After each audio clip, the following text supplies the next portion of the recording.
I don't mean it. I don't mean kill. I mean just stand. Hey, what you gonna do when I come for your brother? Will you step like a bull? Step for his brother. Hey, what you gonna do when I come for your best friend? Will you step like a bull? Step for his best friend. I don't mean kill. I mean just stand. I don't mean kill.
We are live. Welcome to DPA Open Mic, episode 129.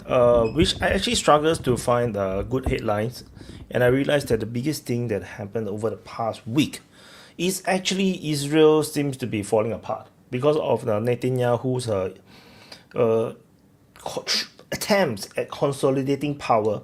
And just for some context, who the hell is that person in the thumbnail? Let me show you again. Where's the okay? I go back to these. So, the guy behind Netanyahu is actually the director of Shin Bet. That is the director of Shin Bet, and Netanyahu want to remove him because this guy, this leader of the Shin Bet actually is investigating some of these Netanyahu's people who allegedly accepted bribes from Qatar, something like this. So, so Netanyahu want to replace him, but replace him with a general from the military, which is also against the way how Israel operates.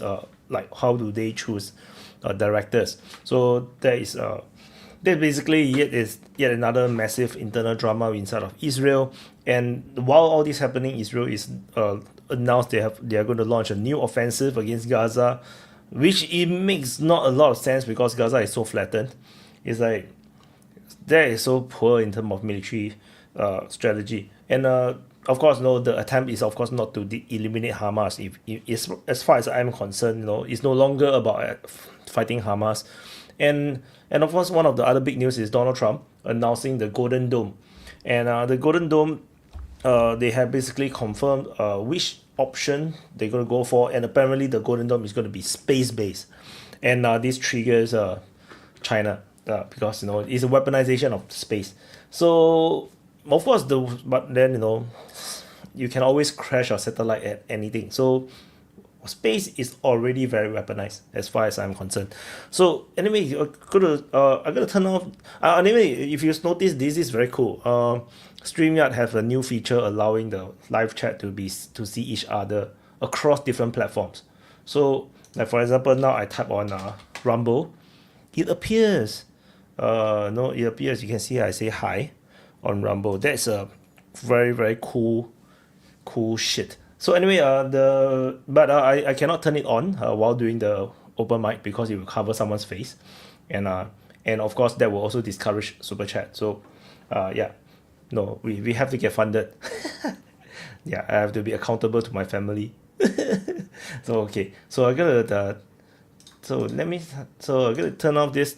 Okay, so as usual, the DPA open mic is live stream on multiple platforms on DPA, Twitter, Telegram, Twitch, YouTube on the open mic channel, and Rumble on the open mic channel.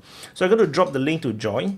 So let me find the copy and pasting again as usual. I always need to find a whole script to copy and paste, and then I'm gonna paste this here, and I'm gonna copy and paste. So I've dropped the link to join on the YouTube live chat.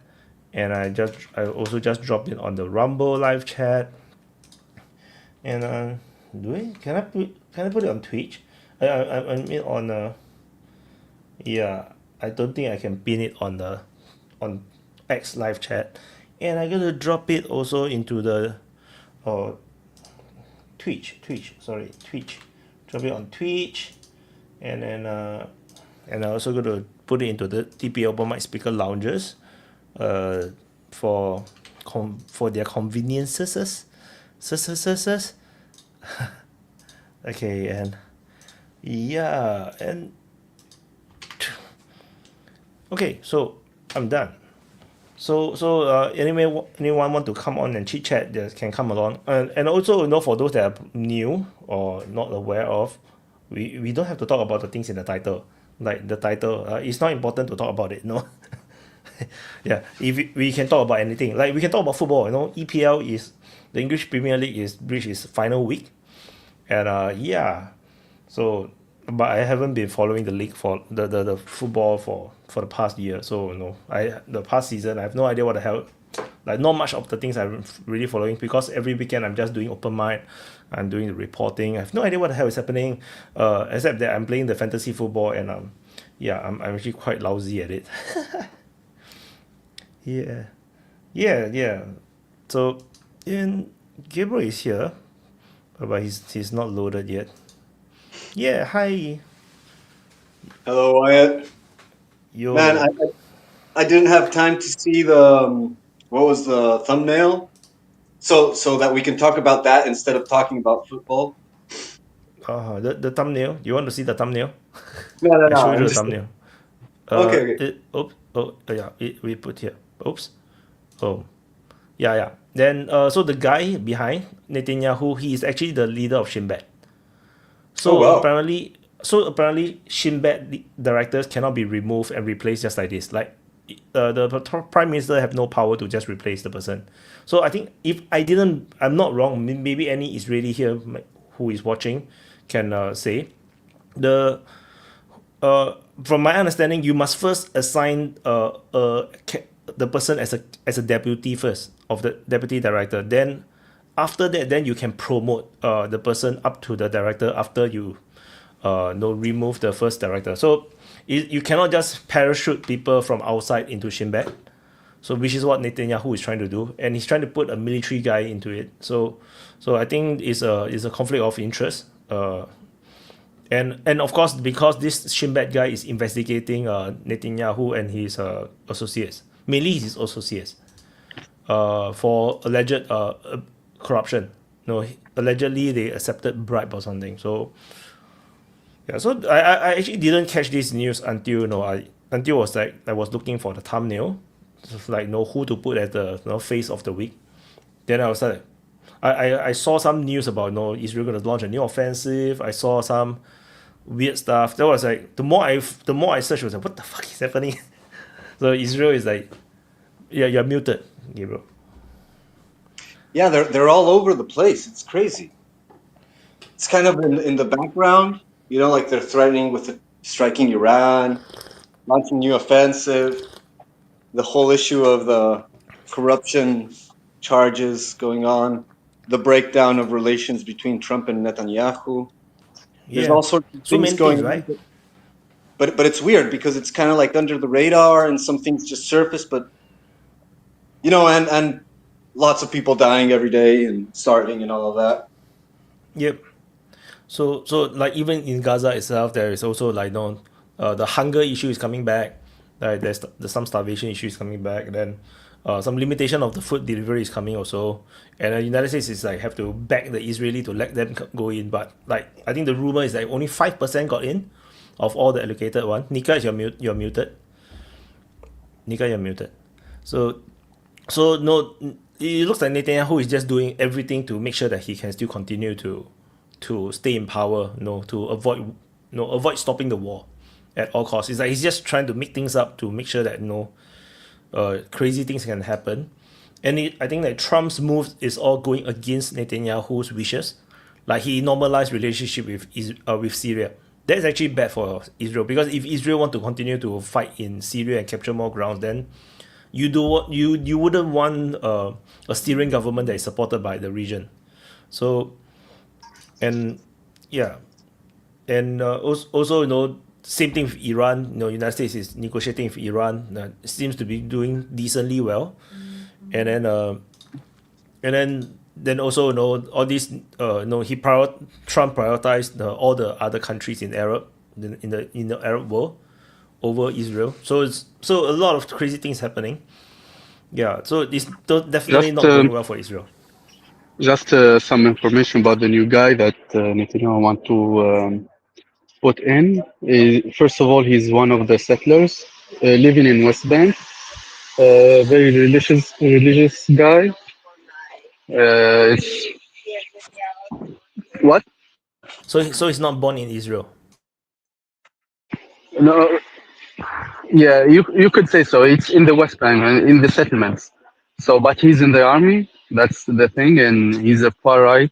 So he will like put Netanyahu is attempting to put one of his guys like from the army because politically and inside Israel, um, the army is like, let's say, right leaning more than it's usually right leaning, but especially in Israel, like far right leaning.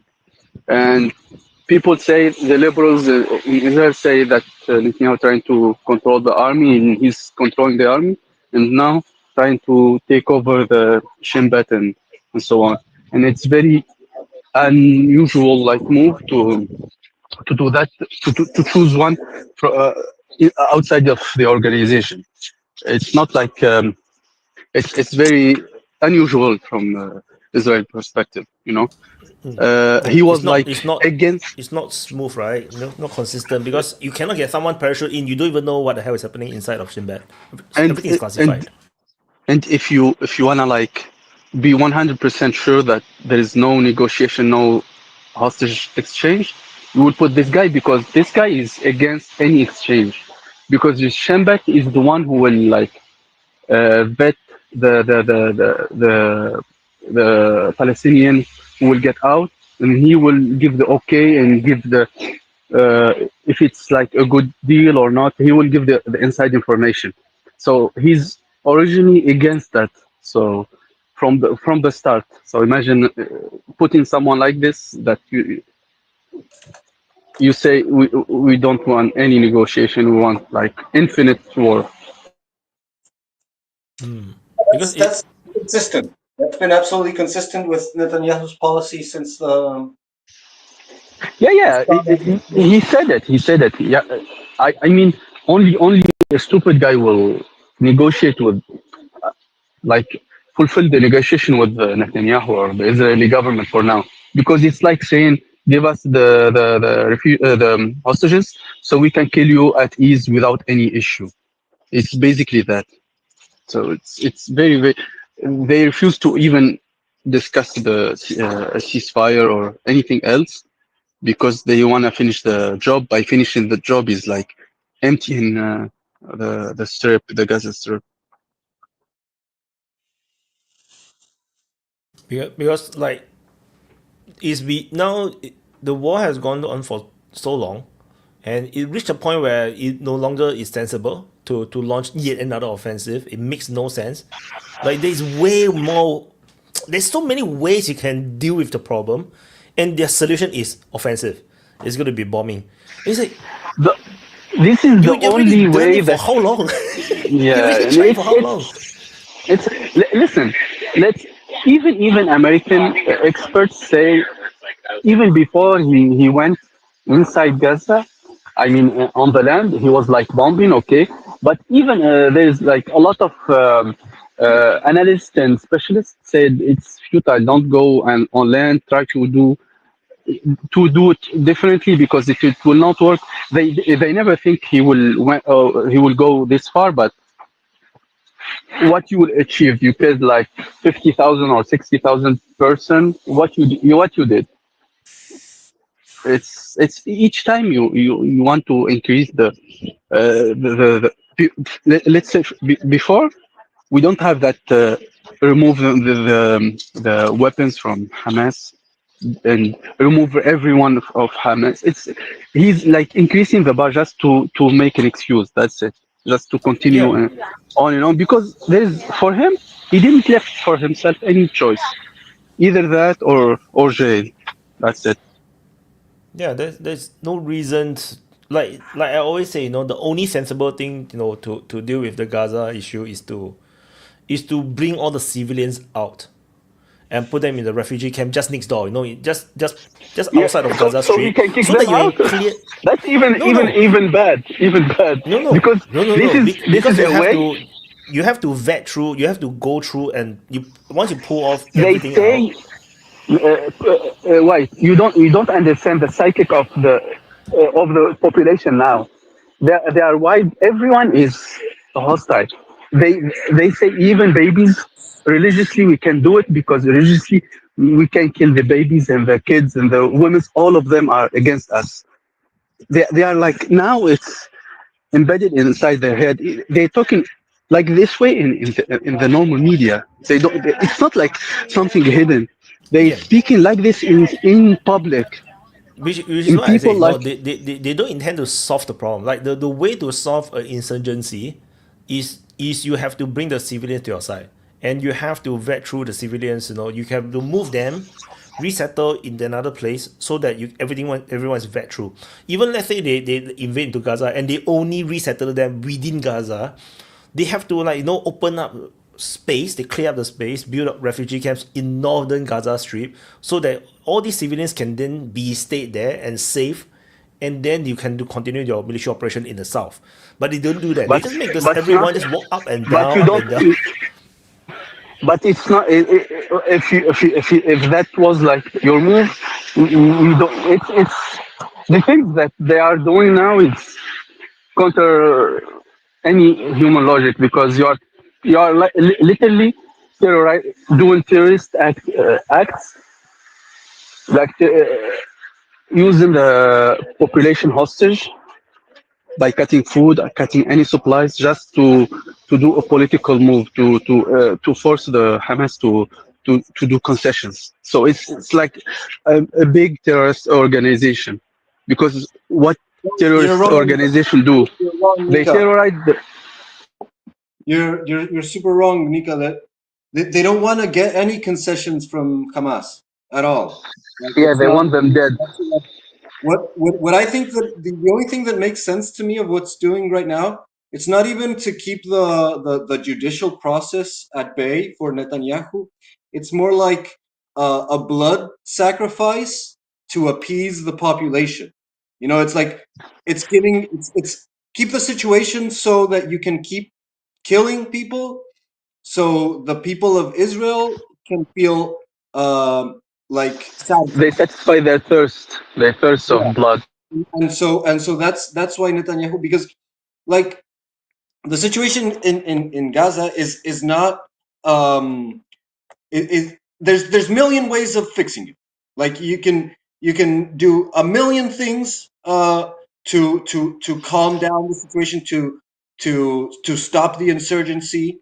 The best thing would be obviously like the same thing that they did with Ireland, which is basically normalize relations and create Integrating the population. basically give them jobs. Like if you give the people jobs, Not only um, jobs, like they're, they're, recognize they're they not are going to have human. time. They're not going to have time Rec- for insurgency. And if people have jobs and their neighbor is an insurgent and is going to cause their job to stop, they're probably going to call the police on their neighbor. So it's not that's the jobs, man. The thing is like let's even discuss the the heartland, the Israeli heartland. The things that they do to just to irritate the native population, how they segregate things, how they there's like even there is little things they do to for example in West Bank there is places you can go, places you cannot go, streets you can go, streets you cannot go. It's like like no, now it's like the level of even worse than the South African level. You cannot like make me want to build a country that hates me, that segregate me, that make me like no, yeah, triple I completely civilian understand that. citizen. It's even inside the Israeli society. There is categories. There's the black Jews. There's the Ashkenazi Jews. There's the. It's like a hierarchical category. You will be dead if a black Jew like married an Ashkenazi or something like this. People will hate you. Will like throw out of community and stuff. Imagine if it's Arab or someone like that. No, yeah, it's an there's definitely an issue of like ethno nationalist caste system going on there, and it's really weird. Like I don't know why they designed their state in that way. I mean, I do know why, in the sense of like the sort of in-group preference that defines the tribe, and of course that in-group preference doesn't um, you know span out into the entire religion. It's an in-group preference, so it's like the people who took charge of the territory, which were the Ashkenazis, they established themselves as the top of the pyramid, and then they had to bring in a lot of foot soldiers to populate the area, and that's when you get all the other castes of different Jews, where you have the Sephardic, which are like the level down because they're also white, and then you have the Mesordic, and then you have the African Jews, and so you have all those castes. And of course, the Arab like non-Jews are the The absolute lowest. The lowest. No, for example, I will give you an example. You see, like, there's some Arab cities inside Israel and even inside Israel. Those cities, the crime rate is very high. Why? There is no police work doing their work.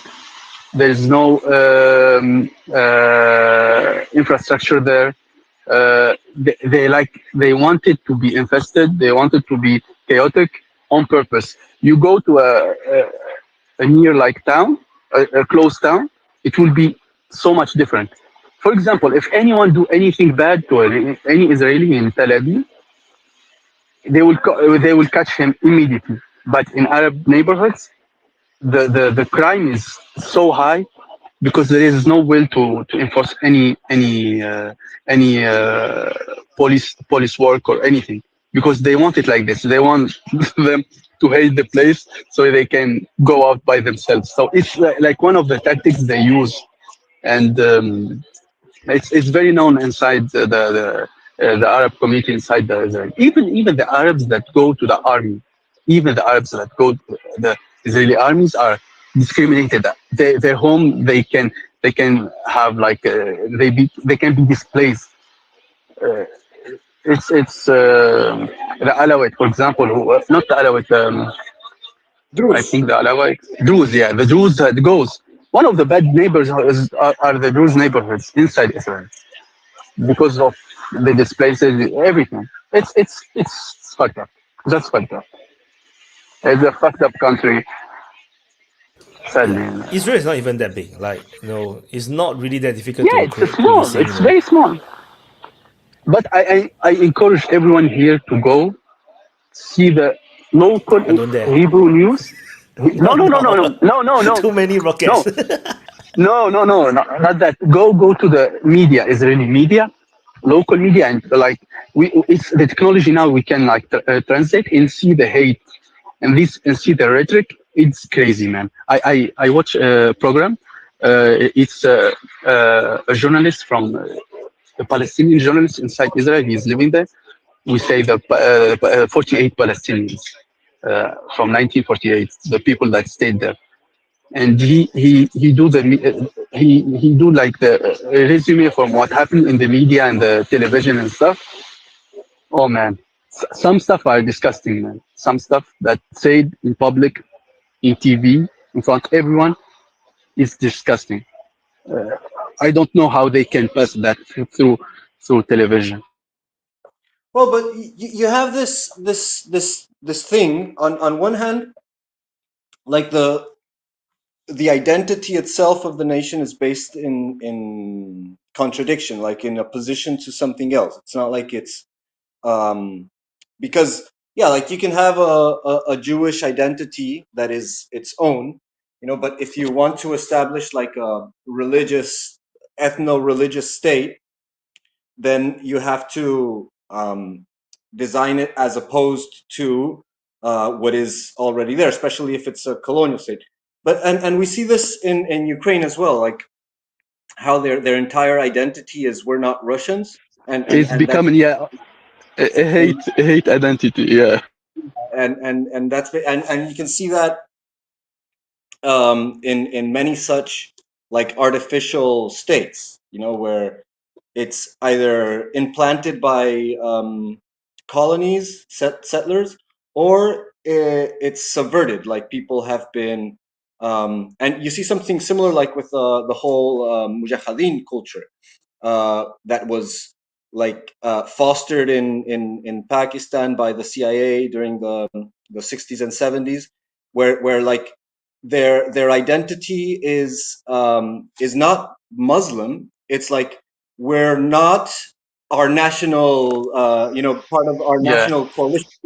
Usually, nations have diversity. yeah. Nations, If it all was nations in the Muslim, world if it has was a Muslim, yeah, sorry, if it was a real Muslim like jihadist movement, you will not see all that horror that you are seeing, because even in Islam, even in war, there is like rules and regulation. The Prophet give like literal prohibitions, not for even don't cut trees. Even yeah, inside in war, even don't cut trees, don't kill even male population that are not fighting you. So there's like a lot of regulation, a lot of rules that if they were following for real, they will not do it.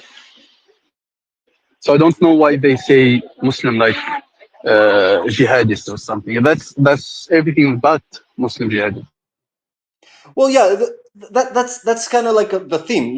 There's a continuous theme of like people who were incited through certain cultural influences, mostly during the Cold War, but some before that, like in Ukraine, it was before the Cold War, but it was still part of like the big power conflicts, and so there was these creations of like ethno nationalist ideologies that what they were promoted to do is basically to dissolve the the national identity inside a particular territory. So, like inside the Austro-Hungarian Empire, there was all sorts of ethnicities and cultural traditions, and pitting them against each other so that the Austro-Hungarian empire would fall apart.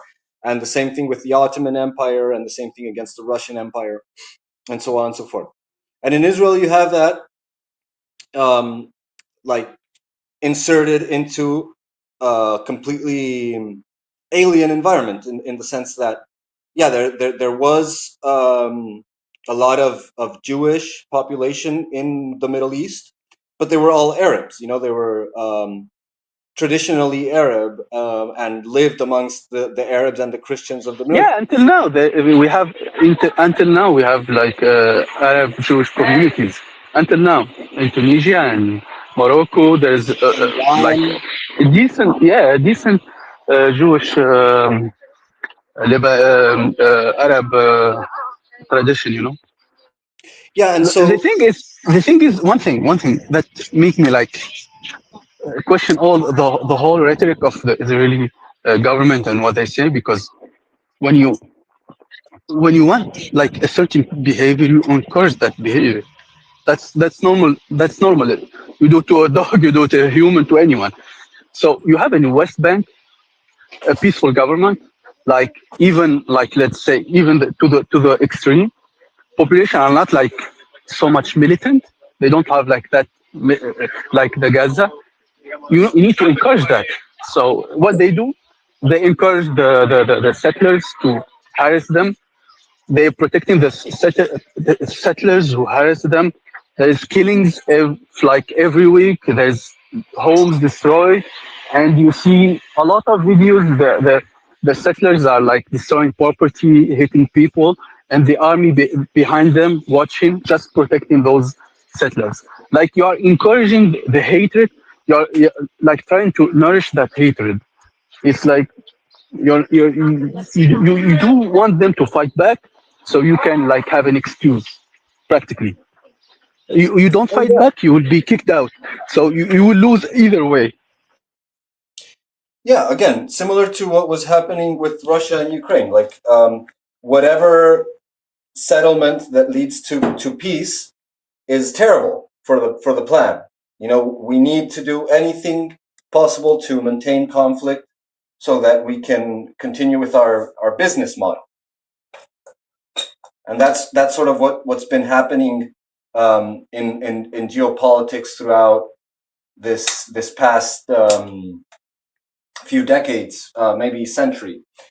And yeah, like it's a problem of the business model, that it's based on conflict and chaos, and being able to make a profit, or extract some form of value from the chaos and the destruction and the conflict. And so You guys, did you guys see the late incident with the diplomats and ambassadors? They got shot by the Israeli army. It's crazy to have diplomats and ambassadors going near the. I think I forget the refugee camp. What's the refugee camp? But to go there, they would inform the Israeli government. So the Israeli government has knowledge they will go there. They agreed they can go there.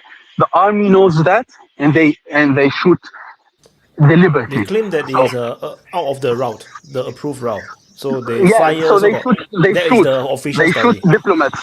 So they shoot diplomats. That's logic. Yeah, they That's basically fucking fire crazy. warning shots. So that's the claim. No, So no. What's happening? I saw it in pictures. People were there. They were filming. They were talking to people. The army saw them. They changed direction and they shoot. There's like first contact. They saw them. They know they diplomat. What they will do? There is a barrier. There is a metallic barrier. Why? No one will do anything bad. They are diplomats. They're European diplomats. They are ambassadors. There is the Egyptian ambassador, the Moroccan ambassador in. It's fucking. You need to be mental to do that. Israel already reached a point where you cannot use logic or normal real politics to understand them. Like they already reached a point where they don't make sense anymore Yeah, because and there is you too see, much internal politics that's happening inside of Israel. no, they gone to I think to a crazy place now. All the humanitarian organization are anti-Semitic. All the global organization are anti-Semitic. The European now they are anti-Semitic. Everyone against the government, not even the Jews. Well, you are against Netanyahu or the government. You are anti-Semitic. You are hating. You want to erase Israel. I'm saying Netanyahu is doing a fucking crazy thing. What's this have to do with the Israeli state? So it's like Yeah, if they're it's no destroying longer their for state reputation. interest. Yeah, Yeah, I no, think Netanyahu is no longer fighting or making decision for national interest, which is I think why Shin Bet was like investigating Netanyahu's people as well. Like they are trying to and understand that's what why the hell is yeah. happening. Yeah, because And I heard I saw the rumors is that one of the informant on the is actually a double agent. He double both Hamas and Israeli side, and that's part of the reason of the intelligence failure for October 7th. Part of the reason I'm not sure, but there must be a lot of things happening within Israel that is turning all these things all over the place. Like who knows? No, Netanyahu might be the one that is pulling off the whole October 7th thing, so that he can have his war. So I don't think he pulled it. Maybe he knew and let it slide. More yeah, than let it he happen. knew. More than he organized it. He knew. Yeah. I'm sure 100%. He at least doubted that something will happen. They can be at least more like careful or something like this. Yeah. Why don't we have in more Israeli people in our viewership? Like they could come They on they and are, they are explain to us busy what the hell killing is happening. babies. They are busy killing Oh, babies. or They're they not like cannot. Okay, no, cannot talk. They to, cannot talk. Maybe no like no they no. might get You, assassinated at you, home. No. no, you see what's happening now? There is decorated army, Israeli army are not showing their faces. They're covering their faces, even in the website, the Israeli defense website. It's like a shame. Like you did a lot of good things that you would have decorated, and you cannot even show your face because you are so fucked up. You did so much fucked up things that people can arrest you outside and you cannot show your face. It's like a disgrace. Fucking disgrace. I didn't work to the army, but I'm sure that's like In my opinion, is Israel destroyed so much reputation and so much goodwill. Like given the Muslim world hates Israel or whatnot because of the Palestinian issue, that is understandable. But it's like the rest of the world still have a lot of respect for Israel, and they look up to the Israeli armed forces, because they were one of the most effective fighting force. But then now I think nobody want to really get associated with them. Like Singapore is a very, very close ally with Israel. We are also putting our distance, man. We're constantly criticizing Israel as well. Like it's like it's untouchable right now. Israel is like you cannot have good relationship with them without getting yourself all dirty. Like everybody just putting a distance. Like, hey, no, sorry, no. We'll talk about it when the war is over. You cannot justify those things anymore. You cannot like the couple first months. You can justify some things, but at a point you cannot reach that level. You need to be crazy to justify those horrors and those images. You cannot deny all those videos, all that imagery, all that action. For me, I see it slightly differently in the sense that because the first year of war, I can still give it to them. Okay, let's say maybe there's really Hamas operative hiding in certain buildings. You bomb it and there's collateral damage. Okay, I give it to you. But you already basically flattened. You have conquered basically the entire place. Why? 80%, yeah. They conquered the whole place. The soldiers are going in and out freely already. And you still cannot eliminate. The Hamas is still taking photos of them inside the tunnel and preparing for battle. It's like, what the fuck? It's like, come on! It's like you fail. You fail your military operation. How can you take so long? And the reason why they take so long is because they don't clear the population out. They have to move the population to a safe place to fight. That's crazy. Why? You see, once you move the population out, the fighters will have to follow. You see, the fighter will have to follow their family out. Listen, White, for example, all the ambushes that you are seeing in the media and they're published, for example, there's an ambush behind, it was 700 meters away from the border between Gaza and Israel. It's behind the lines. They are doing ambushes behind the secure lines. They are specially avoiding the population, so the Israelis cannot use that as an excuse and bomb that population. But the thing is, they won't use it as an excuse. That's the problem. They will use any excuse, man. Correct. So that's why I say the real way to battle this kind of thing is you have to pull out the civilians out. So even some of the fighters, they're actually with their family. Just okay, this weekend I'm going to go fight, and then he will disappear. He change his clothes and he go and fight, do some bombing, some shooting, and then he'll come back to his family. They shoot in anything that moves, man. Correct. So I'm talking about the Hamas fighters. So I'm talking about the Hamas fighters. So the Hamas fighters, many of them are just normal Palestinian people because their family is there. They're still trying to resist. But the thing is, if you pull out the family, the fighter, the male fighter will have to follow. And then he will be out of action. He will be out of the fighting. Then you can easily solve the whole problem. But the thing is, if you leave them inside, then of course they have to resist, right? They have no choice. Because there's no way out. Then the only way is to fight. Because legally, if you do that, you would be responsible of that population. Yeah, they legally be responsible. So they don't want to be responsible. That's the thing. They don't want to. They don't want to be responsible. So that's why they're not solving the problem. They'll never ever solve the problem. Because they don't want to solve the problem. They want to get rid of the problem. Yeah, that's the issue. So that's why I say. So that's why I say the if you want to solve the problem, you will show. Sorry. If you want to solve the problem, you will show a good example. In the West Bank, for example, but you're not showing a good perspective. Yeah, the way how they cut up the West Bank makes zero sense. It's the way how they just draw also imagine you ask the kids one day when they are young and then let's draw the shape of your country. The shape of the country is it's a lot of drawing a tree leaves and everything. It's all over the place. It's like drawing a leopard skin. Yeah, it's No, ridiculous. they did it deliberately, so they can like control the population. So they will No, control the population and they control the movement and the coming and going of every Palestinian community, yeah, and but then they it can didn't deal. solve the problem. That's the problem. It doesn't solve the Yeah, problem. they are So solving the problem. They're taking the land. They're moving the Palestinians outside of the land. That's solving the problem in their head. in their That's head, yeah. it's not. Yeah, yeah, of In their course. brain, it's a solving a problem. In their brain, they are solving the problem. The problem is the Arabs. They need a land without a population, so they will make it, even if there is a population. It, They, if they really want to solve for the example, problem, they would have they just entered really actually done real genocide during the past war, wipe while out cutting food, everybody. Yeah, cutting 50 food years and later, medicine. no one will remember, you know. But the thing is, Now they, if we even no, but cutting food, water, medicine, electricity for no, more than the 80 days.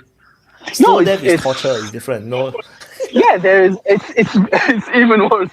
It's even yeah, it's worse, even man. worse. It's even worse. It's like I said, you know, if they Like really want to just, you know, like ethnically cleanse the place, the only way is that they really conduct genocide. They really just shoot everything that moves, and just clear and kill millions of people. Then they just hope that the world do not retaliate enough to destroy them for 100 they years. did they But did a 100 portion years of that later, no in one will 48. remember. They did a portion of that in 48.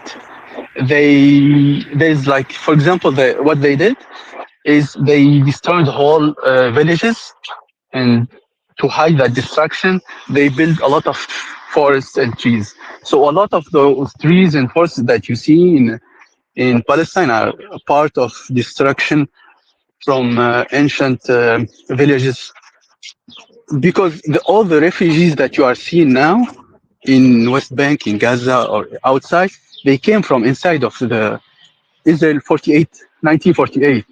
They had villages, they had towns, and they were get eradicated. You can see there is a documentary who speak about one village who are all the village were killed.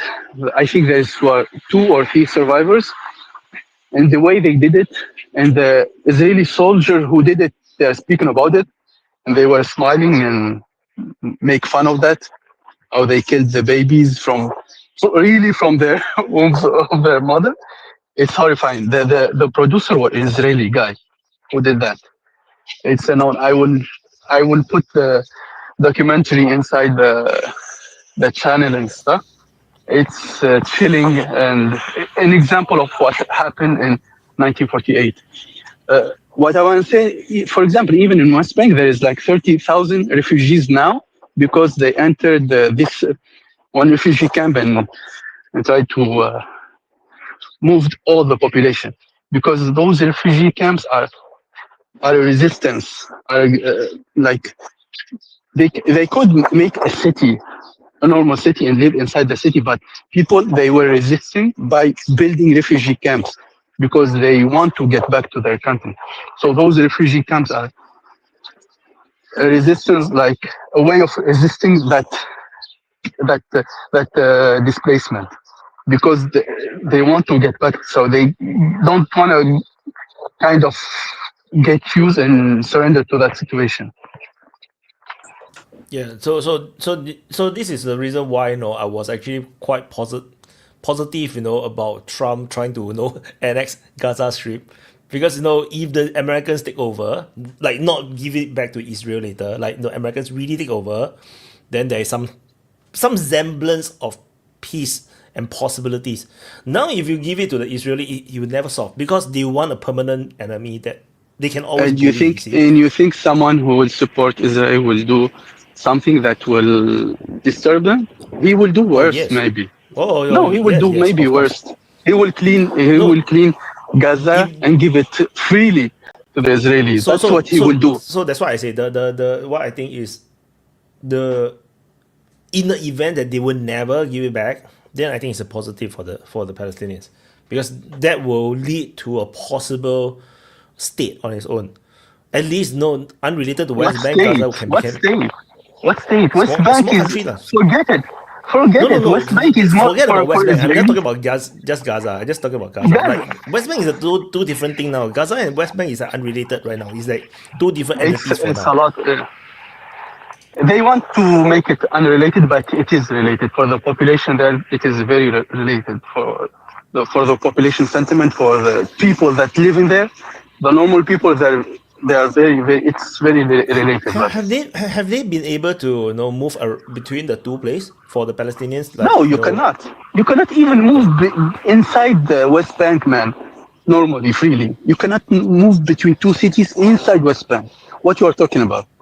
There is like if you see to go from a city to city, you need to go from a blockade inside your city to a blockade inside the street to blockade inside the other city to blockade.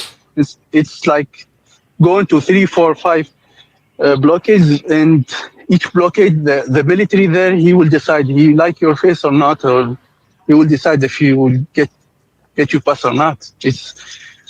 It's a mission impossible, man. Yeah. So this is the reason why I was asking, because in terms of the psyche, the experience of the people, and it's been too long. So the young generations may not understand the life or the experience. It could be quite different between West Bank and Gaza, because Gaza is largely self-governed. During under the Hamas. So there is a different level of autonomy, and freedom that the West Bank people don't have. But the West Bank have things that Gaza don't they have. Used to have. So they used to have Palestinian governed like administratively. but that was They had before that, the election, right? No, that was no. That was before the 2020 or 2019. They have 3 zones. The first zone is military and administrative occupied land. The second zone is militarily Israeli occupied but civilian administered by Palestinians. And the third zone was civilian administered and police administered by the Palestinians. Now there is nothing like that. There's nothing like that. No. Everyone is a free pass for Israelis now. Everywhere. The government there is like it's a kind of second degree police force for Israelis. They are like paid by Israelis and like a second degree police for the Israelis. The entire economy of the Palestinian government of the West Bank is absolutely like dependent on the Israelis. They cannot collect taxes on their own.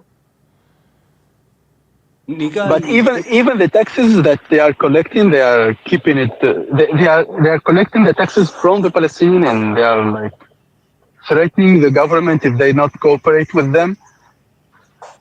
They will keep those taxes to themselves. You cannot tell me it's a normal way of living. It's a prosperous way that will not like produce any contempt. It's super weird and convoluted. Like we have some examples of that in like the apartheid states and the colonial states, but even for those standards, it's super weird, and it's hard to understand the logic of it. Like in realpolitik or in realist politics vision, the national like countries are always doing their like following the logic of their national interests. And it's really hard to figure out what the logic is. It seems completely illogical unless you switch your traditional understanding of national interests into like the justification and indoctrination of the population into accepting, like believing in this fake idea of a country that has no real national interest. It's not a real country. It feels like it's less national interest, but it's more like ideological. Like there's an idea that the idea is to take back all the land in Israel. Then that's the idea that's driving the whole national policy, which puts them into very awkward places, which cannot be done. unless you want to conduct genocide or you want to conduct like ethnic cleansing. Though otherwise, there's no way you're going to get back all the land. Like how are you going to remove the people? No other country is going to take them in. Especially you never train They these people into professionals. You never give them good education. So Well, but they become even not they did good that. quality of people that They did anyone wants. You see. a partial genocide in 1948 because the land that is now Israel, it was populated. You think that population like disappeared? That was a free land, no one living in that area, and just it came and there's Israelis that settled there. I told you there is a partial genocide that happened, and those who weren't killed, they got removed to West Bank, to Gaza or outside the country. It was a partial genocide. But I well, would argue that those days the population is very small. So like maybe Yeah, a but genocide could be you like are very few people compared to yeah, like what a it is today. Is genocide. we're talking about millions. A genocide is a genocide. The intention is to kill, to eradicate that population, to remove them. It's not about only numbers. If you enter an island of 20,000 people Yeah, yeah, yeah, and you yeah. kill everyone, it's a crime, man. It's an awful crime. It's a genocide. It's doing it with 20,000 or 20 million. You're doing the same act. If you kill one or if you are doing the same thing. You rape one guy or you rape three guys, you are raping, man. No, no, no, yeah, we are not so You- gay. but I think Wyatt might have a point in the sense that like they might have been able to wipe out the. It's not so easy, but maybe they could have done it if they really wanted to, like wipe out the entire population. And they don't might have forget, gotten away with it, but don't forget the um, surrounding the weren't the like so objective much cooperative. the objective is the conflict. Like they want to maintain a population there, keep it at a certain size, treat them really bad so that they hate you and they really want to kill you, whatever the cost. And so you can keep this cycle of violence going that feeds into your national identity. Like it Because feeds the people with a sense of identity as in opposition to this other people. So like, and also it maintains like a Cohesion puts a between the wedge. society. It Yeah, puts a cohesion. wedge into the Arab nations. It keeps the entire like all of the Arab states. They're constantly like on a tightrope between facing down on the world's superpower or having the ire of their population rise against them. So it keeps them all like on a tightrope. So in a geopolitical sense, like as a foreign, as an alien interest, it makes sense. Like you convince all these people that this is the land you belong to, even though you were born in Germany, in Poland, in America. This is the land you belong to, and you have to hate these people because they want to kill you. And why do they want to kill you? Because we do everything we possibly can to make them hate you. We humiliate in every possible way. We torture them in every possible way so that they will constantly hate you. But we don't exterminate them, because if we exterminate them, then we no longer have that threat that is going to justify this nationalistic fervor. Like if it wasn't for the Palestinians, this is what I'm saying, then all the population of Israel, or most of the population, all the important population of Israel anyway, the European ones, they would see Israel like a vacation land. They would be like the second home. Like, oh, we live in Germany, we live in New York, in California, and we travel in the winter to Israel to enjoy the beach and all that. But by having this enemy, this threat constantly there, we can like create a sort of feeling of involvement, like, oh, we're in danger, our homeland is being attacked, even if you're living in New York or in California. Oh no, and so that's the only, because it's true, they could have destroyed the entire Arab population of the Palestine territory, but they haven't done that. They've just been extremely brutal, without any real purpose in mind, like clawing away tiny bits of territory here and there. And they could have taken it all at once, like if they're untouchable, on the world stage and in the area, like they fought against the Arab nations and won and all that. They could have just wiped out. So like it makes sense to me that there's a ulterior interest in keeping that conflict going. That's just my assessment. Oh, I agree. hi Ayush. Ayush. Sorry for not giving you any attention. Have you been here before? Yeah, he's been here before. Yeah, When we talk about India, Pakistan. Oh, right, right. I was. Yeah, Anything so you want to say? Any opinion? No, I'm just listening right now. I will join in when I have something to say. yeah, Oh, so I'll just no I'll just disagree a bit with Nika regarding the 1948. The first Israeli-Arab war. I feel like it's a war. Like that was like a real war. So and it's a war of independence. So is the information then is very vague. Like you do not to claim that there is some kind of a major massacre. No, it's really hard to verify. Very hard to tell. So and even if you look at in any form of war, no population get no displaced. So it's not anything new. No, in terms of the Arab-Israeli war, like if you look at the Ukraine war right now, the entire population are displaced as well. So like the whole of Bakhmut population is just not there. It's just a few people left when the Russians were there. So so that's just part of war. I don't like if you look at Mariupol, where Mariupol was getting sieged, and then the whole population of Mariupol got removed. Like they either go into Russia or they go back to the other side of Ukraine. So I just see that as part of war. I don't see that as like there's some kind of genocide or whatnot, or just because the people are not there anymore means that could be they might be dead, but it could be most likely they just run away. No, it's Most likely. documented by people who were living there and fled, and their neighbors, because there's some villages who fled, and there's some village who was eradicated. For example, this village that there is a documentary upon Yeah, it. It's destroying like the village, I think is for sure. Like I don't deny that village they will definitely is flatten the village.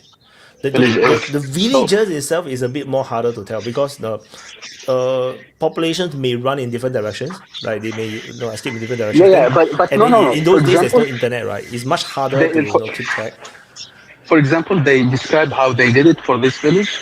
And they surrounded the military surrounded it, and they entered and they like did it like methodically in a way that only one or two that came like I think they were in the field or something. They came later and they discovered the Could horror. And okay, so a bit of a the test, people right? who are So talking about that, that's one thing. The people who are talking about are ex people who did it.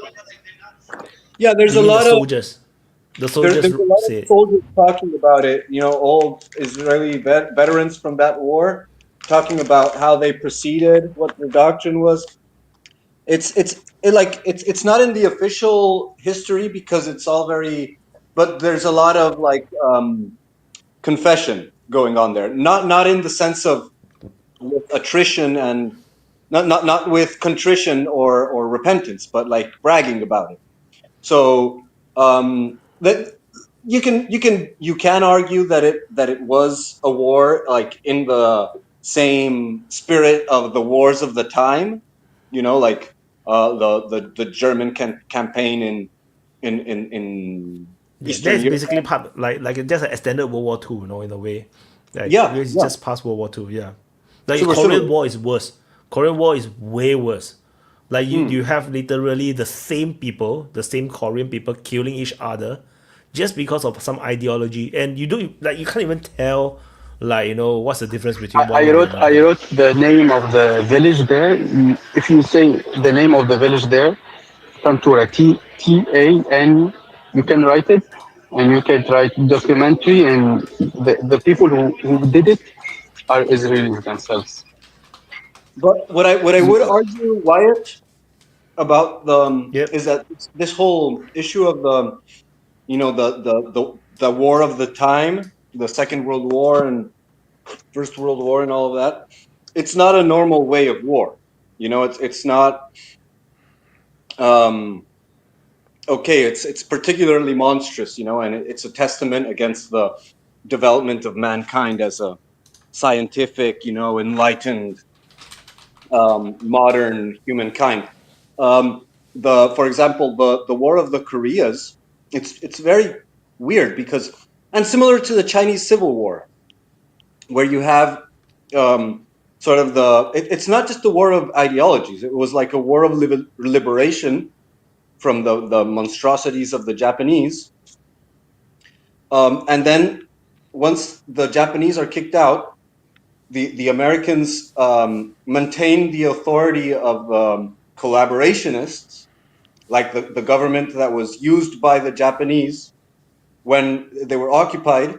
And so for the North Koreans who did kick out the Japanese, that like the North Koreans were the resistance. They were the forces that were rebelling against the Japanese. And in the South Korea, you had the collaborationists, the ones that were working with the Japanese. And so for the North Koreans, it was still the war of liberation. Like, we have to kick out the Japanese and the traitors who were torturing and destroying us for the Japanese, and the Americans protected them, the collaborationists, and it was trying to conquer, the Koreans were trying to conquer Korea back for Koreans, and the Americans were trying to conquer Korea for themselves. And that's where ended in stalemate.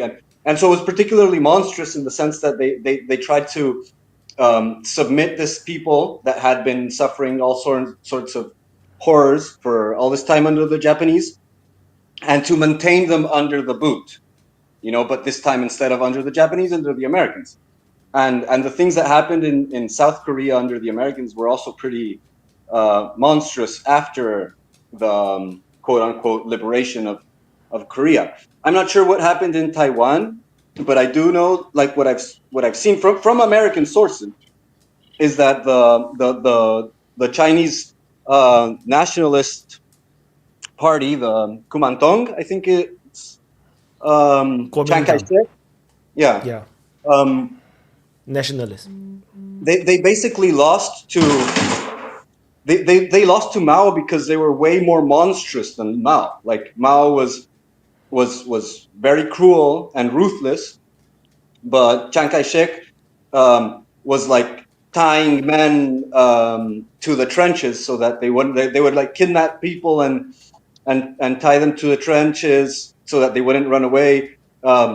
They evicted entire villages. Yeah, it's the time of is those times, like, because in the Chinese Civil War time is warlord era, so and because it's warlords, so basically every warlord all around, they all claim allegiance, so called, to the nationalist party, but the reality is that they are all fighting for themselves, and they are all trying to gather their own military power and try to get wealth and get influence, and Yeah. which is why they're all very brutal. Like, literally everybody is. And No, but And, like, my point is that according to the Americans, like, this isn't Chinese propaganda. This is like American propaganda. And according to the American propaganda, one of the reasons Mao won is because Chiang Kai-shek was way more cruel than Mao, and that's why Mao got the support of the people, while Chiang Kai-shek got massive desertion. So, like, people would volunteer for Mao, the peasants, and they would run away from Chiang Kai-shek.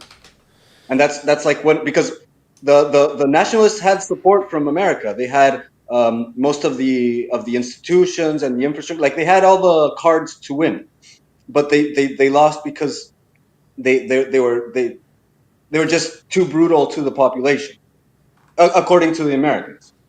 And they were supporting Chiang Kai-shek against the communists. yeah, so my Chiang Kai-shek, like I said, it's the time of those days that those are very brutal days, brutal times. So people are just brutal. Like, then I think Mao Zedong at the time, they are the underdogs, so they basically hide in the mountains. So like all good communist forces, they all hide in the mountains. So it's very hard to eliminate them. So and they managed to get popular support from the farmers and to fight back. So Yeah, because the nationalist China, during those days is very messy. Like there is a massive power vacuum after they overthrew the Qing Empire. So yeah, there are no people who are very educated, the intellectuals, the elites, who really want to do good, and then you have other people who just want to mess it up, or want to gain power for themselves. So which is why there's the like massive wealth gap, massive problems. Yeah. So it's a breeding ground for like communism, like for sure. Like any places where you have like massive wealth gap and sufferings all over the place, and then a lot of corrupted officials. Though I think one of the nationalist leader even declared himself emperor, and then he got pulled down. Like I forgot which guy it is. So I think it's the guy before Chiang Kai-shek. If I'm not wrong, I need to find. I forgot. Why check your messages? Yeah. Okay. Dun, dun, dun, dun. Yeah. I googled already. I already saw it. So it's Yan Shikai. Is another guy.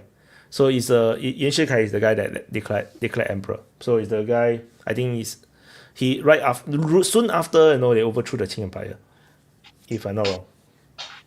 Yeah, it's kind of like the first president of China. So that he basically messed up the whole shit. So by doing that, he messed up the whole things.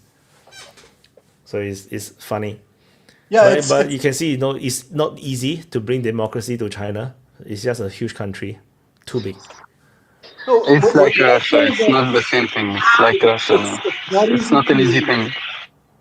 it's not easy. It's not easy to bring communism to any country. Like the only examples of places where communism is established is when people like literally recognize communism as the lesser evil.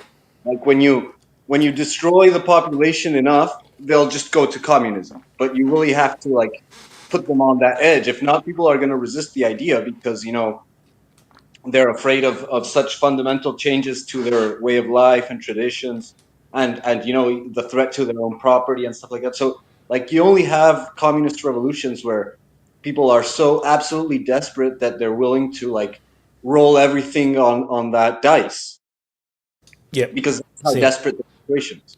That's what And happened that in Russia as well, right? It's like life is just so hard, to the point where communists able to take root.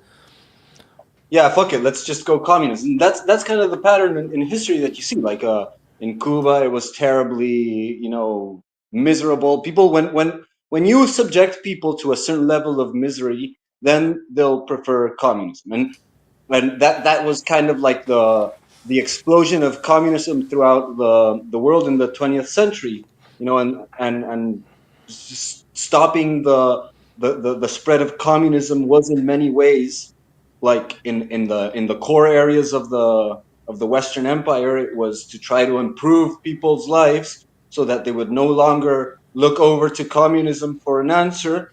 But in other parts of the world, it was to like absolutely crush, brutally suppress any like dissidents in the population. That But happened. usually it take roots is because people are suffering very hard, and then they can point the finger at the elites, the bourgeoisies, like to say that these are the people, the reasons why we are suffering. It's just like it's very similar to what is happening right now in many parts of the world where they tend to blame the bankers. It's the bankers' fault. It's the billionaires' fault, the tech giants' fault. And it's a bit very similar to that, but it's just that we don't suffer that much. If we are suffering a lot, then I think we'll go back to this, pull down the bourgeoisie, kill them all, that kind of situation, which is what the communists did.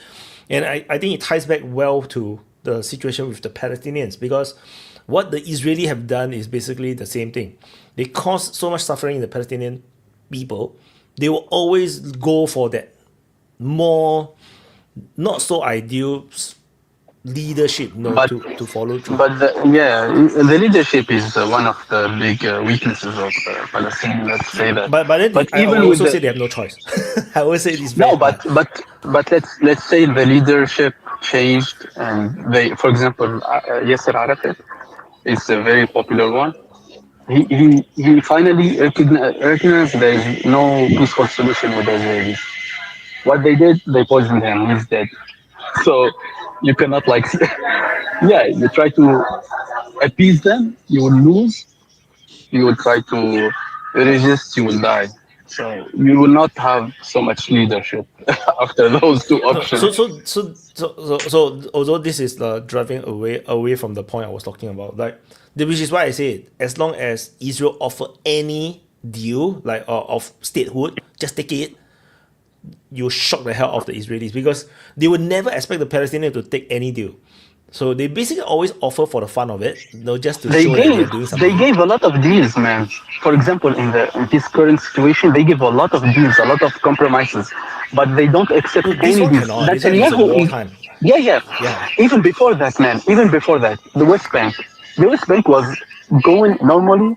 If we go into the deal that were going, they were going to that partition, and that partition will evolve little by little to a self-government entity, and that self-government entity will be a government. But they never like they were increasing the settlements, increasing the settlement. They were never going to agree. That's why Yasser Arafat did go against that idea. That the Yeah. what's they called? It's from No. the So that's why I first say from the start. Sorry, that's why just I say that you one. must deal with the it's the you have to catch the right window and opportunity. For example, what happened in the Trump's first term when Trump offered that deal and then they represented and whatnot.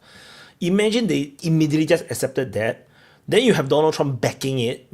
Then it's very hard for Israeli to overthrow it. But That's a once they displacement deal, rejected it, man. That's a no, but they say displacement deal. That's it's not a not. deal. I know That's you that accepting your displacement, man. That's not a there's deal. no good deal for the Palestinians ever, There unless is no, just leave Israel them, go into a leave civil them war, live, leave them live. which could happen. Be- No, I just want to say, but it could happen because Israel could fall into some kind of massive internal chaos, which Not then may have some kind of revolution. that's a Maybe there's some. difficult one. That's a Of difficult course, one it's never It because easy, makes sense right? what you're no, saying, no, Wyatt. that's a difficult But because a deal, even if it's a bad deal for the Palestinians, it's always going to be worse for the Israelis, especially with Netanyahu's situation. But keep in mind that Trump made a deal of the ceasefire and the hostage release, and then Netanyahu broke it. And also, America does this all the time. Like, and maybe you can say that that they're all in cahoots, or maybe it's just the schizophrenia of the change of administration. But you cannot trust a deal made by America. Like they're probably going to change it next time. So both those things are true. But still, taking a deal from Trump would probably screw Netanyahu worse than it would screw the Palestinians, just because Yeah, of the position Netanyahu's in. But but you have no guarantee that Netanyahu is gonna follow through with that, because he has so much in stake, and also he believes he's untouchable by the American politics. So like he thinks that he can shit all over Biden and shit all over Trump because yeah. he's more So important than them. now he's gonna get it. Now that's why now he's getting like thrown aside by the Trump no, administration. just I And want to say about the deal, about accepting deal. Palestinian accepted the Oslo Accords and the deal that happened. You remember that picture where Yasser Arafat was shaking hand with the Israeli Clinton Prime The Bill Minister Clinton one, right? Bill and Clinton. Clinton. Yeah, one. That was the deal, a deal that Palestinian accepted it. Palestinian removed their arms. There were no activities like militant activities. It was like chaotic, but they didn't follow through.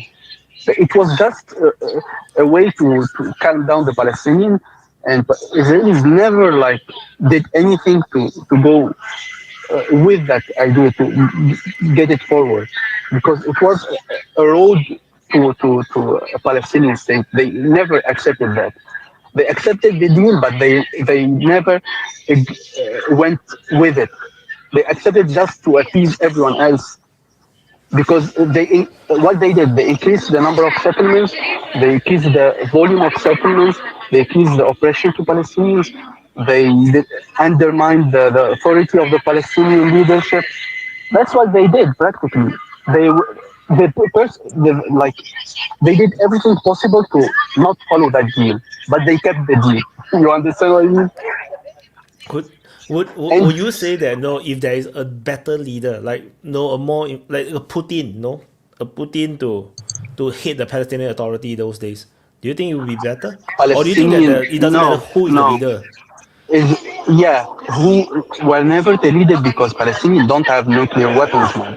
Don't have an army. No, you don't need nuclear weapons. You need good diplomacy. No, You need to be no, no, able no. Diplomacy is to not without good diplomacy, without something back it up. Israelis have America to back it up. They don't need anything else. do They the don't PA need have diplomacy. do LPA don't the have anything. PLA no the PLO that PLA, time, do they have USSR support? they didn't have the support.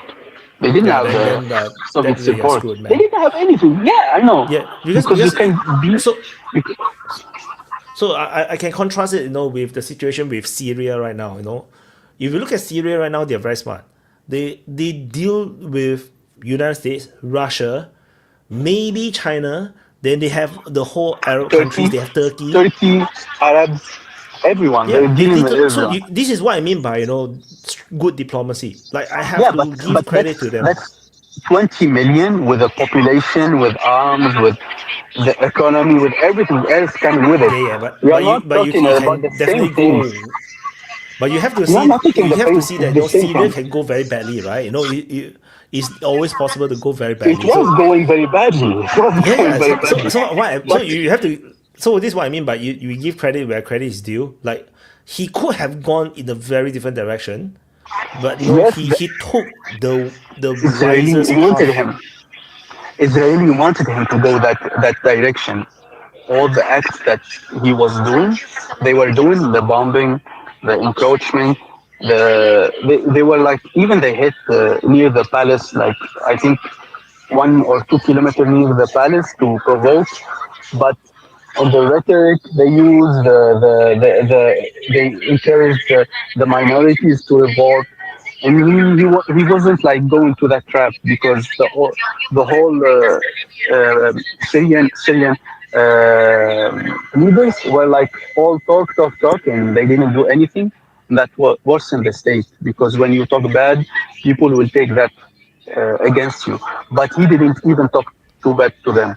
He was like Yeah, always, I if you want look at peace, I the want peace. Syrian, yeah, because this Syrian administration is very unique. Like when the Israeli went in, they did not really offer resistance, like not much. Like they basically avoided actually going to battle with Israel, because if they fought, if they, let's say, they no in a typical, I would say a typical They couldn't. Arab. Why? They No, couldn't they because it would was win. no. They would not win, but they couldn't because that areas that Israel encroached on, they were held by UN, and the Syrian army drew back from those areas. Even the Israeli, when they encroach, even now they didn't go to very popular areas. Even when they, for example, they do sometimes they enter to a city or a village near a Syrian city, and they will be resisted by the population itself. But they didn't go to very populated areas. The huge part was the armistice area that were held by UN soldiers, and a few other strategic parts that are held by the Syrian army. That the Syrian army like gave it for free. Yeah, because what I mean is, the this Syrian government is very unusual. It's not a very typical, I would say, warring Arab way of doing things. Like they don't react emotionally to like the Israeli assault. Like a They learn. typical, yeah, a That's why I typical said reaction for example, be it Hezbollah, Hamas, Houthis, or whatever, be like in Libya. they The had first reaction would be like, we're gonna they will like say some big words.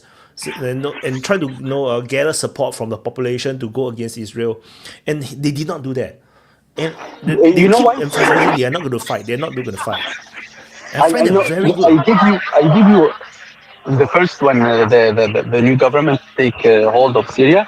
I said that it's different one because on the whole Arab world, this one had like a good practice in Idlib to train on government, on politics, on how to deal with Bashar and Turkey and American. They had a good, like they did that, got humbled by that experience. They Or learned or from that. or CIA trained him well. Or CIA trained him well. Yeah, maybe, but that's nonsense. I No, heard about that thing, but that's a nonsense thing. but you I see, heard by because that thing. it's very important that he did not actually threaten Israel. Like even if Israel take the ground, because once if he have even said that once, Trump would not have never leave the sanction, like But because he but have never, and then but that give the support from the Saudi Arabian, the Turkey side, everybody like have some faith that this guy is not going to trigger a bigger war, and then they are able to put in the good words for him and get Trump to give Syria a chance to leave the sanction. I think this is a masterclass in they diplomacy. will resist. They will resist because those are big cities. Daraa, it's a big Sunni city. Aswaida is very big, dirty city. 100%, I say they will lose, of course. It's the Israeli army. It's No, a but big it's not army. the It's right strong. time to resist. So No, but because I always those say, are right, big cities. It's so like different because they Syria will went to. definitely want to take back the lands 100%, but it's just that they are wise enough to wait for the right time. Like Yes, because yes. if you look at like for example Hamas or Hezbollah, sometimes they go to war knowing they're going to lose, and that is a very stupid thing to do. Because you are wasting resources and you're wasting opportunity. Like what Syria is But doing. Imagine they build Hezbollah their economy strategy for 20 works. years. Hezbollah strategy works in 2005 or six. It worked after 10 years of resistance. The Israelis went away. That's the thing. Even now they hold like five places. Like they are not like deep The in the mountains, inside right? The the territory. mountaintops. Yeah, it's just like 3 or 5 strategic places. Not that's not a thing for a big army as Israeli. I think they win. They resisted that huge army. It's a big win for them. They suffered, but that's a resistance. That's normal for any resistance. You cannot But compare you that cannot and that. develop those places. So And but it will be plus, wasted, because no, like the Hezbollah wise, okay, you can say militarily they won, but the land you cannot be developed, like because no, it's just too close to Israel. There's no peace, there is no recognition, the like same for Israelis. The settlers didn't come to those villages until now. The Israelis they didn't come yeah. back until So now. there's no it's not a good solution. I would say that is not a good solution, and you just have a stalemate for a long time. Like you're just gonna have this no man's land for a long time. It doesn't benefit anybody. Like if you look at from No, a Syrian but perspective, the Lebanese population came back. That's the difference. The Lebanese population came back from like the few first days of the ceasefire. They were bombed by the Israelis, of course. They are still being bombed, but they came back. That's the difference. I say it's like a very bad situation too, but yeah, but you cannot compare Lebanon with Syria. Syria is a bigger country, a larger population, a large fighting force. But the thing is, don't forget that Syrians government they needed to deal with the whole like factions, the thing. It's not a stable state yet. It's not a very yeah, unified state yet. It's very like which is prone why to. I say they are prioritizing the right thing. Like Yeah, yeah, yeah. it's easy to imagine, like like Assad no will have continued to fight, like he will focus on fighting because fighting is easy, rather than dealing with the politics, which is difficult. So He could that's why I feel he like could have he could have like had even Assad could have had Yeah. a settlement if he's wise Um, politically. yeah, can I say something? yes, Yeah, like I get what you're saying, Wyatt, and it does make sense in a certain way. Like of course, it's harder to get, you know, like some stability if you're resisting a greater power. But it's hard to say which is the better option, because like it depends on your geopolitical situation. Like if you gain sovereignty, many times that comes at the cost of your economic prosperity, like as a country, like in the sense that you're not going to have big corporations investing in your country, like North Korea, for example. North Korea is a good example of a country that gained sovereignty but lost a lot in terms of economics, right? Now, South Korea is the opposite of that. They lost all of their sovereignty. They're an occupied nation. They're a puppet regime, but they have very good economics. But which one is better? Like, I don't know that much about the North Korean population. Maybe they're in a terrible situation and they're dying of hunger and committing suicide and all that. But what I do see from the South Korean population is that for all their economic prosperity, they work themselves to death, they don't have kids, and they commit a shit ton of suicide. Okay? And I as a just wanna government wanna of have South sorry. Korea, wait. As a government of South Korea, if you step out of line, you go to jail or you get killed. So it's a trade-off, you know. Like the Kim family, they don't get killed when they step out of line. They have sovereignty, and the Korean people, they have children, and they don't kill themselves that much. So like maybe you're poorer than a country that is a puppet state, but you also get less abused by the foreign power, because they respect you more, because you're going to bite back. Even if you get destroyed, you're still going to bite them back. And so it depends on, and South Korea is a good example because South Korea is one of the poster childs. You know, it got a good deal out of its domination. But other countries aren't like South Korea. Other countries are like, um, say, Colombia, for example. Colombia is also traditionally a puppet regime from the United States, but they don't have they're not a rich country. They're like they don't have sovereignty and they don't have economy.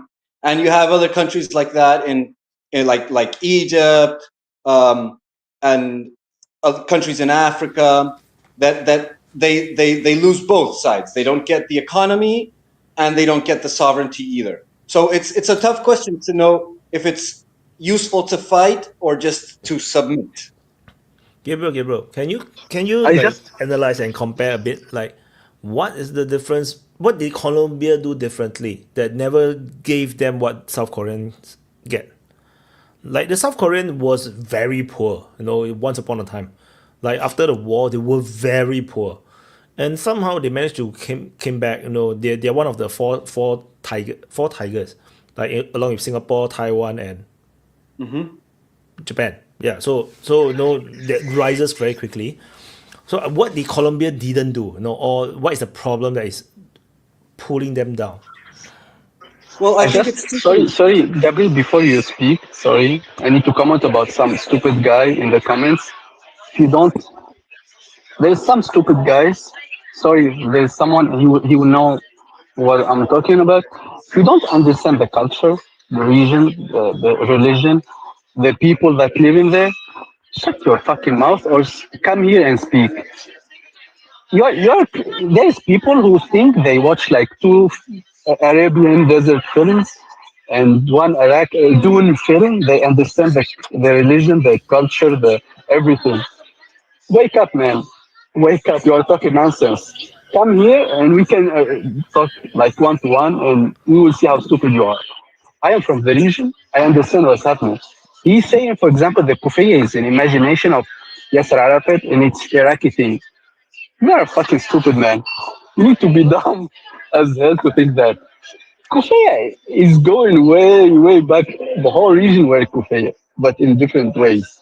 You go to Saudi Arabia, you find it. You go to Iraq, you will find it. Syria, Palestine, Lebanon. You will find it everywhere with different design, different garments. I feel like I'm Just missing stop on the being chat. stupid. That's it. I'm totally missing out on the chat. Um, I had to talk. Sorry, I had to talk. but yeah, it's fine. No, So no. For example, he said that that Egypt occupied Gaza. As I said, you don't understand the region, the language, the religion, the culture. You cannot like do a stupid comment like this. Occupied. That's stupid. That's pure stupidness. That's man. Continue. Sorry, Gabriel. I needed to vent out. never Okay, mind. Colombia, Colombia. Yeah, yeah. To answer to White, I think there's two issues at play there. On one hand, the Asian countries in themselves, they're extremely ancient cultures that have a long memory back. You know, they're a civilization that is very constituted. You know, even through all the turmoil and chaos of the of every epoch, they maintain a strong cultural identity. So and that gives them discipline. That's one thing. And then on the other hand, you have the issue of geopolitical positioning, so to speak. So, like in the case of this is my theory. Like on one hand, the undeniable fact that South America, in comparison to Asia, is a dismembered people. There is no such thing as a cultural identity. People's memory goes back 50 years, maybe 100 in the most elite families, but that's the history of South America. And it's all colonial, right? It's all Yeah, colonial. There's it's a no ancient mission. kingdoms. Yeah, there's a bit of Europeans, but that they don't feel themselves American because they yearn, the higher culture of Europe. And then you have the Indians who were like sort of uprooted of their, traditions and memory, and they never actually had such a big empire to speak of with, or technology. And you have some Africans in the middle that were slaves. So it doesn't have the same cultural constitution, the strength of character and discipline of an ancient civilization. It doesn't have that, even if there might have been here in the first place. That's gone.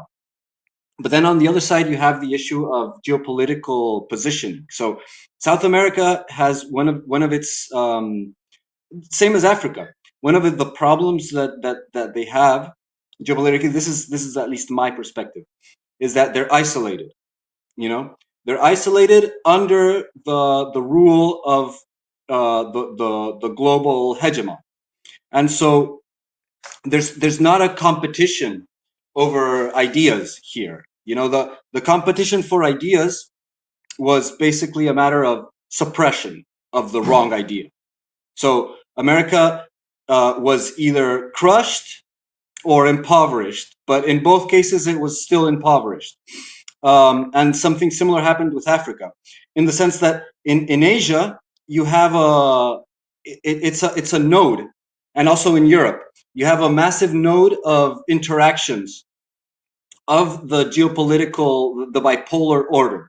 So you had the competition between the Soviet bloc and the American bloc, and you had to bribe, you had to create an incentive, because if the people were too convinced, they had the support of Russia. America didn't have that. Like America is in the backyard of United States, so they would never get the support of the communist bloc in the same way as the countries in Asia could, or even in Europe, and therefore there was no need to bribe them.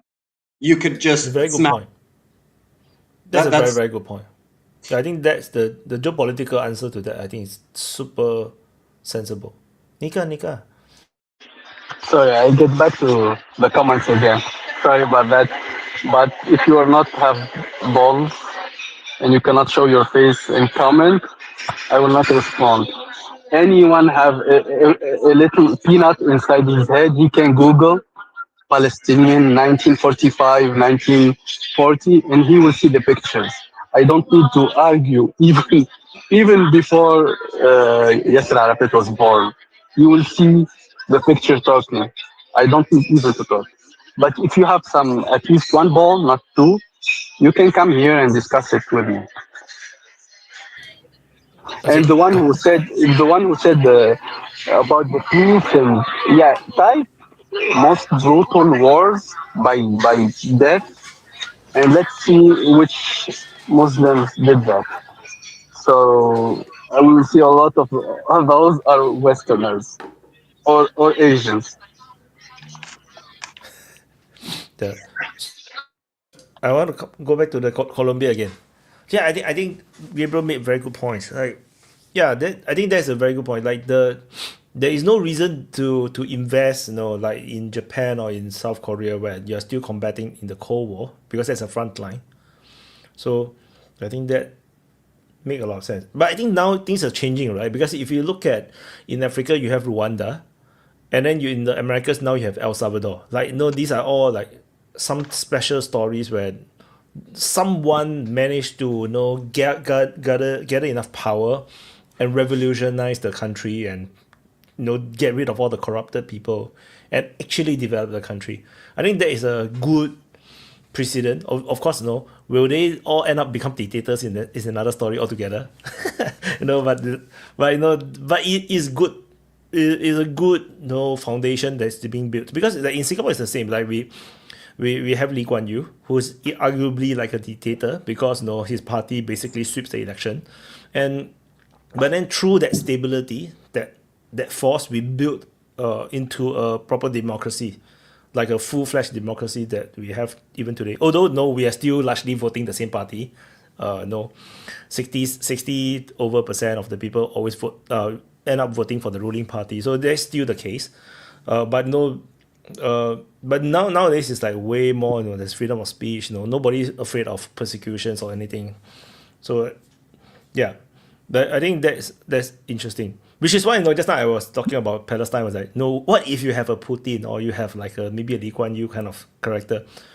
Maybe, I think Yasser Arafat is good, but I think he's not yet at the top level of really really really top statesman where he's able to navigate all these sharks all around Any him. any big statement have like cards to work with.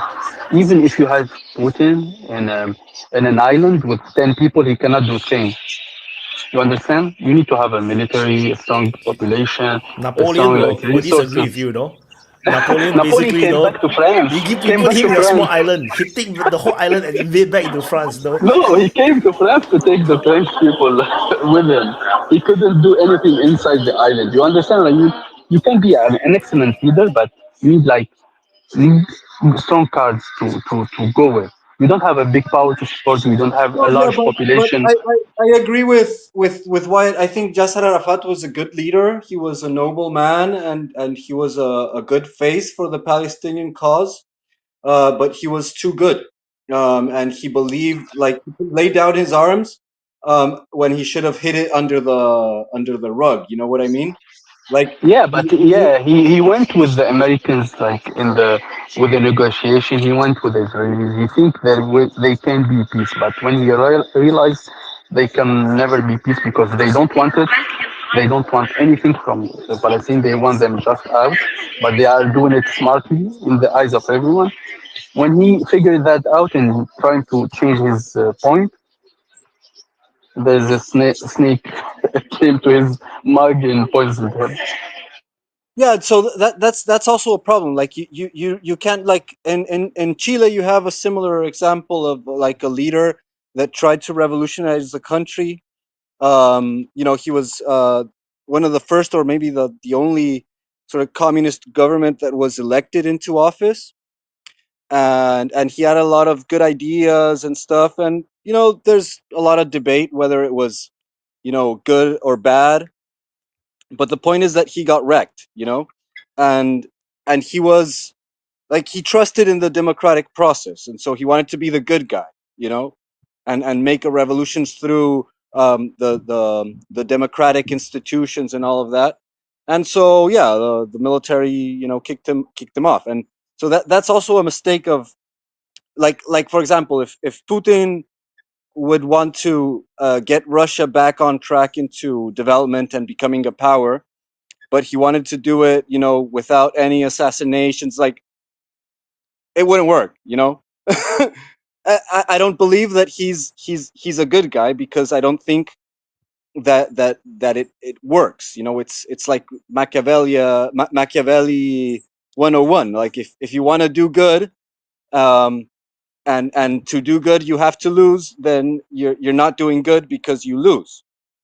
So you have to have like the ruthlessness necessary to be able to take out the competition that is gonna try to sabotage your sovereignty and your good intentions, so to speak. And by good I mean like the prosperity and the power of your nation. And back to the Colombian example. Another good example is Paraguay. Paraguay was a very interesting experiment. Like it's in the heartland of South America. It's in the practically like the center of South America.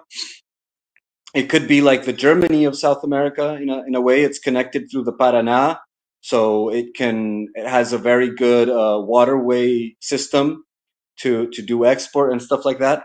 And the Jesuits took it over and they tried to do a utopia there. They did a very progressive experiment there in a sort of way, and like tried to apply a lot of principles of Plato's Republic, and they did a pretty good job in educating and empowering the population. And by the times of the independence, um, the government of Paraguay that achieved independence became an empire, and it was called the Empire of Paraguay, and it was the most industrially developed territory in South America. They were capable of producing steam engines in their forges, something completely unheard of in South America, which was all supplied by Britain for its like industry and arms and all that. And Paraguay could make its own weapons, its cannons, and so on and so forth. And so what happened was that Britain paid the Brazilian government and the Uruguayan government and the Argentine government to go smash those pesky industrial rivals. And so much so that when they conquered Paraguay after a very bloody war, um, he when Mitre, the Argentinian general that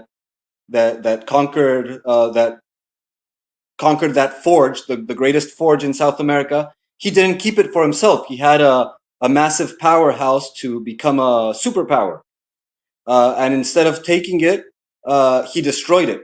He didn't leave stone over stone. He absolutely destroyed the place. So that was the mission, for his conquest. It wasn't like back in the day. It was talked like they were gonna destroy a evil dictator, but actually what they were doing was destroying a industrial rival for Britain, who was the hegemon back in the day. And that kind of summarizes the story of South America, of how it's been. And so it's so isolated that it can't get support from anyone else for that development that it might achieve. And therefore, that's the state of affairs today. So you have to really judge your geopolitical position at the hour of deciding if you want to assert sovereignty and suffer the consequences of that. In the case of Syria, for example, I do believe that he has aligned himself with the powers of the area, as in opposition to the resistance, to the rebels of the area. Um, and so now he can sort of achieve some level of stability, but that only happened because Syria has been degraded to the level in which it's no longer a threat to become a power itself, and that's why it's allowed to have better relationship with its neighbors and with the United States. because it was, willing. It was ran through enough as to be able to, okay, now we can accept you because you're weak enough for that. Yeah, one thing to add on, Gabriel, about Syria is like when you are in tune with the Syrian society, because Syrian society is a complicated one, because there's a lot of diversity inside it. When you are in tune with that diversity, and you can like work with it, with that diversity, and try to gain the positive from it, and can work with the entities, because even dealing with the issues, they dealt with it differently. They went to the heads of the tribes, the heads of those religious people, and they mixed for example, for police in those area, they mixed a portion of that police from the local area. They dealt with it, understanding the society, understanding the culture of the area, because they were from it and they understood it, and they wanted to work with it, because it's very, very delicate and very, very fragile, because it's very there's like the relationships are very complex, the reasons are very complex. People are married from a lot of communities. There's like separate communities, there are cities with mixed communities. It's very, very fragile, but you can like access that and pull it to your benefit. But you need to understand it, and you need to have a good faith to improve, not to like divide or use one against the other and stuff. Why? The Iranian Putin gave 5 memberships. No, thank you, Iranian Putin. I just saw it. It's actually half an hour ago. So sorry. And Paul Obusu say naked Jesus is a walking doctrine on its own. So cool.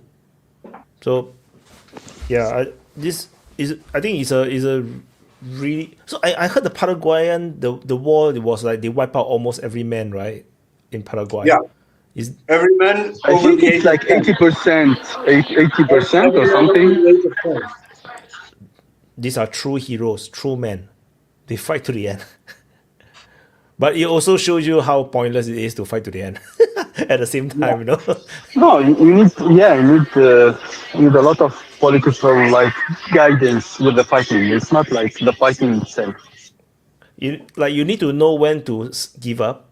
Like then if you have 80% of the men all wiped out, then there's no point. Your state is like fully crippled. And it's really weird, right, Gabriel? They didn't keep the forge. And it's very sad because the Brazilian kingdom also got overthrown. Through espionage and getting the traders and whatnot to overthrow the king, which from what I read is actually a good Sorry, thing, wife, right? I need to go. The phone will close. There's no battery left. I need to Okay, charge thank you, the phone. Nika. Yeah. I Bye, will get Nika. back maybe later. Okay. See you guys. Okay, if you're still around. Yeah. See you. Yeah, see you. So the Brazilian king was actually a pretty good guy, right? Because from what I read, he was doing really well with Brazil, and then after he was removed, then Brazil, just all the way go downhill since then. Yeah. It's the same. It's a similar story. Like, um, the whole idea of South America is that it has to be a backwater, so that it supplies it fulfills its function in the geopolitical arena, which is to supply cheap, raw resources, and buys expensive finished products. And that's still kind of its function today. And if you see, like the most well-off country, which is Chile, I believe, in South America, um, it sort of resigns itself to that role, um, of like just supplying raw resources, and consuming and providing, and that's basically what it is as a country. And now, thanks to that, it's been able to develop like a sort of financial sector and corporate financial sector. and stuff like that. But so there's a good example of like how submitting to the order of the world allows for a certain level of prosperity.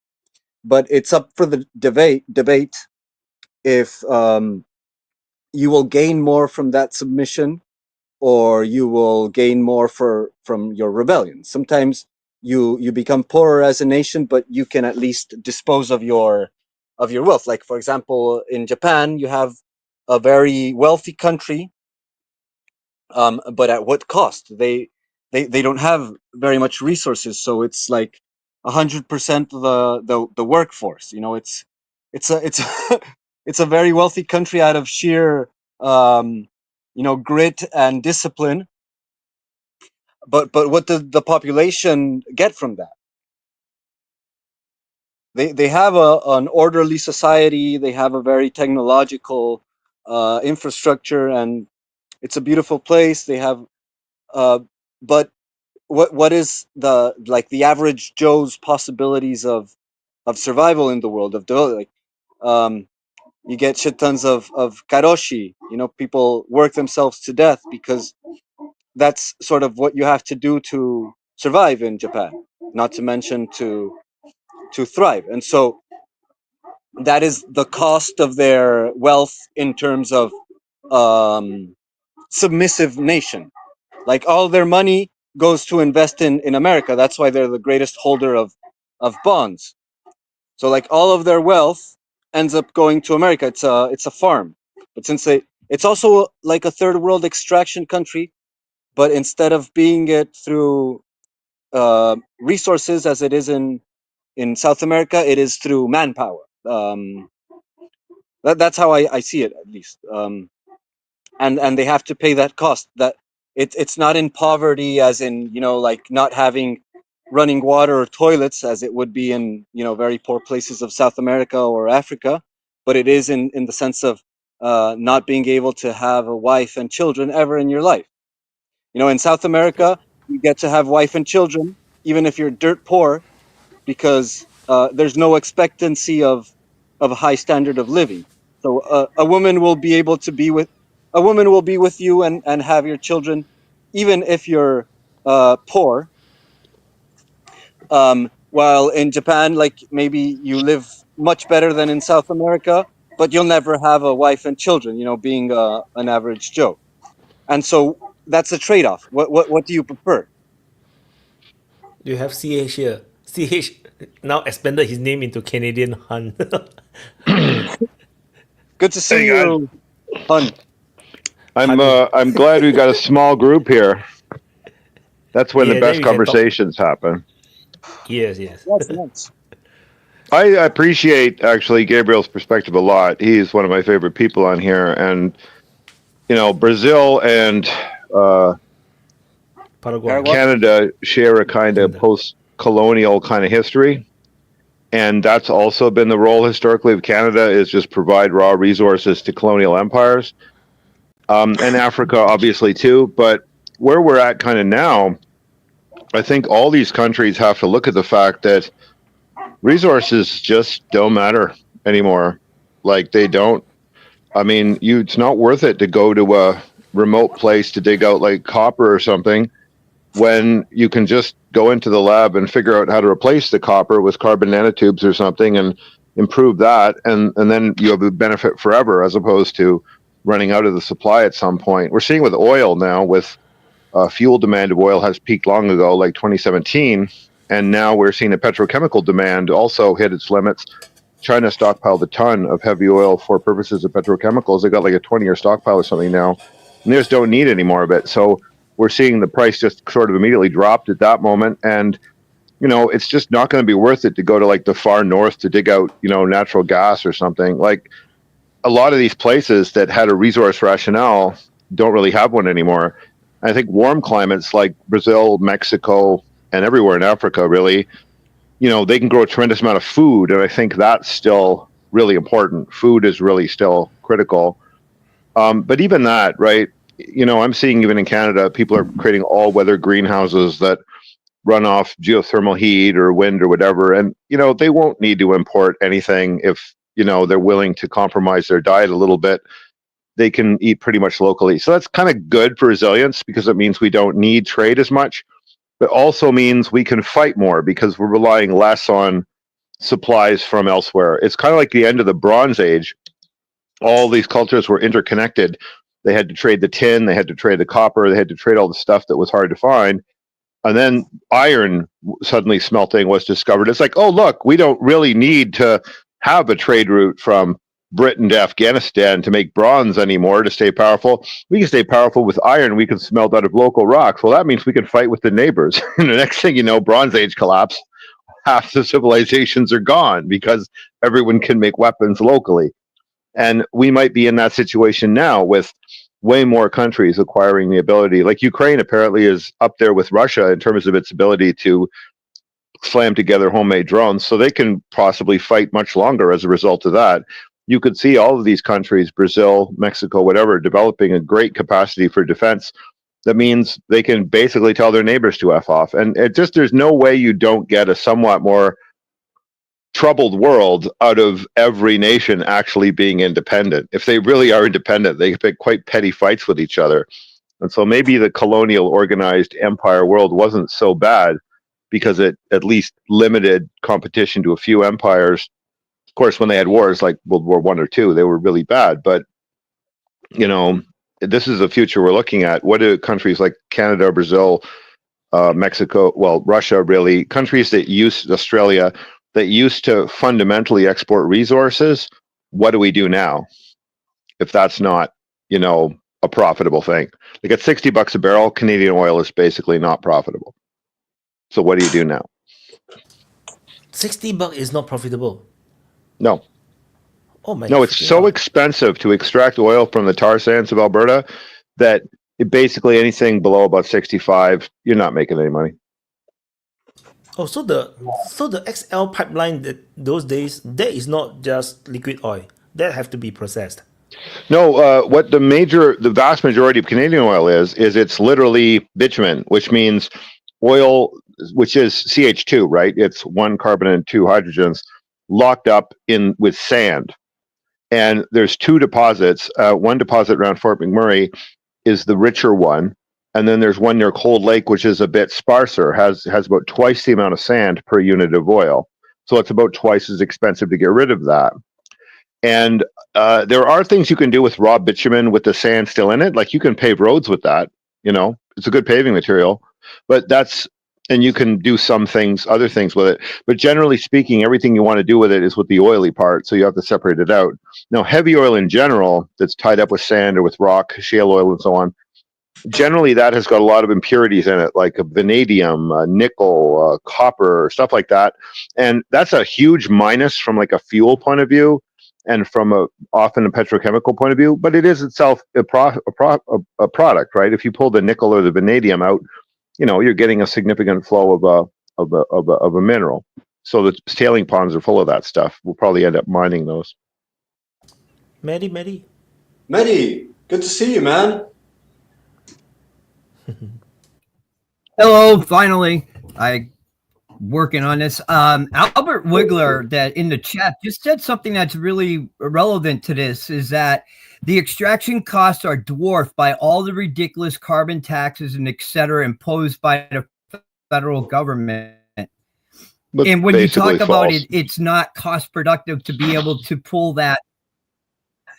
That none of those regulations are adding to the cost at all.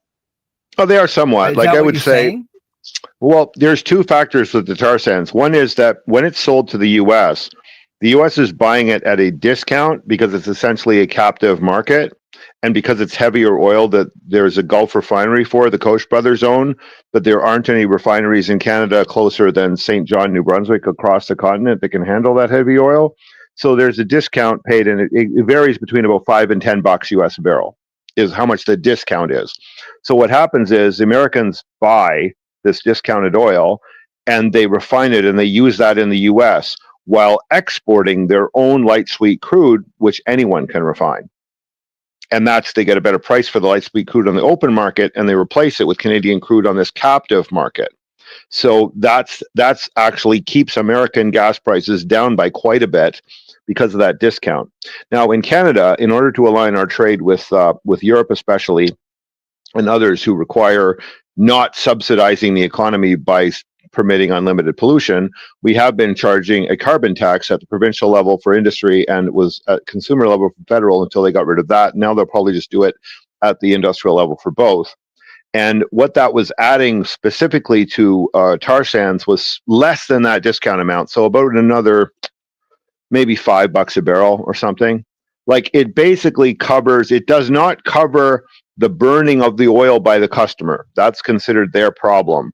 Like their own regulations cover that. So America, without, much carbon restriction, can go and burn that as fuel. But the Canadian part of it, the so-called upgrading, where you have to waste a bunch of natural gas in order to separate the sand from the oil, that was covered. So only that fairly small part of the overall process of using it was covered under the carbon tax. And they were very effective over about 10 years at cutting that down. It would have been in the methods used about 15, 20 years ago, they would have been paying about $8 or $9 a barrel.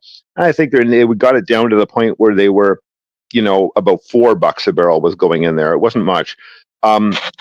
So the point was to encourage them to radically improve the efficiency of all their processes, and that was the main one they did. Now, what's happening now is the emphasis is shifting off of just booting them in the ass to do this efficiently and into something else, which is adopting completely new methods. Now, if the fuel market is going away and petrochemicals is still there, then you really want a petrochemical refinery in Alberta or British Columbia or Saskatchewan, ideally in Alberta, so that your pipeline capacity is still going to the port, not wasted. And right there in Alberta, very close to the tar sands deposits, you would want to build a petrochemical refinery. Then you're selling value-added products. You're selling plastics. You're selling membranes. You're selling paving material. You're you're pulling out the heavy metals. You're doing these things, but that takes a completely different, new, modern refinery, very different than the ones that make fuel. So you have to kind of build it from scratch. It takes a while. So that's one thing that they're going to do. And in that case, then you're selling a much higher value product, and this tax on the energy input, which doesn't have to be fossil. You could have, if your energy input had been, say, geothermal, you wouldn't have paid really any carbon tax to upgrade because you would have been using heat from the ground. If you were running windmills to run pumps to pull up heat and using that heat in order to do the separation, there would have been no carbon tax on that because that's a carbon-free process. So that was the kind of thing they would have gone into if there was still a fuel market. But without a fuel market, the better thing to do is build a petrochemical refinery, especially with the trade issues with the US when they want to not buy it. That's the better strategy. So in that world, the carbon tax would amount to a much smaller amount of the total, even if they went back to it. Mary. But you're talking about in Canada, right? So yeah, in Alberta specifically. Alberta and Saskatchewan is where these are. There are conventional oil deposits in Alberta too, and there are offshore oil and gas deposits in Newfoundland on the east coast, and some gas elsewhere.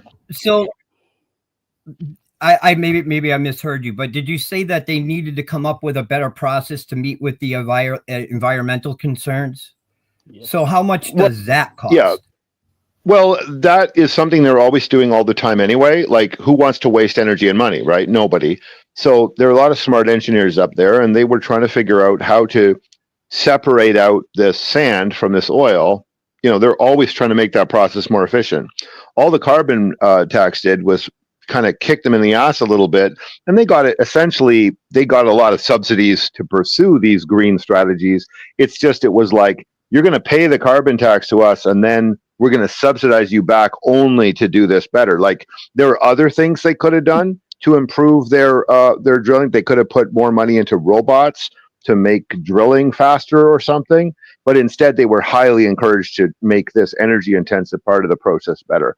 So that's really what a carbon tax does. It kind of, in order, if you want it back, then you have to invest in the specific thing that they're trying to encourage, which is taking a wasteful part of the process and making it efficient. But it's very incremental now, Mehdi. It doesn't make much difference because look at the price of oil. When the price of oil varies between $60 a barrel or $50 and $150, then that's your dominant factor that determines whether you're profiting. it's nice to save an extra $5 a barrel because you made your process more efficient.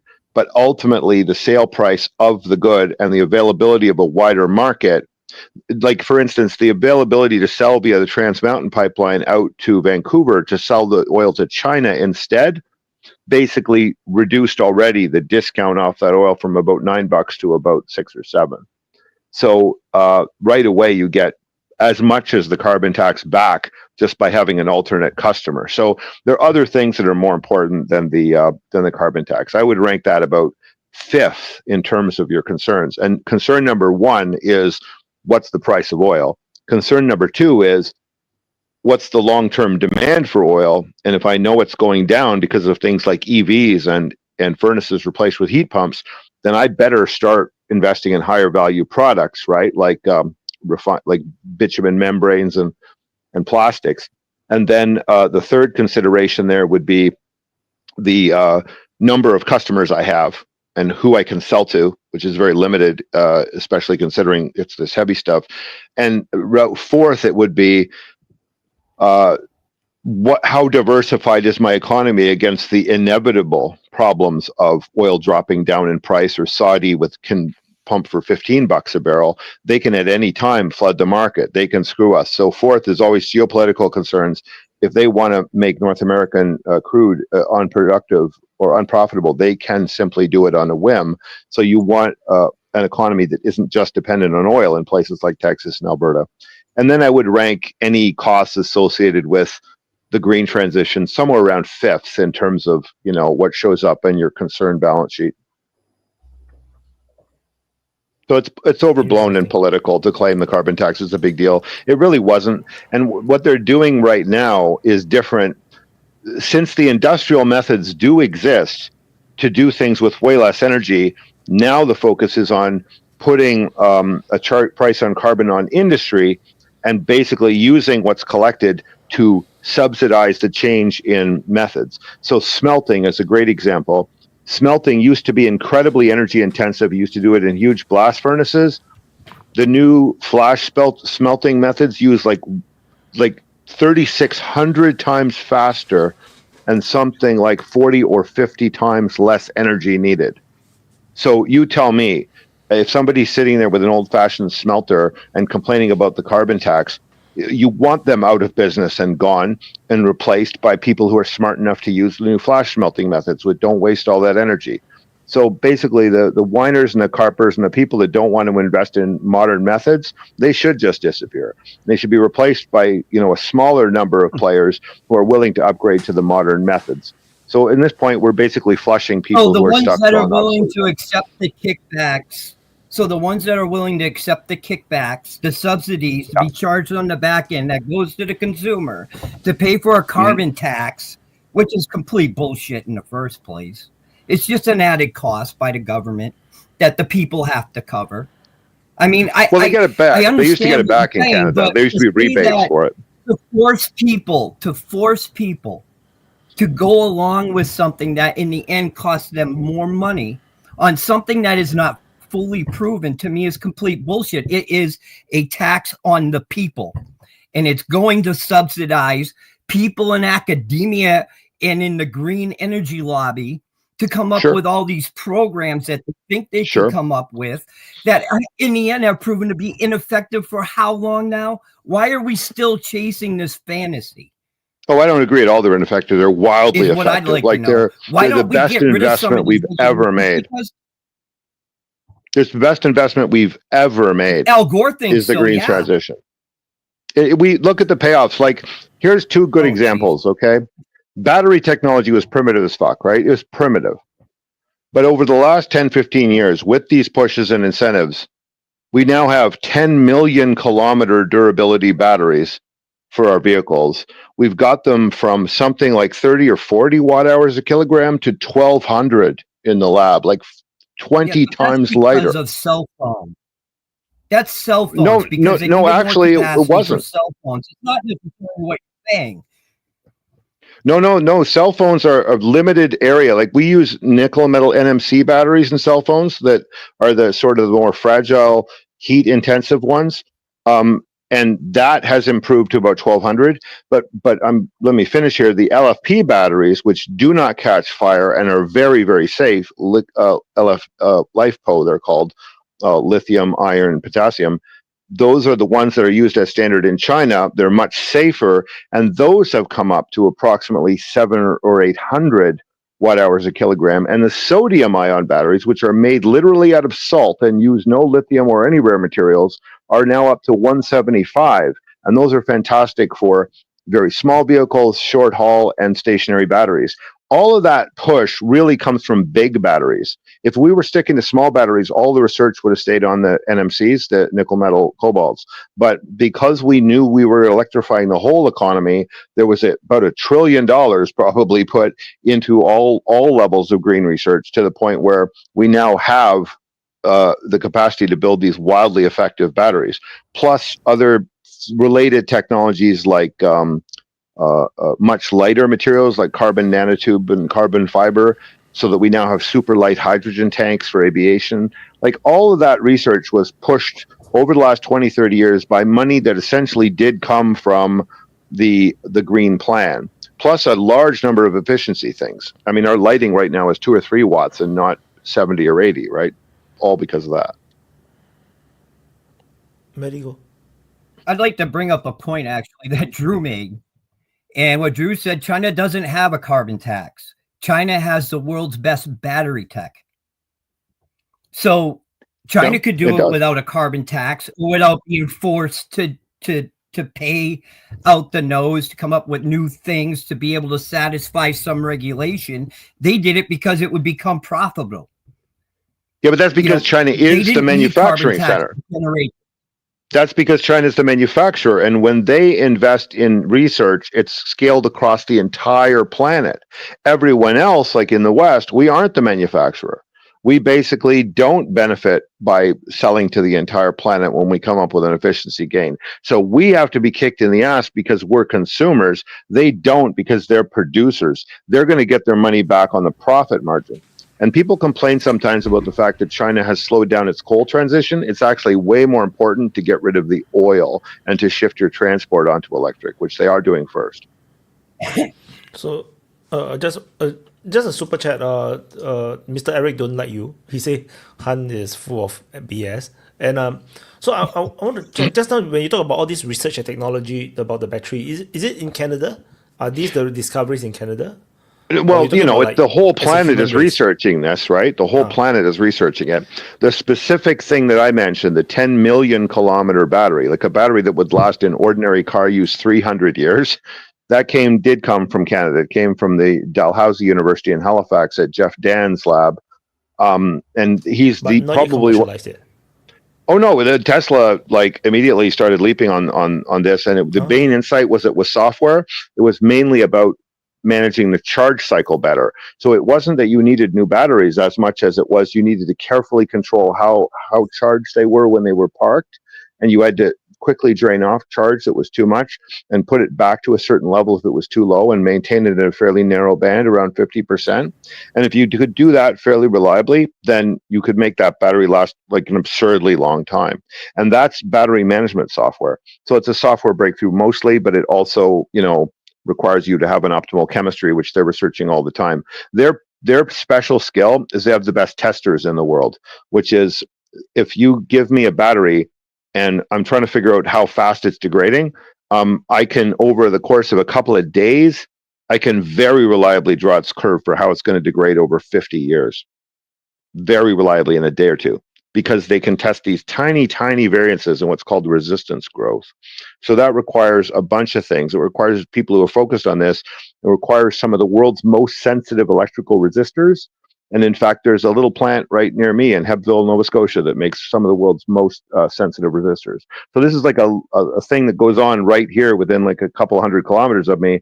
We've got this heavy duty research. Now that's duration. There are other issues like fast charging, where the Chinese have pushed ahead very, very heavily, and other areas like use of sodium ion, so that you get rid of the expensive and volatile materials, where that's spread around. I would say that also is probably more advanced in China.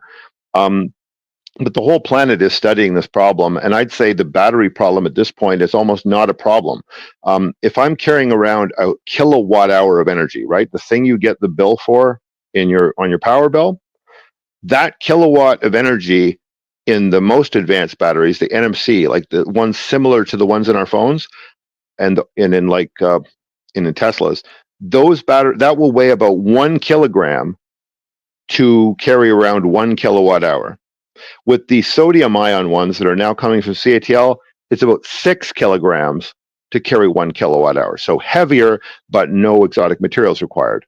And then in between is the LiFePO batteries, which don't use cobalt, but do use lithium and don't catch fire. And those would be like the ones we'd expect to see in standard consumer vehicles that don't have a particularly high performance or need and are for medium range.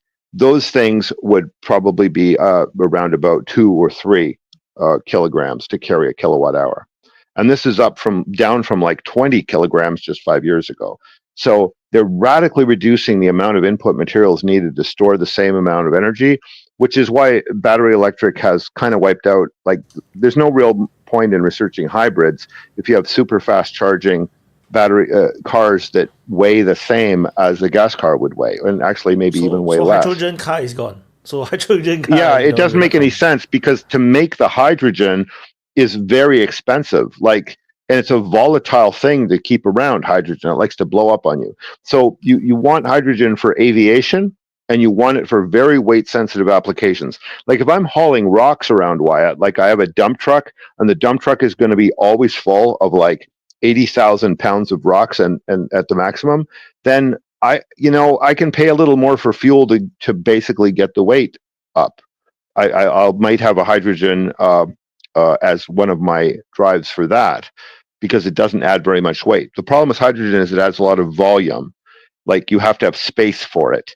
So you can actually attach nitrogen to hydrogen to make ammonia, which is a liquid, which is more compact, or you can attach it to magnesium, which makes a paste, which is solid.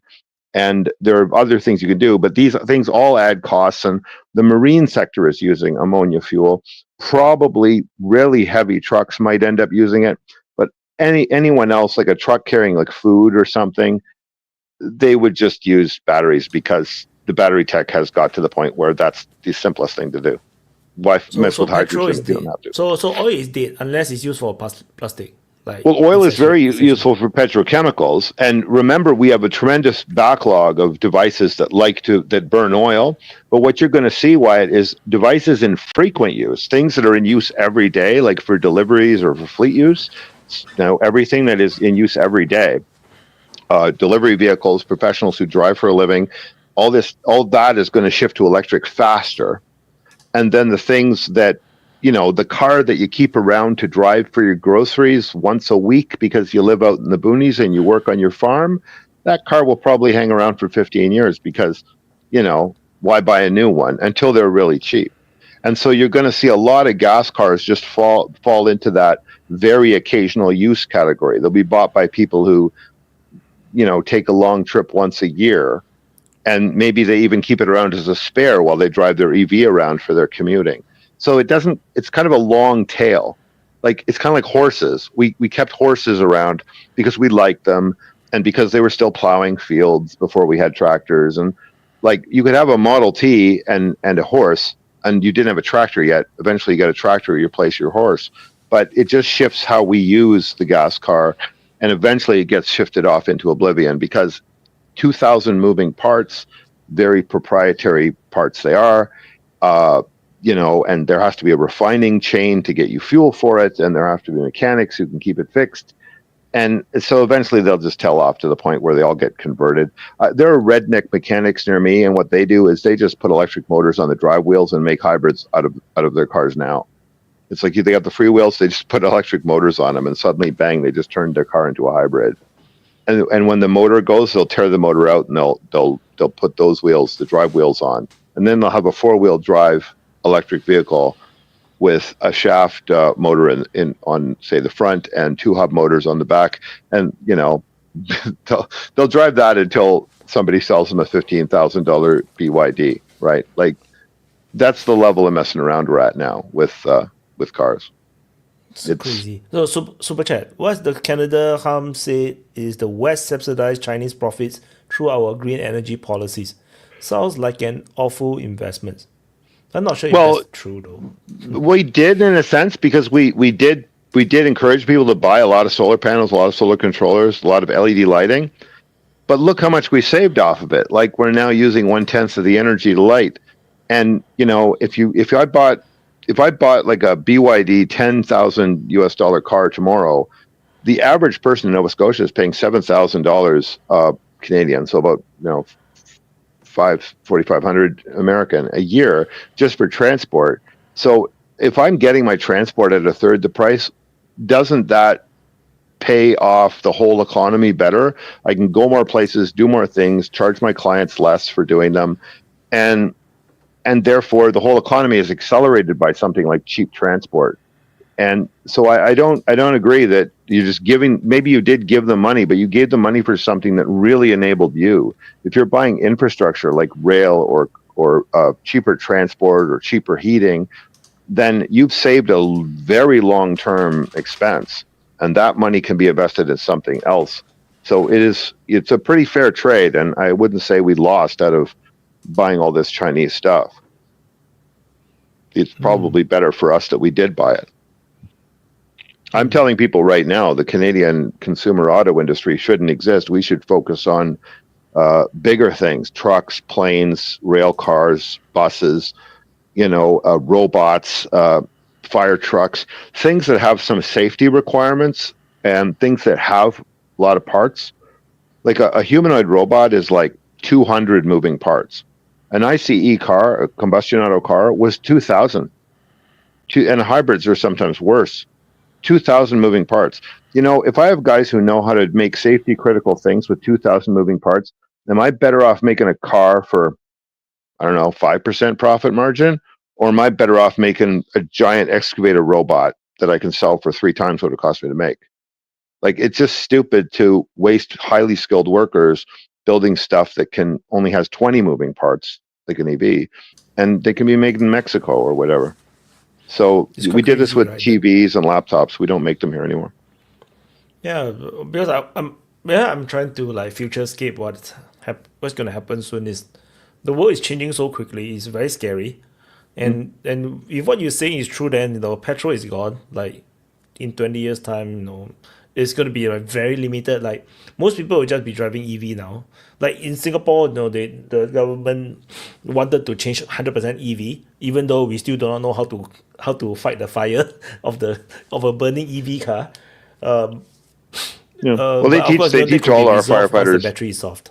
Yeah. Yeah, they teach all our firefighters that anyway. But if the Chinese cars are now using LiFePO batteries, which don't burn, so there's not much of a problem. If they change the battery, right? So because I don't think it's a standard issue yet.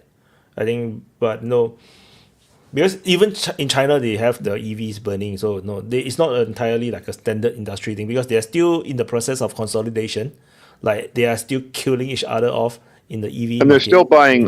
They still have some European brands. They still have Teslas and Mercedes around there. Yeah, and so that they're changing at varying rates. Yeah. I think the thing EV will really mature only when in China maybe you're left with like 4 or 5 car brands.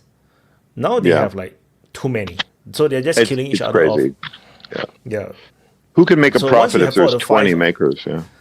Yeah, I don't think so. They're all losing money, so it's just a matter of like attrition.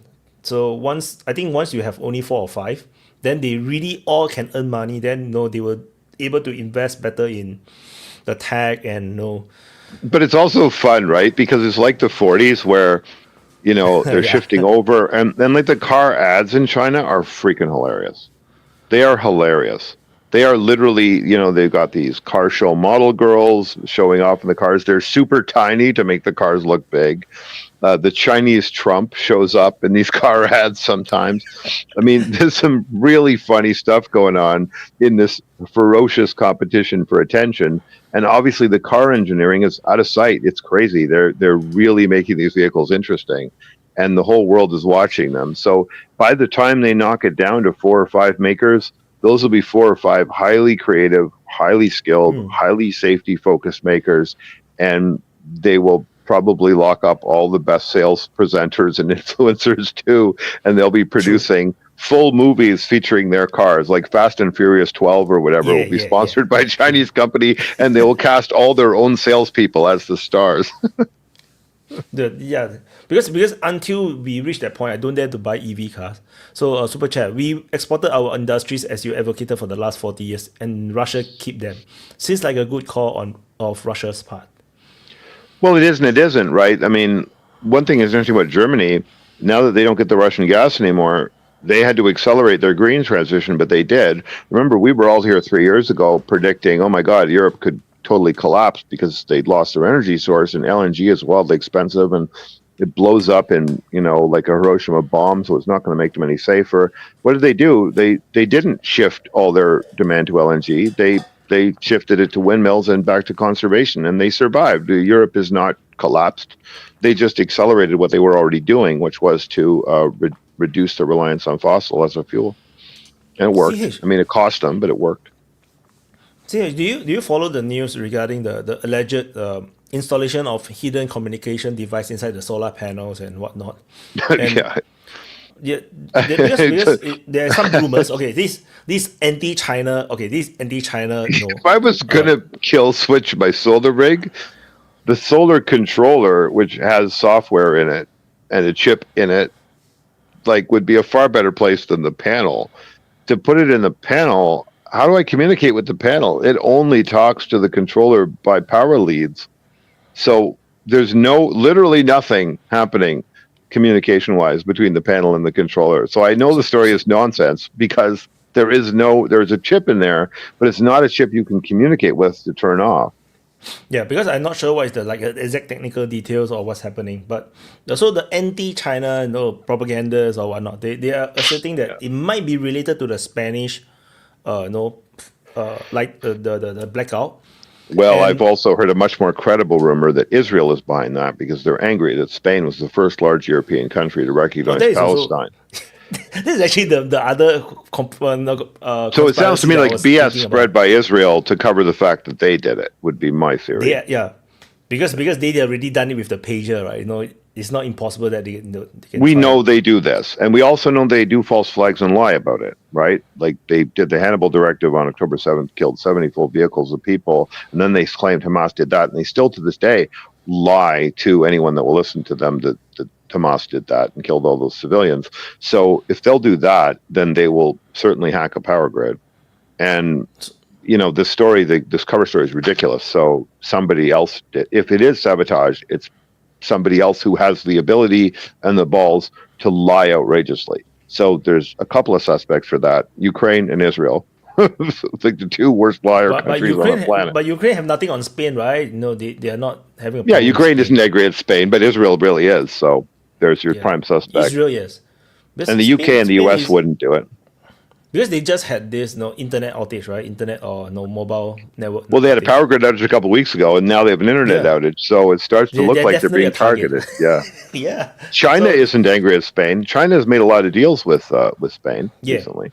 Spain is the doorway into EU. So that's China and Spain have very, very good relationship right now. But that makes Spain look like a Trojan horse. Because has anybody in Spain made an issue of Gibraltar lately? Because that's the thing they have with the UK. But the UK has got so many of its own problems. I can't see them messing with Spain about this. Yeah, because I saw the latest headline about Spain was that Spain is the only NATO country that blocks the agreement to raise to 5%. So it's like Spain is now like a Trojan horse. From outside, it's like they are going against. Oh yeah, okay. Well, maybe it's the US then, because if they're blocking, like, are you saying 5% like on defense, like they're just going to waste 5% of their economy on weapons? This would be a problem, right? If we had robots and AI and all this stuff to make our lives easier, but instead it just freed us up to waste more money in weapons, we could kill each other. Wouldn't that be a very bad outcome?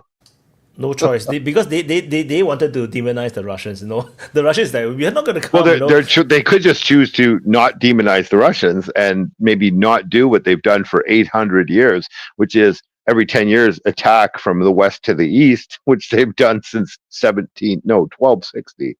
Everybody should look up this one story of one guy, Daniel of Galicia. Daniel of Galicia is the ruler of what is now northwest Ukraine, what used to be southeast Poland. It's the area just north of Transcarpathia around Lviv, right? Daniel of Galicia was an Orthodox guy. He converts to Catholicism himself, and he brings his Orthodox peasants into what's called the Uniate Church, where they're still Orthodox, but they subordinate themselves politically to Rome and the Catholics. Well, what does he do? They encourage him to go attack the Mongols eastward, right? This sounds like a really great plan for a tiny country, doesn't it, Wyatt? And, and basically he does, and he gets pounded. The Mongols laugh at him. They come back. They tear his walls down. They don't even really kill him or anything. They just tear up his walls and defenses and tell him he's a buffer state now and that he's a joke and should stay home. He bitterly complains that he converted to Catholicism and he expected to get, an army, like a full crusade, right? To go take out these nasty Mongols and mixed race people we now call Russians. And they didn't support him. Isn't his story amazingly similar to Zelensky's? Yeah. Right? This sounds so familiar. It does sound kind of familiar. This is 765 years ago. Now, go look at history since. Every couple decades, you see another urge to go do it east, and usually refused. And then about every fourth time, like every 80 years, there's a major attack because somebody is dumb enough to fall for it. And sadly, I think what happens is these Orthodox peasants with their Catholic lords, who were Galicians, and then they expanded a bit, became the Greater Lithuania, Grand Lithuania, I think it was called, and then the Polish-Lithuanian Commonwealth. They kept having Catholic lords over Orthodox peasants. And the Orthodox peasants never learned that they were basically had more in common with the Russians, who were also Orthodox. Eventually, they figured out in 1654, famous painting, Reply of the Zaporozhian Cossacks to the Tsar, they basically asked to be in the Russian Empire instead of in the Polish-Lithuanian Commonwealth. And that's the moment at which the Ukraine permanently kind of changes hands into Russia's hands. But we're still only talking about the inland part, right? Because the Black Sea area was still Ottoman and Tatar at the time. The Russians conquer that themselves with nothing to do with the so-called Ukraine later, about when the U.S. is founded, about 1780s. And so then, only Lenin really puts these things together into one thing called Ukraine. But that inland part and the very western part of it that has usually been in Poland and only rarely been in Russian Empire and was in the USSR from 39 to till 91. That part is the part where all the resentful, Banderites parts. That's where Stepan Bandera is from. So that's Galicia, and that's where Daniel Galicia was from. So, and Zaluzny, the general, who everybody sort of sometimes will put on their list of people who might succeed Zelensky, he changed his sigil of his emblem, heraldry of his military unit, away from being a Soviet-era one to being the same sigil of Daniel of Galicia from 1260. So these people are determined never to learn the lesson that you do not attack eastward expecting support from the west. It will not happen, and you will get pounded back to Galicia and get your walls torn down and get told you are a buffer state, just like it has happened every time for 765 years. Yeah, that makes total sense. Like, why would me far away so safe? Want to go to the front line and die? Like you can fight the front war. I'll stay behind and shoot my arrows. Well, go look who's dying. I guarantee you, it isn't the loyal Nazis from Galicia. I guarantee you, the people dying are ethnic Russians and Roma and Hungarians. We need a demographic on that. Who the conscripts are that die. Hey, now that you're mentioning, you brought up Galicia and the Banderites and stuff. I wanted to bring up, a lot of people don't know this, but there's a outer reason why the Russians do not want to have any negotiations go through the Vatican. It's because of World War II. During World War II, the Pope got involved.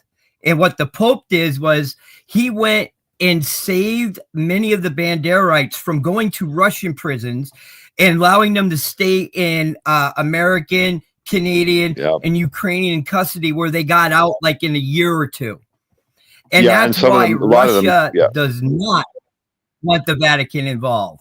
That's one of the Yeah. reasons. A lot of people Exactly, don't know Mehdi. that. So as late as 1945, you still have the Catholic Church trying to coddle and support Galicians to go attack Russians and to keep them in reserve in places like Canada, like up in Alberta, where there's 2 million people, I think, or so in this country that call themselves Ukrainian Canadians, and you know, and some in America and some of them in Britain. But basically, they're just holding them in reserve for next time they want to hold the Northern Crusade. Like you're right. Like this is actually a Catholic versus Orthodox problem, and when they take over a church, they actually change the Trinity to the Catholic one, the Catholic description of the Trinity, and they force everybody to celebrate Christmas on December 25th and not on January 6th. Like, how obvious can you get? They are telling these people they're subordinate to Catholics now. That's the church element of this. So, yeah, of course you don't want the Vatican involved, because Francis at least would admit that this was caused by NATO and its expansion. And Francis knows that this is a 760-year-old problem. But I don't think Pope Leo's history of Europe is nearly as good. I think he understands maybe North American history or America's history very well, the North and South America. But I don't think he has the grasp of European history that Francis had. And so he immediately comes in and says he condemns the invasion or whatever. Well, okay, so Francis knew enough to stay out of preaching another crusade, but Leo doesn't. So under Francis, you wouldn't have wanted it because the Catholic Church has a tainted history here. But under Leo, you really don't want it because he seems to not understand that this is arguably a crusade. Because I have this newsroom thingy where the AI helped me crunch all the headlines. So one of the headlines was like the Russians claim that it's disgusting to have this negotiation at the Vatican. So it's like I agree. It's insulting to all the people that suffered in the Crusades. The Russian national hero is Alexander Nevsky, who fought the Teutonic Knights who were on a crusade through the Baltics. The famous Battle on the Ice, the movie made by Eisenstein. He's the #1 national hero of Russia, and trying to hold this at Vatican is an astonishing insult to the Orthodox period, because they were a combatant all through the early phases of this mess. The church was because when I saw the headline, I was like, oh, the AI got it wrong. It sounds a bit weird. So no, I don't know the historical context. At least if we all admit that it's a crusade, we're actually a little further ahead, right? Because then we know what we're dealing with here. Like Israel is a crusade too. It's a Western state established in the middle of Palestine, right? Yeah, true. Wyatt, do you think the talk between Zelensky and Putin will happen? Feels like Putin is quite done with the negotiation as the West keep fleeting prata. Prata is actually the Indian food, the fried bread kind of thing. So, yeah, no idea. I don't think they will talk because Zelensky banned himself from talking. Upgrade. Well, the Constitution says he can't talk. And did you ever read? I would advise anyone who ends up watching this to read the actual stated plan they have for when they conquer Crimea. I mean, it's an ethnic cleansing plan. Ban the Russian language, declare martial law, arrest every single person who even was in municipal government and facilitated the Russians in any way, or who provably voted in an election in Russia. It's an ethnic cleansing plan. And how the hell can you condemn that in Gaza and support it for Crimea and Donbass? The West has no integrity whatsoever on its diplomatic international law position. It's just nonsense. I think so. I kind of agree with Trump that get away from that. It can't end well. I think upgrade is next because he raised his finger a long time. Yeah, I think it's also clear with the latest statement from Lavrov, right? Who again says, with which legitimate figure are we going to sign the peace deal? Because that's an important part too. Right. Yeah. Because you need to have certainty that this contract is also followed up with actions and not just ripped apart 2 seconds after it's signed. Because that's the fear of the Russians too, right? That you're going to sign some document with Zelensky, for example. Zelensky is not, according Not really the president anymore. Yeah. exactly anymore the president, so it's invalid. And later on in life, when maybe in 20 years they're going to be like, oh, we signed this document, but Zelensky was not a real president, so it didn't count. And I'd be amazed it lasted 20 months. Like they yeah, would. I just give a number. Once they right? have their weapons piled up again, they will denounce the document and say Zelensky wasn't president. Yeah, Let's go. exactly. Exactly. So that's why I think there's not going to be any Zelensky-Putin meeting per se. I agree. I think it's going to be done with some other instances, and I'm waiting for the draft from the Russian side, so it's going to be probably also dictated inside it. So we're going to have more insight in it. And I just wanted to come back real quick to some thing was said before because of the green energy thing, just real quick, not too long to drag it out. Who say that the German economy is, of course, they didn't change their way, right? They go back to, again, more green, turn off the nuclear power plants and stuff like that, what they did completely. But the effects of it is catastrophic. You know, the German economy is barely growing, and they have internal problems with some parties, right, with the AfD and stuff like that.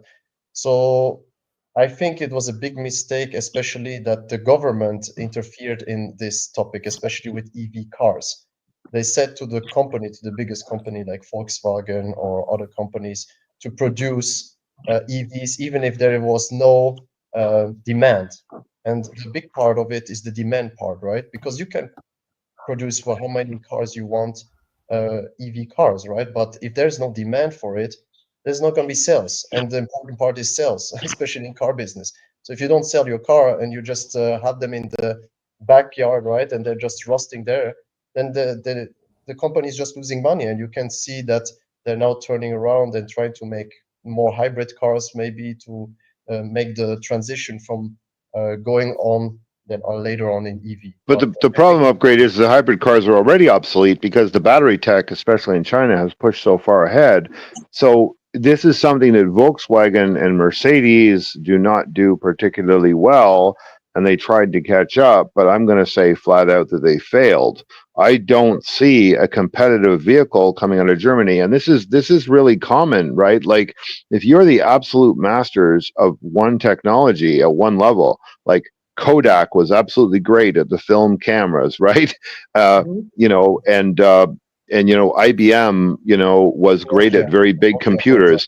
But it's never that company, the company that was great at the last technology is not going to be fabulous at the next one. They're specialized in the wrong things. So like, you know, the world's greatest horse breeder did not become the world's greatest automaker.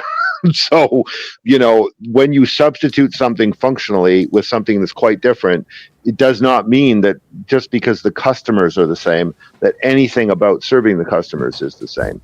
So the German strategy was, I think, if anything, they tried too hard to save their existing industries when they should have just said, look, guys, you know, realistically, in the world, we're not going to be a major auto exporter anymore. They aren't as complex a product as they were. I agree that there was a big push from the government to incite the companies to make certain vehicles, which was not demanded by the market, which you acknowledge, right? So that's, for me, a big mistake of the German government. Because well, except where we're going to disagree, though, is that marketing is the enemy of infrastructure. If you are marketing at all, you are failing at infrastructure transaction. Infrastructure transitions happen by order from the top. We didn't get rid of horses because people didn't like horses. We got rid of horses by tightening regulations on leaving crap on the street, by, you know, removing the watering holes, by removing the blacksmiths and the stables, and by making it pretty much impossible to use a horse to do a substantial journey or problem, and by fining people heavily if their horses got out of control. All of that got tightened up, and horses got effectively banned off the streets. That's why the transition happened so fast. It isn't by marketing, it isn't by choice, it's by force from the top, because in an infrastructure you have to have things the same. You couldn't run a whole bunch of charging stations and a whole bunch of gas stations and a whole bunch of horse feeding stations just to allow for consumer choice. It wouldn't work. You've got to force it into the new modern way very quickly. And so the German problem is they didn't do it fast enough, in my view. They should have pushed more.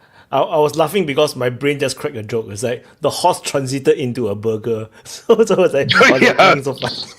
In France, it did, yeah. In France. So, okay, I think we should go back to Ukraine, because if not, then we'll go back. Because what I hear, I have new questions about the. But wait, EV something cars, Upgrade has said is very important, which is this transition obviously was very costly, right? But politically, here's something really interesting. The Green parties, which historically were very anti-NATO and pro-peace, have really, in Europe, pushed for the Ukraine war and supporting Ukraine. But you read their statement about it, it's super interesting. It says, Russia is the #1 fossil supplier. Get off fossil completely and we'll cripple Russia. They're clearly using Russia, boogeyman, to sell to accelerating the transition. Well, the funny is, the day there's a peace settlement in Ukraine, and the day the transition is irreversible, like they've shut down the old blast furnaces and had to replace them with the new technology, the EVs are flooding in everywhere, and nobody and fossil fuel refineries are shutting down. That day, when it's inevitable, will the Greens turn around and go, yeah, we were right the first time, NATO sucks, get rid of it? Because they won't need it anymore. They won't need to demonize Russians. They can go back to their real opinion, which is that NATO is also important, is that there is not enough charging station to fucking have that many EV cars. Imagine you just remove all the oil cars, and right now you put all EV cars.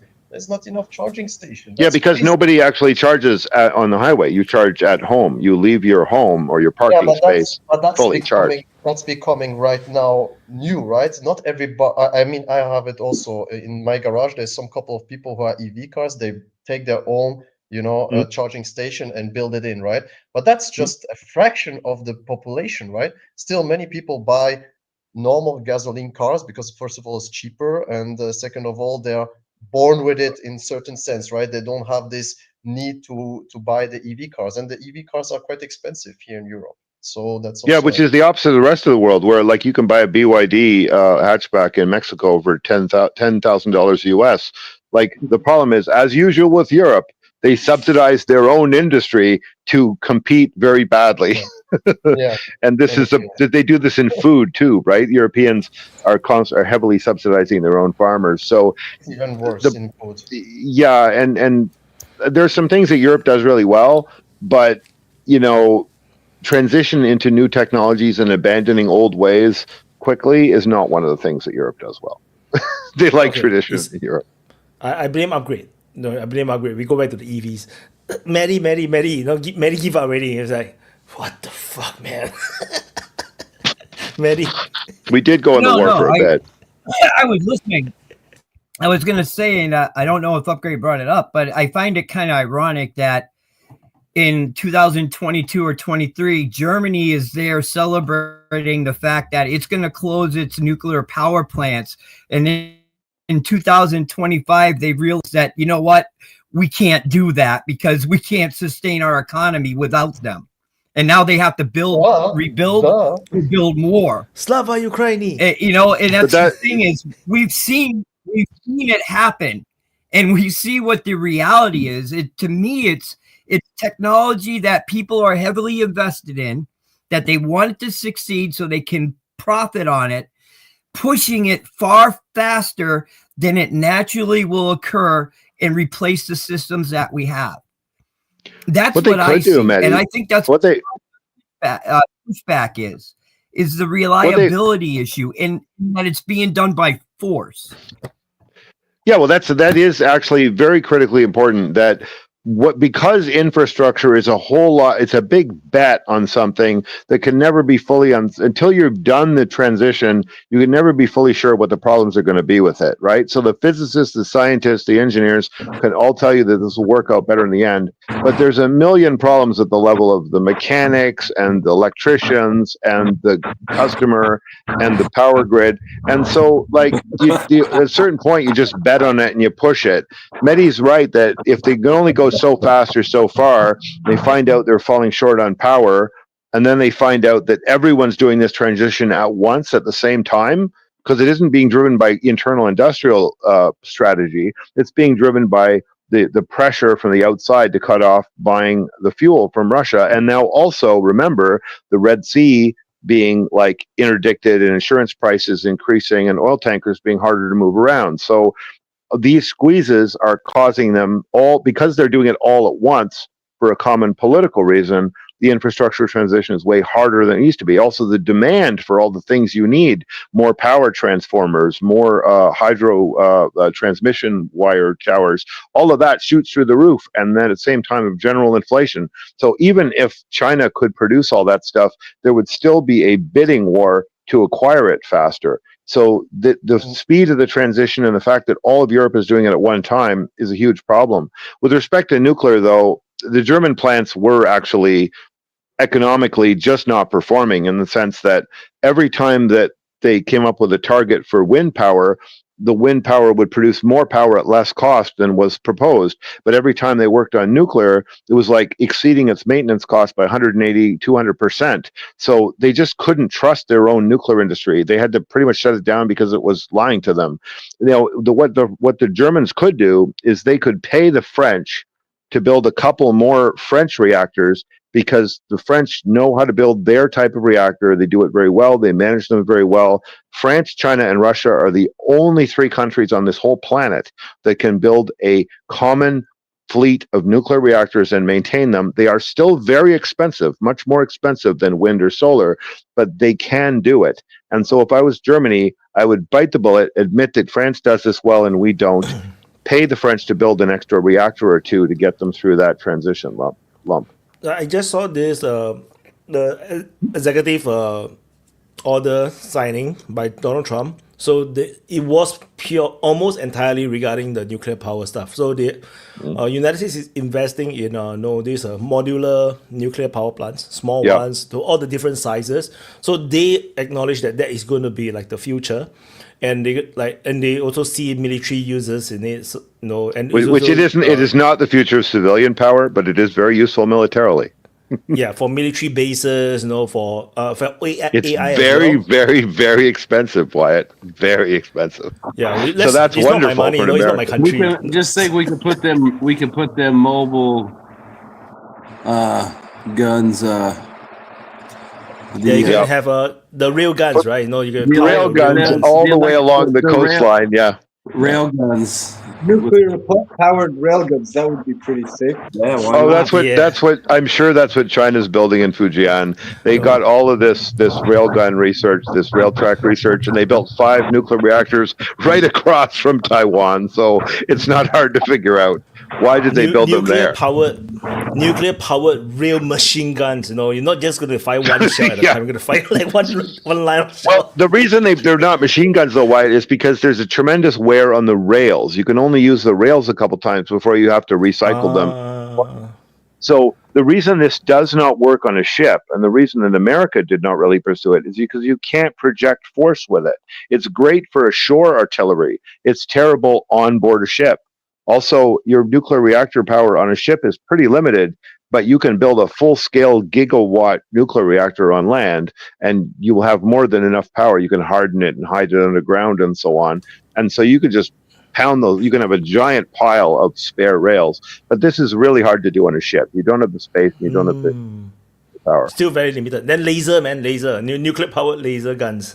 Lasers are more interesting, but remember 3 things wrong with lasers. 1, if you're against a kinetic weapon, it doesn't help you, because all you do is you take a thing coming at you at Mach 20 and you make it into a melted bunch of hot slag coming at you at 20 Mach 20, which is not good. It actually is going to explode worse when it hits you. So the second problem is laser is easily deflected. So like just put a mirror on the surface and most of the laser power will dissipate.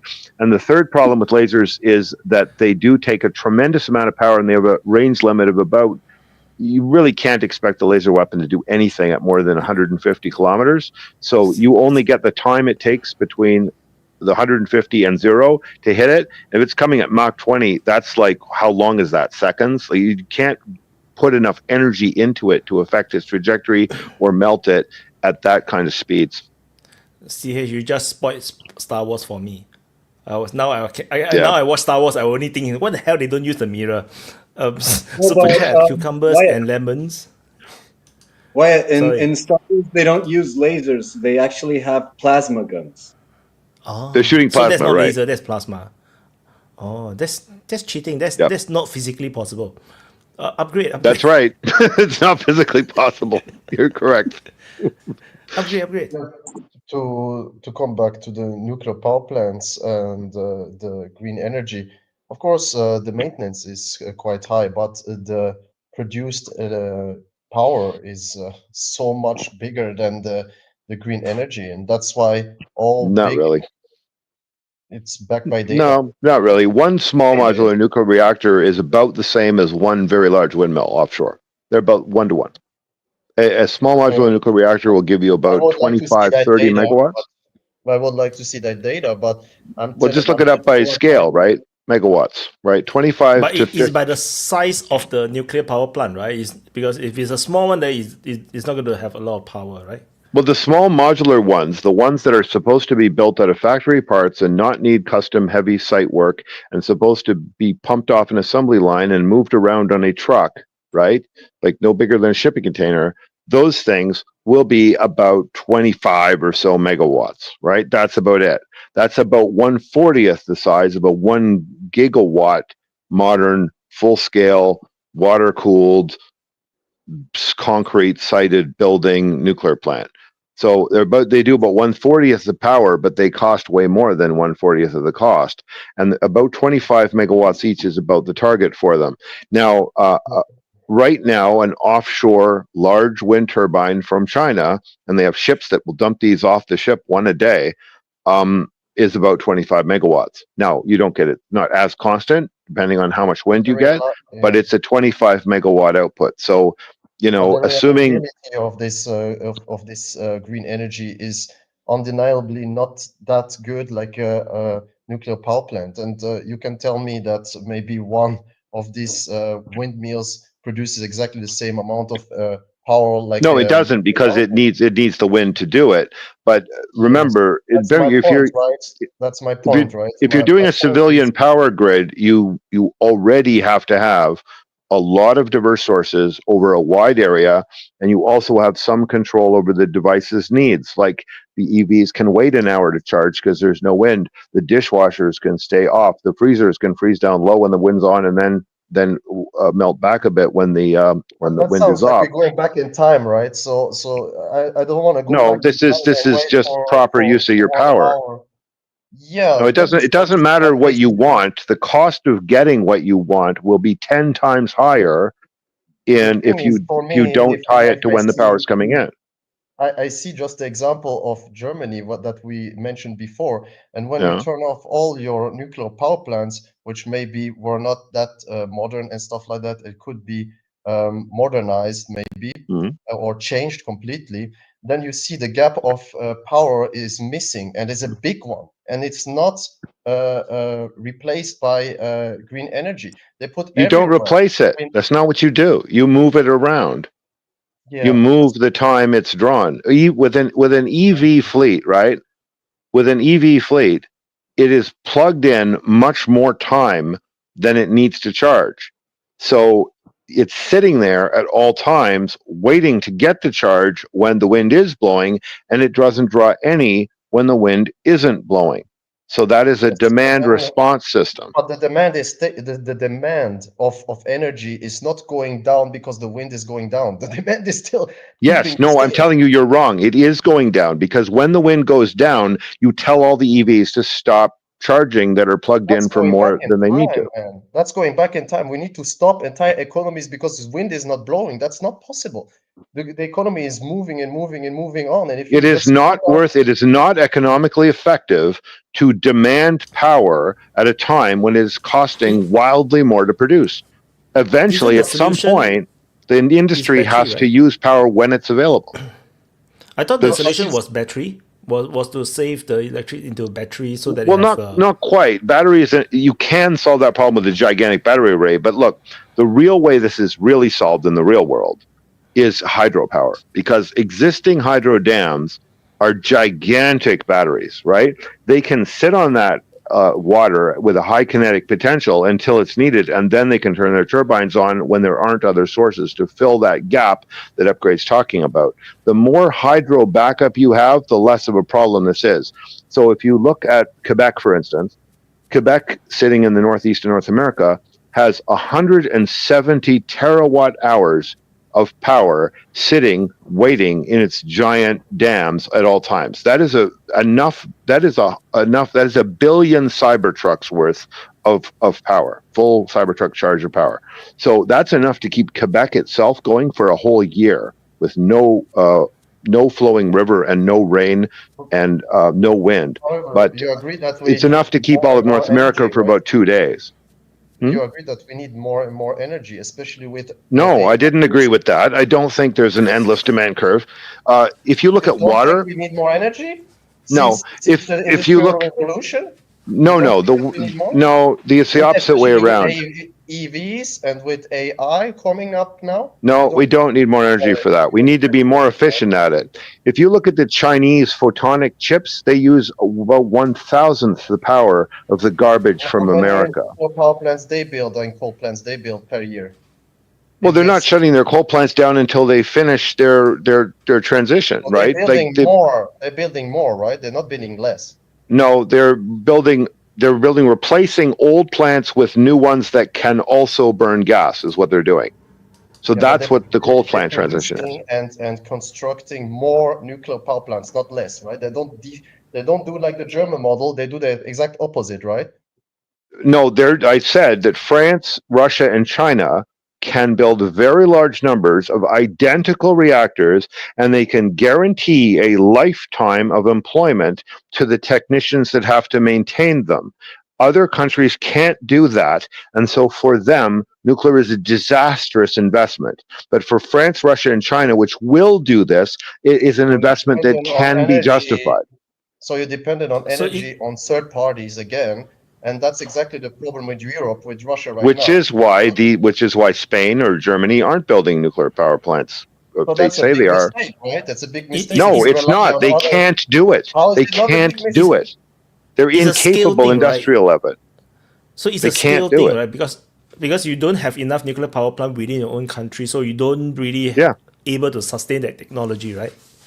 And they don't have the cultural ability to set a university program that trains people only in these reactors, teach them guarantee them a job for life, and have them sit in that job for 50 years. Like France, Russia, and China do this. Germany and Spain can't do that. America can't do that. It doesn't. They don't have the capacity to do that kind of long-term industrial strategy.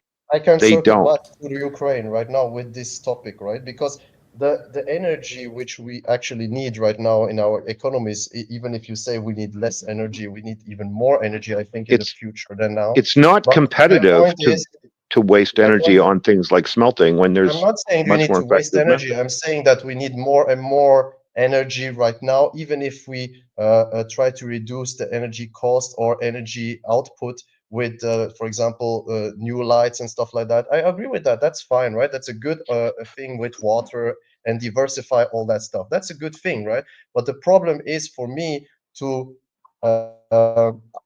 outsource energy to third parties, like you see right now is happening with Russia and the United States. They're going to take advantage of this and going to squeeze you out. Meanwhile, you're weak. And that's what we see right now. All the more reason to be efficient and resilient, because then you're less squeezable. Yeah, of course. But the problem is you cannot be efficient. You can be efficient until a certain point, right? You need energy. The energy is a life of the economy, the industry, which is, for example, for Germany, is vital. If they have no energy, that you see exactly what is happening, and it's backed by data because you see what the growth is. The growth of Russia is. Okay, wait. Economic growth issue aside, just look at the infrastructure and the production of goods, right? Forget the GDP measurement because GDP measures a lot of crap too. But looking just at that issue you're raising, when over the last 30 years or so, the economies where people focused on getting more energy so that they could keep using the same methods they were using were clobbered by the economies that focused on let's invent new ways to use less energy so that we have a competitive product that we can sell to the whole planet. China took over the world by making itself and its products so efficient that Africa wants them, South America wants them, Southeast Asia wants them. None of them want American products because American products like vehicles and so on waste too much energy. So basically America focused on supply side and let's get more energy. Let's frack it out of the ground. Let's do more drill, baby, drill. That's how they talked for 30 years.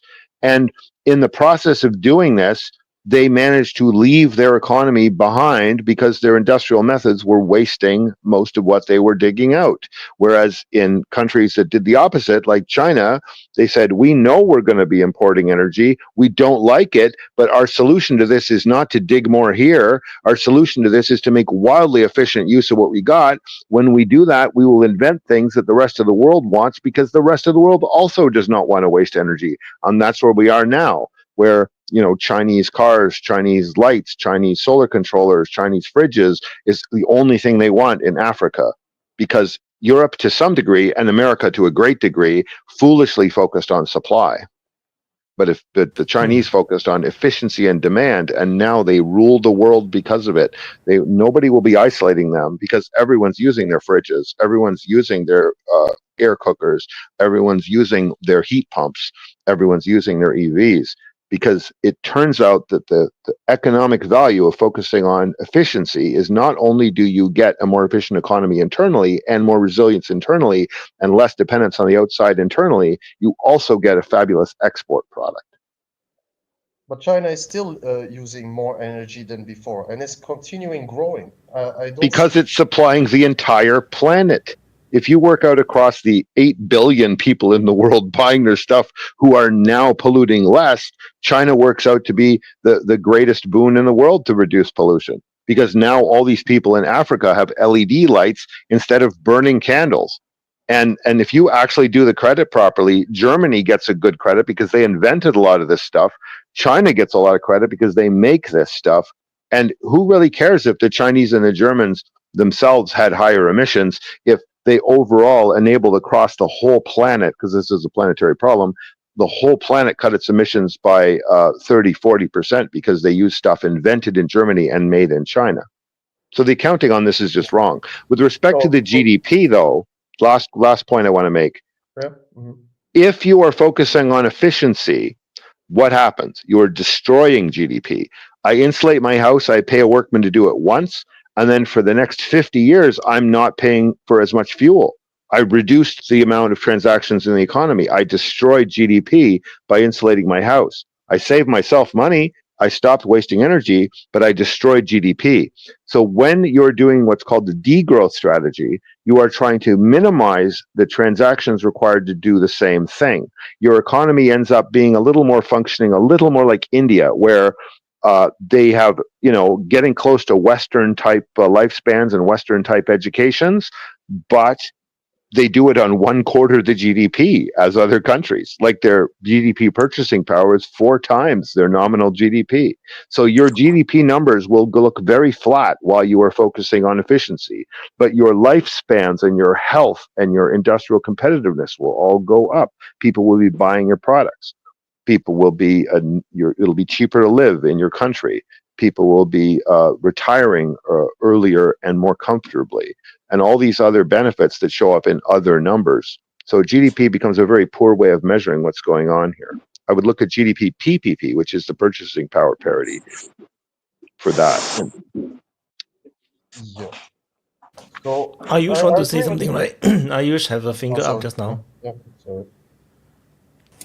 Yeah, I was just listening to sorry what Canadian Hun, and I heard like he was talking about China, and I was just thinking that he's way too optimistic about China's product, like how they are saving energy by supplying to Africa, and like it's not. I really don't know much about it, but I know this much that China is not that great. Their products are like very bad. You are talking about like cheap EV products, EVs like $10,000 BYD car. The cars light on fire because they are cheap. It's like when you I'd love to reduce the see some cost. statistics on that, but I don't think that's true.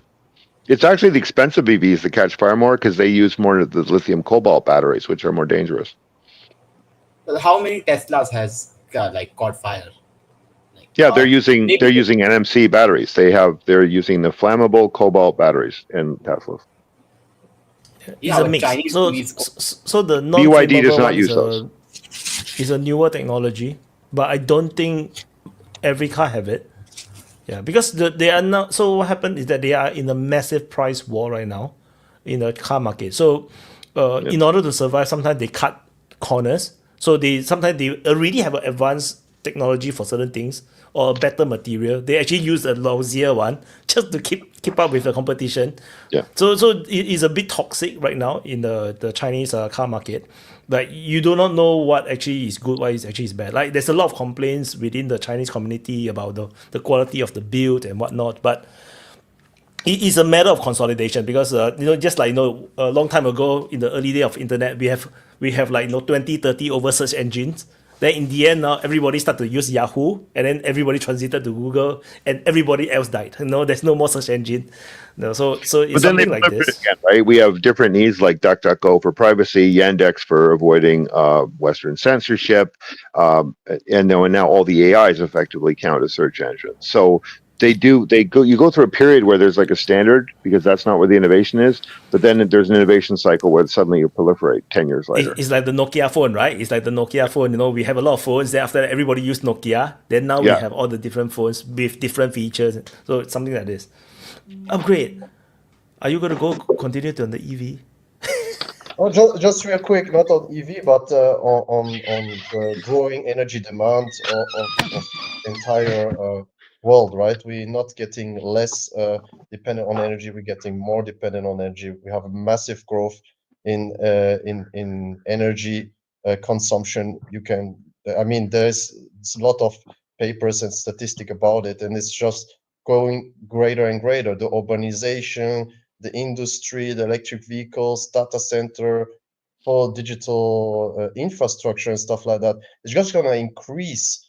Of course, we need to see how we can make it as much as efficient as possible. Yes, but when I see that China is producing, I don't know, maybe 30% of CO2 emissions of the entire planet Earth, and then gives some, windmills here and there. I don't know if the equivalent of coming back to clean planet and stuff like that is worth it, but that's going to be seen in the future. And I think China is doing great things in many aspects, but on EV, I'm a little bit, I don't They have a want to go. schedule for some of this stuff. Like, I mean, you're right that's a troublesome level of CO2 emission. But consider this: the new coal plants they built are all capable of gas, and gas is about half the emissions of coal when you one for one substitute it. It's just I that also hear that gas they is want to imported. move to nuclear power plants to get away from the coal, because I think 60% or so is still fueled by coal, and coal is horrible. And Yeah. Now the question is back to coal. That's even worse, if you take 10 years and put $1 trillion into your nuclear fleet, right? Mhm. If that's what you're doing, the question is, what else could you have done with $1 trillion in 10 years, right? Like you could have made every building insulated. You could have zeroed your fuel costs for heating. Everybody could have a greenhouse attached to their house. That's actually a lot of money. If 1 billion people in China get $1,000 each to be efficient, the thing is they've already largely done that. And so I think in China, they do have a good sense that the conservation approach should come first, but they may be running out of conservation. Like they're not wasting a lot of energy in the Chinese household now. So, if they can advance nuclear technology generally with a heavy investment, the one thing that I'm going to grant that nuclear might turn out to be a good investment in is if they can do much more of its specialized materials needs with carbon nanotubes and carbon materials, because the big problem is you engineer something for all these high pressures and high heats and high radiation, then it gets bombarded with neutrons and then it changes. So carbon 12 will turn into carbon 14, which is why steel is weaker now because of all the nuclear tests in the atmosphere. You have to dredge up an old battleship if you want pre-nuclear test steel, if you want it to be really strong. So when they try to build something like a nuclear fusion kettle, they have to build it off a sunken ship because modern steel has too much carbon-14 in it. So if you could figure out a way to build a small modular nuclear reactor without a huge amount of exotic alloys like calandria and niobium and all these crazy things, and have a whole engineering supply chain which makes the military industrial complex look like Walmart. If you could figure out how to do it with common molecules to get nuclear fission, that would be a great breakthrough that would then make nuclear fission possibly price competitive with a power grid based on renewables and solar. The thing about renewables, obviously, though, is it's fixed in place. The windmill has to sit there. The solar panel has to sit there. It's not a portable source. To make it portable, you need batteries, and then the batteries have a cost. So I'm not saying nuclear fission has no future, but its future totally depends on how light they can make it and how little exotic materials they can use, which adds up to how cheap they can make it. And China is a good country to try it. I can agree with many points you said there, but the most important part is the isolation part. I think it's very important because we spend the days and years in our houses, and if everything what you heat goes out in the atmosphere, it makes no sense, right? And in China, I'm telling you, I was living there. They have a lot of work to do, especially with building. They're building, yes, it looks good right outside, but sometimes it's horribly done. It's not properly done because these companies are also corrupt, some of them, and they take money and they just build real quick, put a lot of money in their pocket. And also, for example, in Beijing, where I lived, until November, you don't get heating. There's a central heating system, which is powered by coal, and you can see it coming because 1 month you can see the smoke coming more and more and more, and that's the coal industry who is working to actually heat up this entire huge city, right? So it's not like in Europe where you can turn it off and turn it on, right? So they have great things, but they need to my hope for that stuff is that when the Russians get their gas pipelines directly into China, then China will be able to transition some of that stuff, the district heating, the power plants, off of coal and onto gas, which will cut the emissions in half. So let's say that might go down from 30% of all CO2 in the world to 20% very quickly once they have Russian gas coming in. Yeah. Mm-hmm. Maybe let's transition to something else, because I think everybody else get tired of us talking about it. Vaughn, save us. Change the topic, Vaughn. We need save us, because Prada's the one who loves the energy economics numbers and things, and he and I argue about this a lot. But I think over time, guys, like we're seeing more EVs and we're seeing more windmills and we're seeing less oil-based everything. So I'm going to stand on my record predicting that it is working. It's, not easy, but it's working. Europe didn't totally collapse yet. Okay, Vaughn, propose what to talk about next. We're going to all die in the EV topic. We can talk about what's going on around Pokrovsk. I'm amazed how long that's taking. Happened. I mean, why? I mean, there's no rush. I mean, they're just going around it, and I mean, you just sit there and kill the Ukrainians that come. How big a city is that? How they do it now? The way they do it now is they move up and they fix them, and then they hit them with FPV drones, and then they hit them with artillery and airstrikes, and then they just move up and mop up, and then they rinse and repeat. So that's another reason why it's probably slow. But I mean, obviously there's something going on, because there's places where there's nobody there, or they all ran away, and they get these big chunks and tree lines and positions. I mean, it's crazy to look at how many of these big positions that are on the map, fortifications, are completely behind the red. Like they, whatever they were on the map, they weren't shit in real life, or there just wasn't that many people there to fortify them. I mean, if they had, hundreds of people in each one of those fortifications you could see on the map, then it'd be different. But I mean, I saw one the other day where I don't know. I mean, I saw 3 Russian guys, but maybe let's say it was a half a dozen guys, and they rode up. I don't. I'm not sure how they got there.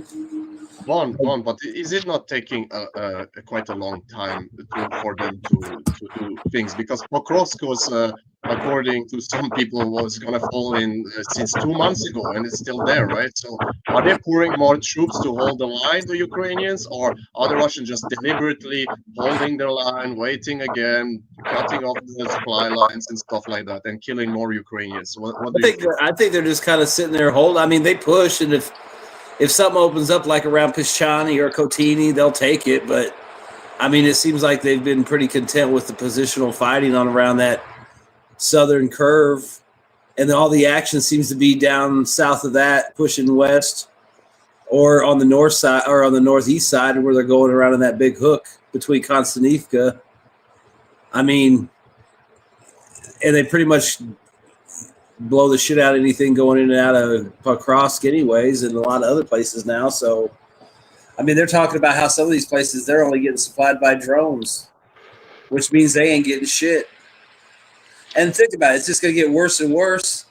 The more they throw it to try to keep Pokrovsk or them from going around Pokrovsk, that means something else is going to open up. Chelyabinsk ripe. Kupiansk could go tits up anytime. And then you've got, the whole Kherson, Dnieper River, maybe something's up there, maybe not, but who knows? Maybe they'll do, it seems like they could jump across and at least do sabotage and stuff kind of at will now. So maybe in a couple more months when there's even less people there on that side, they'll do something. Then you got Zaporizhzhia or Kyiv, they're always pushing around there. I mean, but those are not fortresses, right? Those would be beachheads. But this Pokrovsk, this is a fortress. So you're saying you think the Russian strategy is, since this is one of the last fortresses, we know they're going to keep pouring men in to defend it. Let's pincer it and keep killing those men, pulling back. They reinforce it. We kill them, we pull back, and they just do what they did in Bakhmut, where the odds exchanges were in their favor. At the same time, they're just going around the back, the top of it. Like they're just going to encircle it, like they always end up doing, and then they'll leave a little opening for people to keep going in and out of, and and then they'll declare it not strategically important. I mean, if they get around a little bit farther, they cut that road between Konstantivka and Pokrovsk. That's going to cause a lot of problems. And then you got, if Shavashar falls apart, which I mean that could happen anytime because there's always something going on there. The Russians always seem to be picking up or at least holding what they got. And, you're seeing stuff get tagged all the time, lots of artillery getting tagged. I mean, they were talking about how they prep it. I'm going to shut up real quick so Y can go. But they were talking about how they prep an area for like when they want to use their helicopters more. Because they said they've been using their helicopter aviation a lot, and they've been catching a lot of Ukrainian convoys of armored vehicles or supplies without air defense and just tearing the shit out of them. They said what they do is they send a lot of drones into an area. They identify all the targets and threats to the helicopters. Then they start hitting them with the FPV drones and strikes, and then they hit them with artillery and airstrikes. And then when they feel like they've reduced the threat enough, they send the helicopters in to basically hunt, unopposed. And they get their share of vehicles and stuff, and then they pull back out. So you can imagine that's probably the same thing on the ground. That might be why it seems like it's slow, but it's not. It may be slow, but it's methodical. I mean, when they finally move forward, it's because there's nothing left to oppose them. So, it's easy and it's low risk to them because they're talking about how they move their guys up just to hold contact, and then they just hit them with all the different assets. And at a certain point, they move up and basically just clean up what the Air Force left behind. Yeah, because that's what I saw on Twitter. One of the pro-Russian channels is sharing that the they use the infantry to go in first to assault, and the Ukrainians will then go and hide. They will hide in the buildings and whatnot because they are engaged. But the moment they hide into all these different places, that's when they start to send in all the drones, and then they'll start to shell the hell out of them. And then the more you shell, the more entrenched they become, and then that's when they send the airstrike. So the glide bombs will start to come, and then you just blow up the whole fortification and whatever the place they hide, and then there will be no one left. No one left to defend, and then they can overrun the position. So it sounds very similar. Is that they have found a way to deal with this thing, and the Ukrainians are getting lesser and lesser, and eventually this attrition will reach a point where the Ukrainians will have nothing left to really hold the line. I mean, think then the about Russians will push fast. like the way they're doing this. At some point there's going to be places on the line where, like he said, there's nobody left, and you can kind of see where some of those areas are going to be. Like I would imagine a lot of that's going to be in the south around Pokrovsk because that's been so chewed up. And I think Kherson still, just because Kherson's been quiet for so long, they've probably stripped so many units out of there to go feed them into other places over the last year and a half, 2 years, that it's probably, can be attrited out and where they can move against it. And then you've got, I still think up north around Kharkov and all that, they'll probably get in there and tear stuff up, but that's where I think the Ukrainians have most of their chance to hold out and have a lot of equipment still. Whereas down south, it's like wide open, and the only place to hide is a tree line, so the Russians know where you're at, so you're going to catch a bomb or a round. With a conscript army, you got to wonder about the morale effects of this kind of warfare. Like when you get hit with that initial hit and you have to scatter for cover, the drones are watching you, right? So basically you get a bunch of conscripts run for where they know the hard points are, and let's say you manage to dodge a drone and hide somewhere. Now you got 3 guys coming in behind you for the same hidey hole, and they've got a drone right on their ass. They're showing the drone where you are too.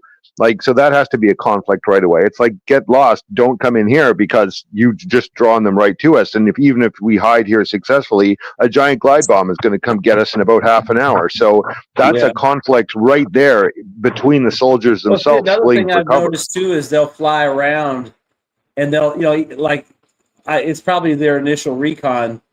And I mean, I would do it too, but it sucks because it gives you away. It's like they'll be flying around and they look for the houses with tables and chairs conveniently stacked in front of broken windows, and right, like all the windows are kind of covered with something, like, oh, look at the shingles are just hanging right in front of that window perfectly. Yeah, find the hard points that have been prepared in advance. They got the doors blocked up with stuff, so and all it is to buy time. It hits the chair and table first, and then you got a few minutes to get out of there before the next one comes.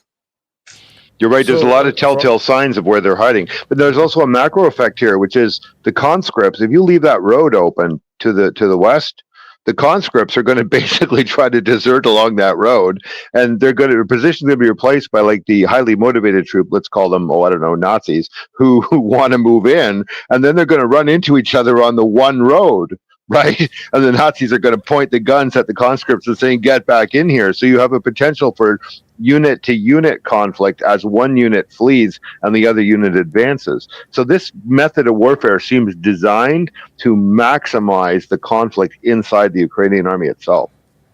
Yeah, and to maximize the denazification. So even the make the conscripts do it. Or the well-trained troops, they're actually attritioning very badly right now. So my source, the guy that have came on before, I cannot share where he is right now. But even his unit is suffering heavy losses, and it's quite bad. So it's it's like they can't even use drones effectively, because there's anti-drone drones right now. There's electronic warfare. So it's basically, very difficult right now for them, and they are taking, every time they go out, there's losses. Like every time they went on the mission, there's losses. So things are now getting really bad. And these guys are special force. These are the best troops Ukraine have right now. Like the guy that came on, he's part of one of these best troops that Ukraine ever have. They're all special force. So and if the special force are losing men, then it's going to be very bad for the Ukrainians, and I don't think they can last very long. Yeah, because you figure those guys Russians want to kill those guys. More. They're using the forests and stuff, so they got a lot of cover because they're small units, and they're getting tore up. Versus the less experienced units that might move down roads or use buildings. I mean, think about it. It might be 6 to 10 guys, and they're running around in the woods, and they're not even safe. I mean, and think about it. They've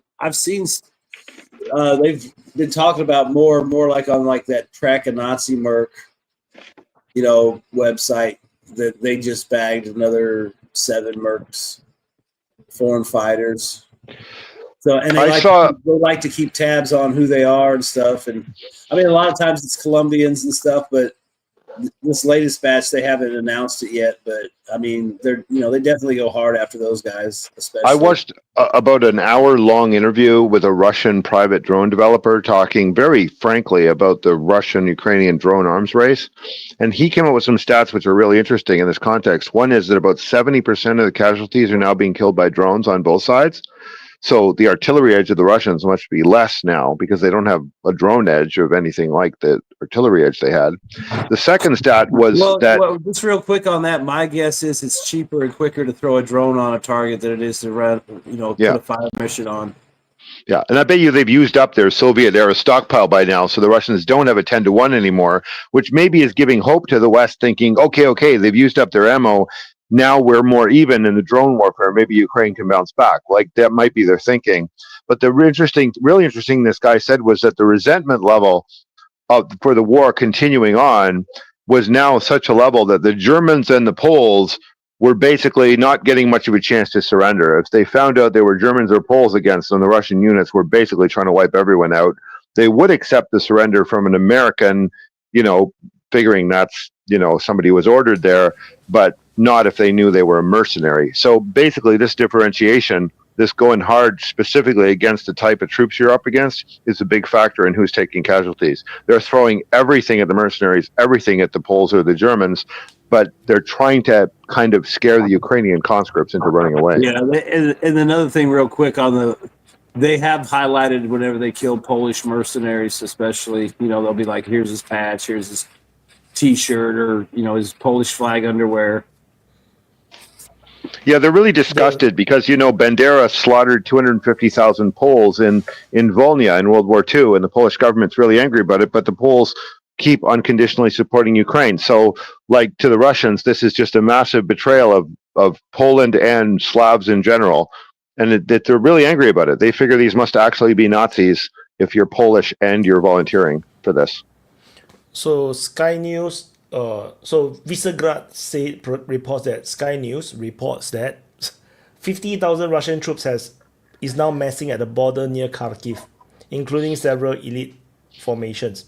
So this is the rumor right now that the Russians may start a new Kharkiv offensive. Rumor. I mean, this kind of thing. 15,000 troops, Spyhead. Come on. 50. 50 is nowhere near enough to take or hold Kharkiv. Yeah, but I mean, think about it. I mean, at this point, there's a lot more attrition. They've got a lot more support and control of the battle space. Not that they would go take it with 50, but I mean, they can definitely push down there and create another, zone where Ukraine has to send everything it has to stop them again, which means somewhere else is going to be left wide open again. I mean, that's the problem with Ukraine. I mean, as the summer goes on and the weather gets better and the ground dries out, they can play the whack-a-mole with Ukraine all day long with just putting together a couple BTGs and launching, reconnaissance and force. And, if they run into something and stop, oh, well. If they don't, hey, keep going. But because this is effectively a civil war, too, I would rate Kharkov probably second only to Odessa as a city likely to have an internal revolt in the Russians' favor. Like, they might, 50,000 is enough if local units and local authorities and local cops turn in your favor. So if they think that's going to happen, or if even the Ukrainians think that's going to happen, that could be a major force diversion. I think the key is to estimate how many Ukrainian troops are there right now in the whole of Ukraine. I think it is very important to guess. There's a number that came out. I think it's someone quoted Mearsheimer or someone or some famous guy. There is only left with 350,000 Ukrainian troops. Because if that is true, 50,000 troops at Kharkiv is actually a lot. Like the most Ukraine could have to defend is the same number, 50,000.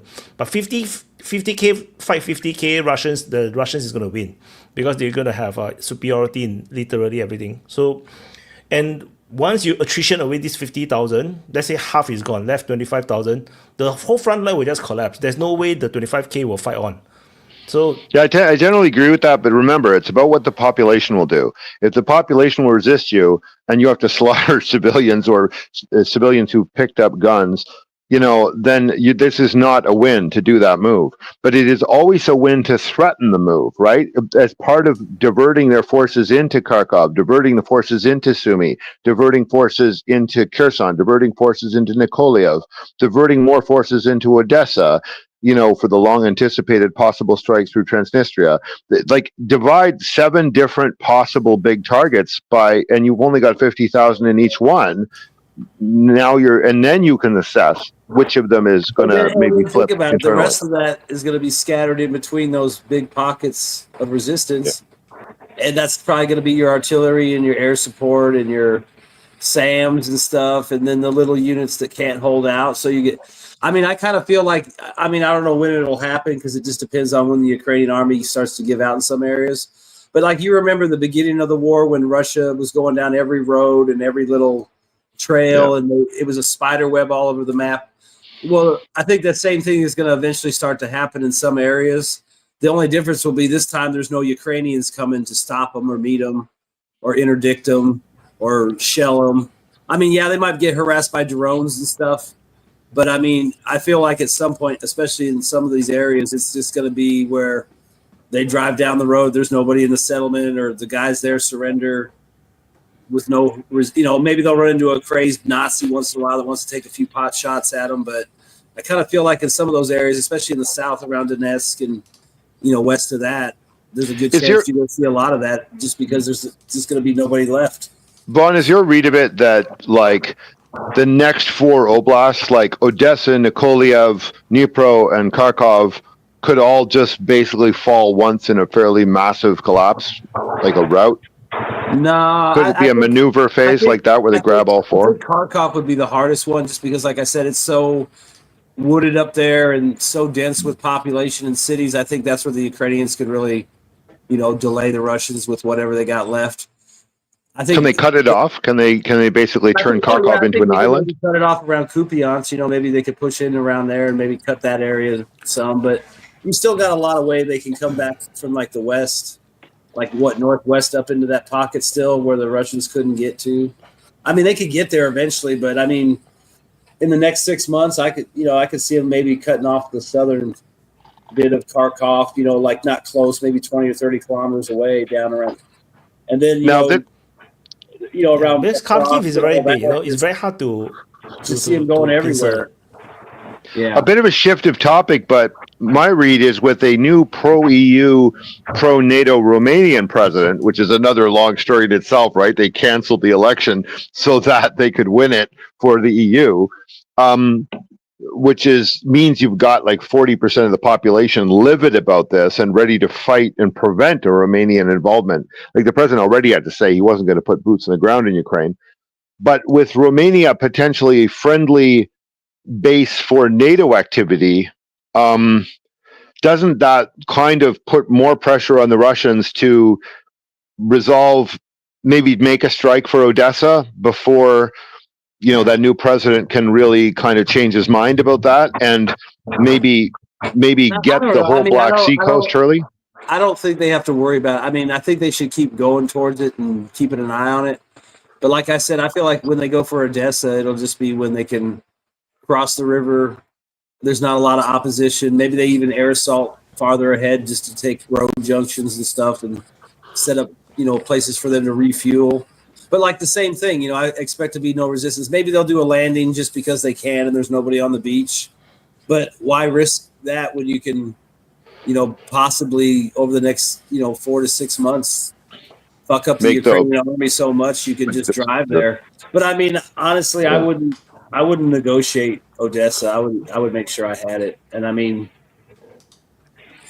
if you that's have to actually keep a going, you have to you keep know going. that, 'Cause, I guess mean, Trump gets wind of it, he's going to be hardcore on it, and that's going to be.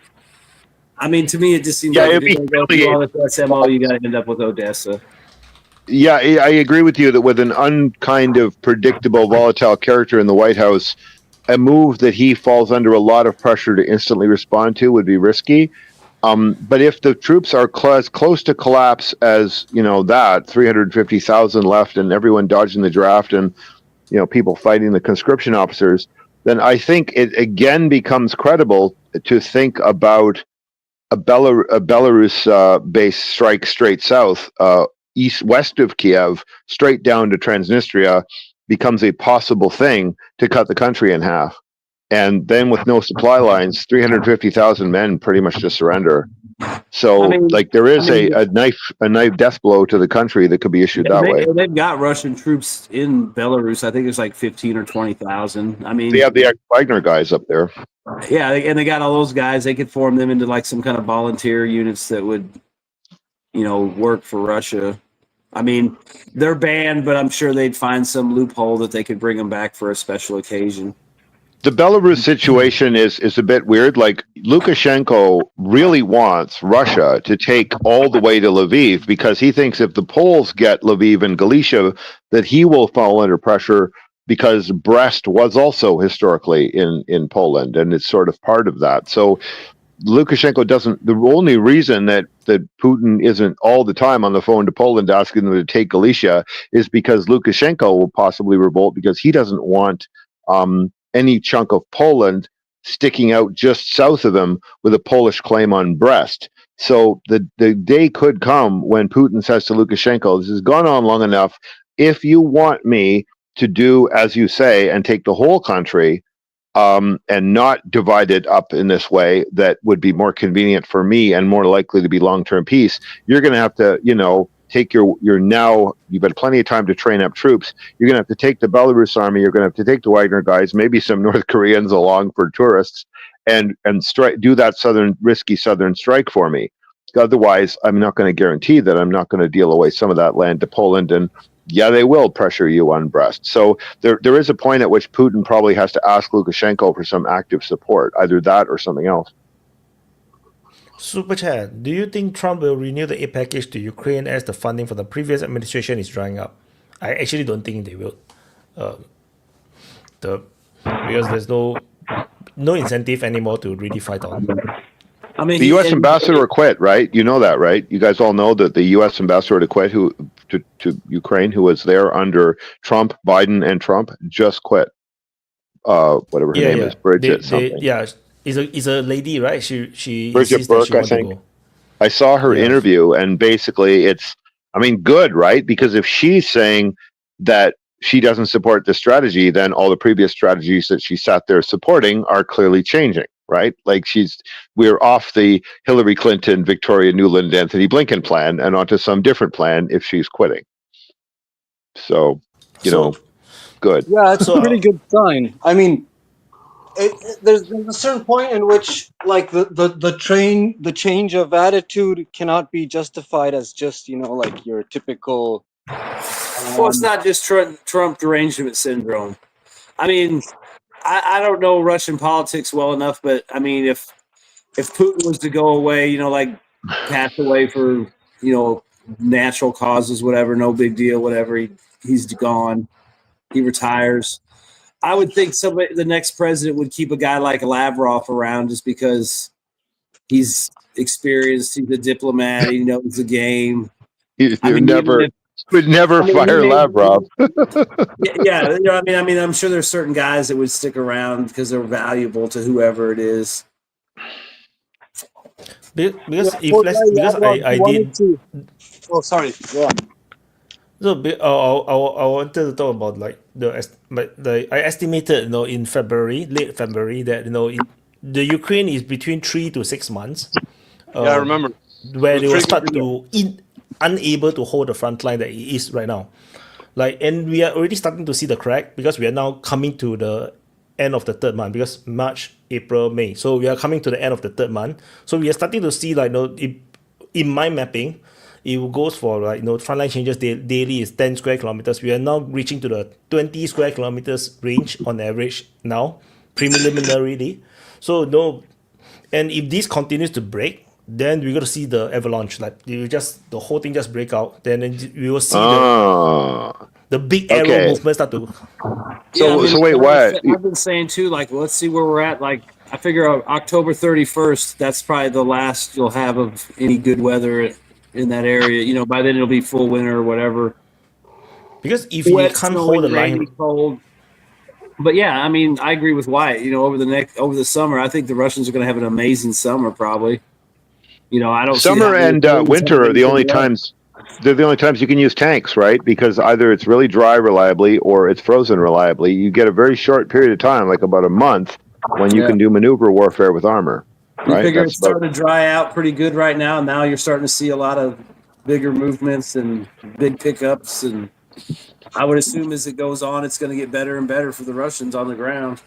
Well, when did wasn't the original Barbarossa plan to launch in May, late May, and they ended up going in late June because of logistical delays. But I mean, the weather isn't that different now as then, right? So it probably was reliably dry in like late May in 41. So it's probably reliably dry now. Yeah, and I figure, maybe July, August, when it's been dry for a few months, maybe that's when you'll see them, because that'll give you two more months of attrition on the Ukrainian army. Maybe when it's that dried out, maybe that's when they'll actually try to cross the river down there where it's slow and because of the dam being busted. But I agree with you, no later December. But I mean, I would say by October 31st, the weather's getting shitty again and things will slow down. But I would imagine by then it's going to, I don't even know if the Ukrainians will still be around. I mean, they might still be fighting some places, but it might just be a full-on rout.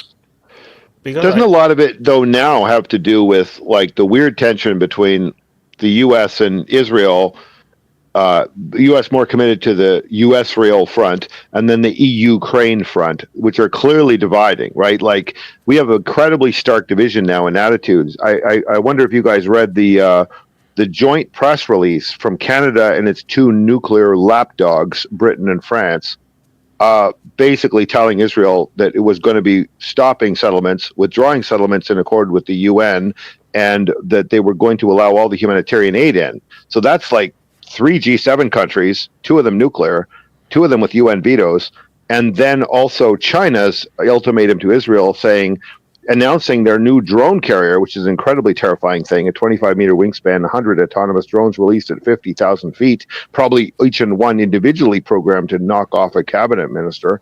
And that monstrous assassination machine is sitting there, and then China is telling Israel, you will basically cease to exist if you interfere with our humanitarian aid efforts. Like, that is like every other UN, veto holder laying down the line on Israel. So the U.S. has got some strategic choices to make, and I don't see how they can stay engaged and involved in both fronts with the chaos level going on, with also the Balochistan independence guys, the CIA, Mossad, and the Indian RAW whipped up. They're trying to break up Pakistan and put Pashtun right there on Iran's border, so it's surrounded by jihadis there and in Syria.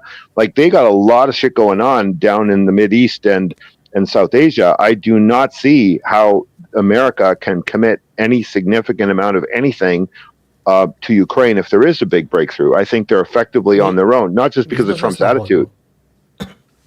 Right? Even if they give them all the Abrams tank that is in storage, it won't be any useful because they just don't have the manpower right now. They cannot recruit. Because the number that I estimated how they will lose the ability to defend is the recruitment numbers. The struggling of the recruitment numbers to replace the people they are losing. So there will be one point where the graph will reach a point where it just can't replace, and they just lose so many. Yeah, they just have so few soldiers left to fight that they can't defend at all.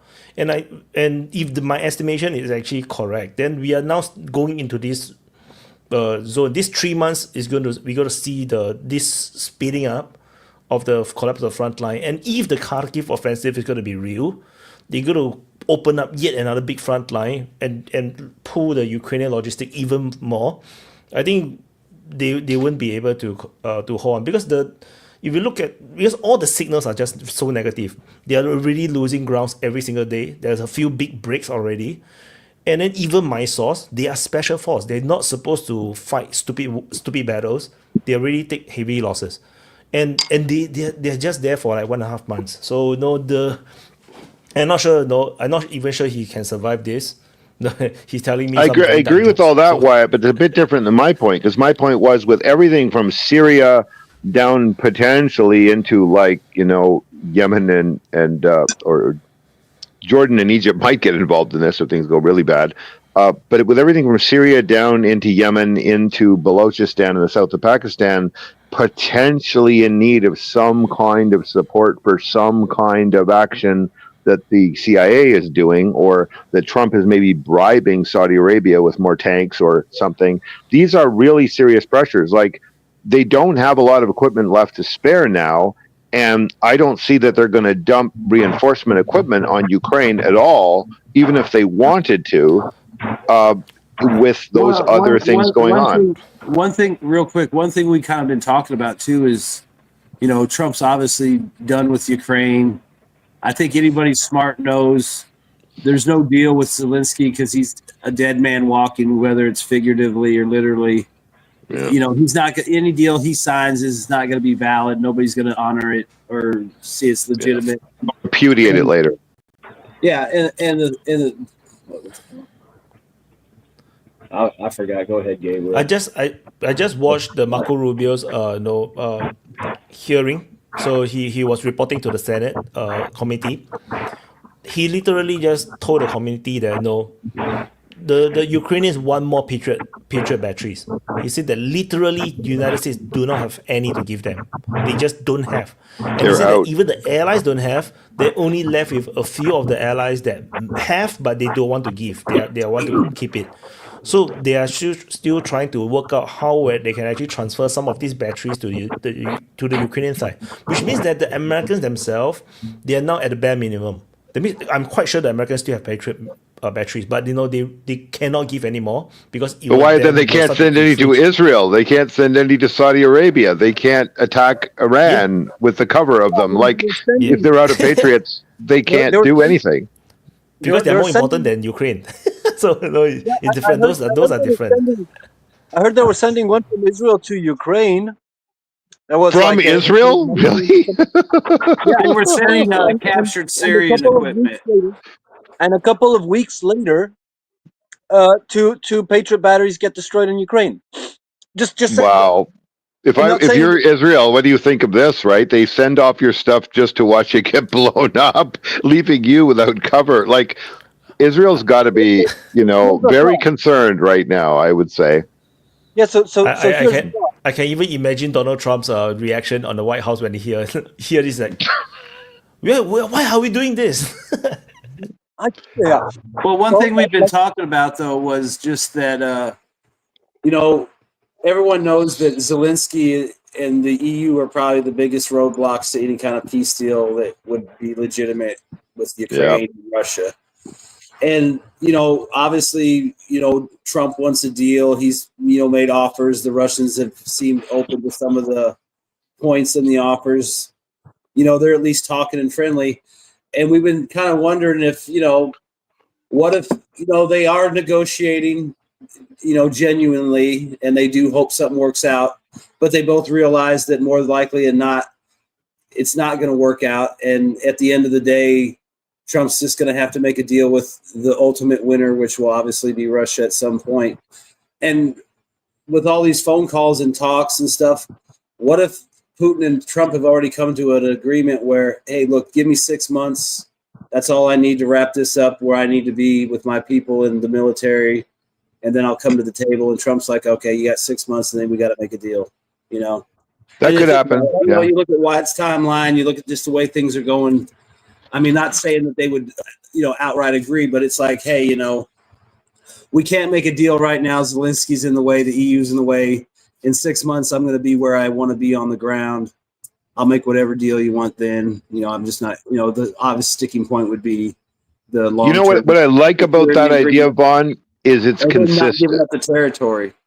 Yeah, what I like about that is then Trump can make a rare claim to be consistent, because when he came in January, there was a ceasefire in Gaza, one obviously that Biden didn't want to make and was forced to make the last second, but he comes in with a ceasefire.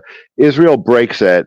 And since then, the relationship with Israel has gone nowhere but downhill, because Netanyahu had a chance to make peace and refused it. So if you count off 6 months from the ceasefire that he comes in with, or from the Israeli breaking of it in, I think, February, then like you're into like July, August. Like if he gives Ukraine, or he gives 6 months countdown on one war, he should give 6 months countdown on the other war. Like Netanyahu cannot have more than 6 months leeway to do literal genocides, and then you can't turn to Putin and say you don't get 6 months. Trump's getting real briefings now, real intelligence. He knows what's really going on the ground, and maybe he's got some real guys saying, "Hey, look, dude, they're not going to budge on these points. In 6 months they're going to have it anyway. So that's why they're not going to budge on these, because they're going to have it anyway. So why don't we just." We'll still give who knows what kind of intelligence they're really giving the Ukrainians. I mean, they might show them some things and then not show them other. Like, hey, oops, we didn't see that division cross the river down in Kherson, but we saw these guys, form up and attack Kharkov. I mean, and plus the weapons are getting trickled in, and like you said, it doesn't even matter if you get those 59 M1s from Australia. They still got to find, 4 guys for those 59 tanks each to be trained up, and then hopefully deploy them somewhere. If that's the other thing too, like with Kharkov, you can push on Kharkov. You got Sumy, you can push. Well, they're going to fucking send tons of shit up there, so it's going to get attacked in transit before it ever gets deployed, or where it's hiding, in these warehouses where they try to hide stuff. I mean, that's the other thing too. They got 350,000 guys left, and they're going to start getting rubber band from Kherson up to Kharkov, or Kharkov down to Chavish Yar. The logistics will fall apart. Yeah, it'll fall apart. And the whole time you're getting hit in between all those places. Plus, you're going to get pounded when you get wherever you're going anyway. The troop trains, moving them. Yeah. Well, this is the whole point behind taking a crossroads, because then all of a sudden, in order to reinforce something on either side of it, you have to take a giant U around. You have to take maybe more vulnerable roads where you have to move slower, and then you get hammered. But you just raised a really critical point, Bon, which is the quality of the briefings that Trump's getting have to be so much better now than they were basically when he first comes in, right? Because he's basing his intelligence off of nonsense coming out of Biden's White House, and then after Gabbard is confirmed. Remember, Tulsi Gabbard is kind of Zionist and pro-Israel, but she's pretty much against the Ukraine conflict, and her whole claim all along for the last couple of years has been, don't let anybody lie to the President of the United States. Don't let the President of the United States make a critical war type decision on basically bullshit biased info from lobbyists or foreign governments. Like, that was her whole thing. So I really thought DNI was the right job for her.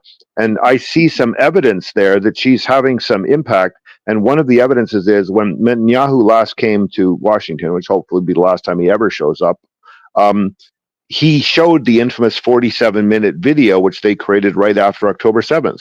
Now, we know that that is full of questionable footage and footage that has been identified as from Syria. There's no way anybody should have been showing anyone that in 2025. And so, and there was also, Trump said some nonsense about, I talked to all these people and absolutely nobody ever ran into any member of Hamas that was ever kind to them, to any hostage. The exact opposite of what the hostages have actually been saying. So Trump was clearly repeating nonsense he got from Netanyahu, and very quickly after that, you start to see the relationship between them break down. It's very likely to me that Tulsi Gabbard turned to the president and said, that video is full of BS, right? It's been heavily discredited. That the hostages come out and do not say they were mistreated by Hamas. There are plenty of kind people there. Just so you know, Mr. President, Netanyahu is BSing you. And I think you watch the relationship after that visit, kind of goes down in the dumper. Netanyahu tried to manipulate Trump one step Well, you too. had a lot of people here in the States that are like pro-Israel, like pundits that are in the Republican neocon orbit, or even in Trump's orbit, and there was like Mark Levin. He's a big conservative asshole. He was out there like, no matter what deal they make with Iran, no matter what it says and how it's supposed to be, Israel should go ahead and attack Iran anyways, and irregardless of a deal. It's like, well, if that's your opinion, then good. Then just go do it now. Quit asking us for help and go do it by yourself. But also, Vaughn, regardless of American strategic interests, even if it's bad for America for that to happen, Israel would still do it without consulting America. It's a very one-way relationship where the U.S. has to back everything Israel does, but Israel gets to do things that will be strategically disastrous for America, like drag them into a war they can't support right now. So basically, you also see right-wing pundits, Tucker Carlson, Candace Owens, Matt Walsh, Andrew Napolitano, I guess vaguely counts as right-wing. He was on Fox News. These people are very much against the Israel war. They think that this is a genocide. They agree with the ICJ. They point to the fact that Christians are being indiscriminately slaughtered as well. This is not Judaism versus Islam. This is fundamentally a genocide of an ethnic group by Jewish supremacists. And people like Norman Finkelstein, people like John Mearsheimer, Jeffrey Sachs, you're starting to see them in more mainstream interviews. You're starting to see their view become the dominant view. And even on the right, people are agreeing with them much, much more. That base of assholes, basically, who say Israel's interests must trump the America's interests, are basically losing influence fast. AIPAC is probably won its last election. I think it could go like the NRA, where the NRA went from reliably electing all the people it backed to being poisoned electorally. And I think in the 2026 election, AIPAC will be poisoned electorally. So if that's the case, or even the Republican Party doesn't have a solid base in favor of continuing this, and even if Trump is not sincere in distancing himself from Netanyahu, the fact that he does distance himself and goes to talk to the Arab world without Israel allows UK, France, and Canada to issue that strong communique, because they can at least say, oh, we thought you were distancing yourself. We're not trying to diss you. We're just trying to tell them what to do. And then Trump can say, well, given that my most important allies are all doing this, therefore I can only go so far. And you see how the distancing becomes permanent, even if it was only a test balloon. So I think the influence of the European countries that have turned basically against Israel, probably 3 G7 countries will recognize Palestine this year, and maybe at the G7 summit in a couple of weeks. Plus, you've got the impact of Gabbard calling bullshit on the stuff from the neocons. Plus, you've got neocons quitting their jobs, like the ambassador to Ukraine, and even battling with some of the universities where some of these neocon characters have worked. I am seeing a complete unraveling of the Israel lobby in the United States. I don't think it's going to have much influence after this year. Yeah, I agree, because people need to understand Donald Trump, the way how he operates is that he will give face to the guests if he feel like he needs to, but then then he will say all sort of nonsense like what you say.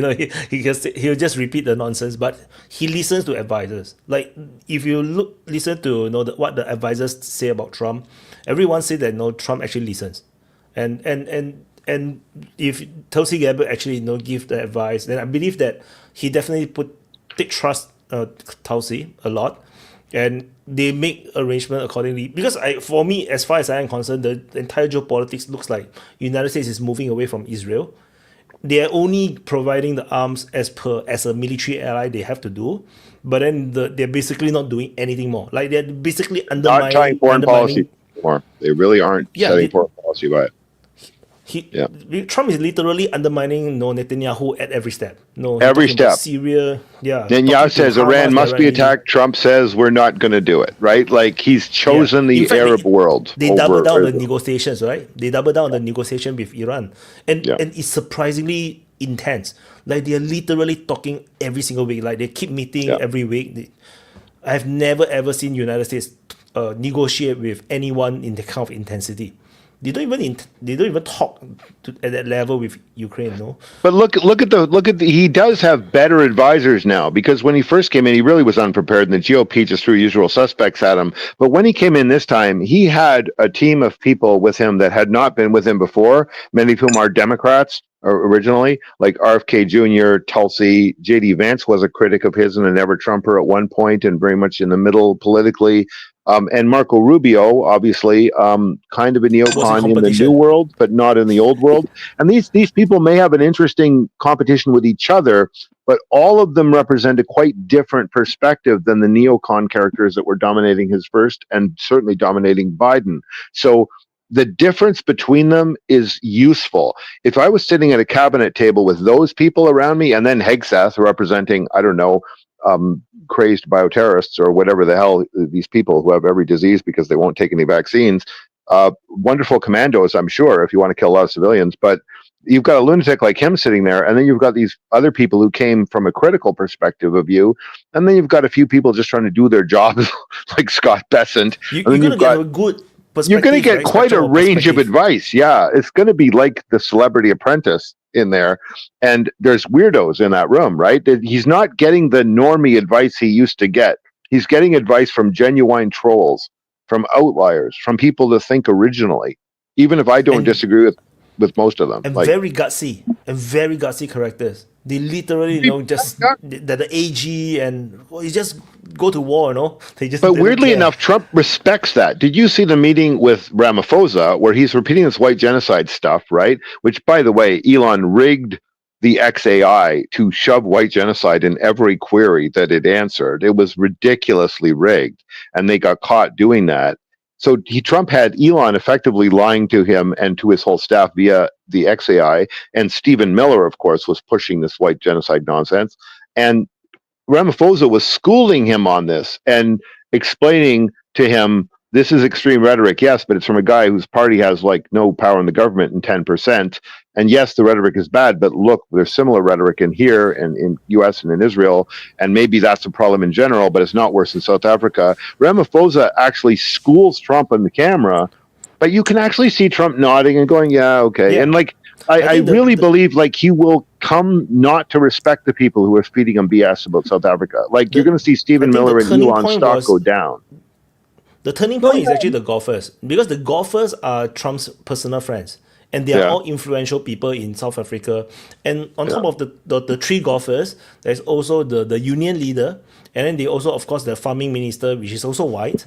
So I think together, because I literally see Donald Trump change his opinion in real time.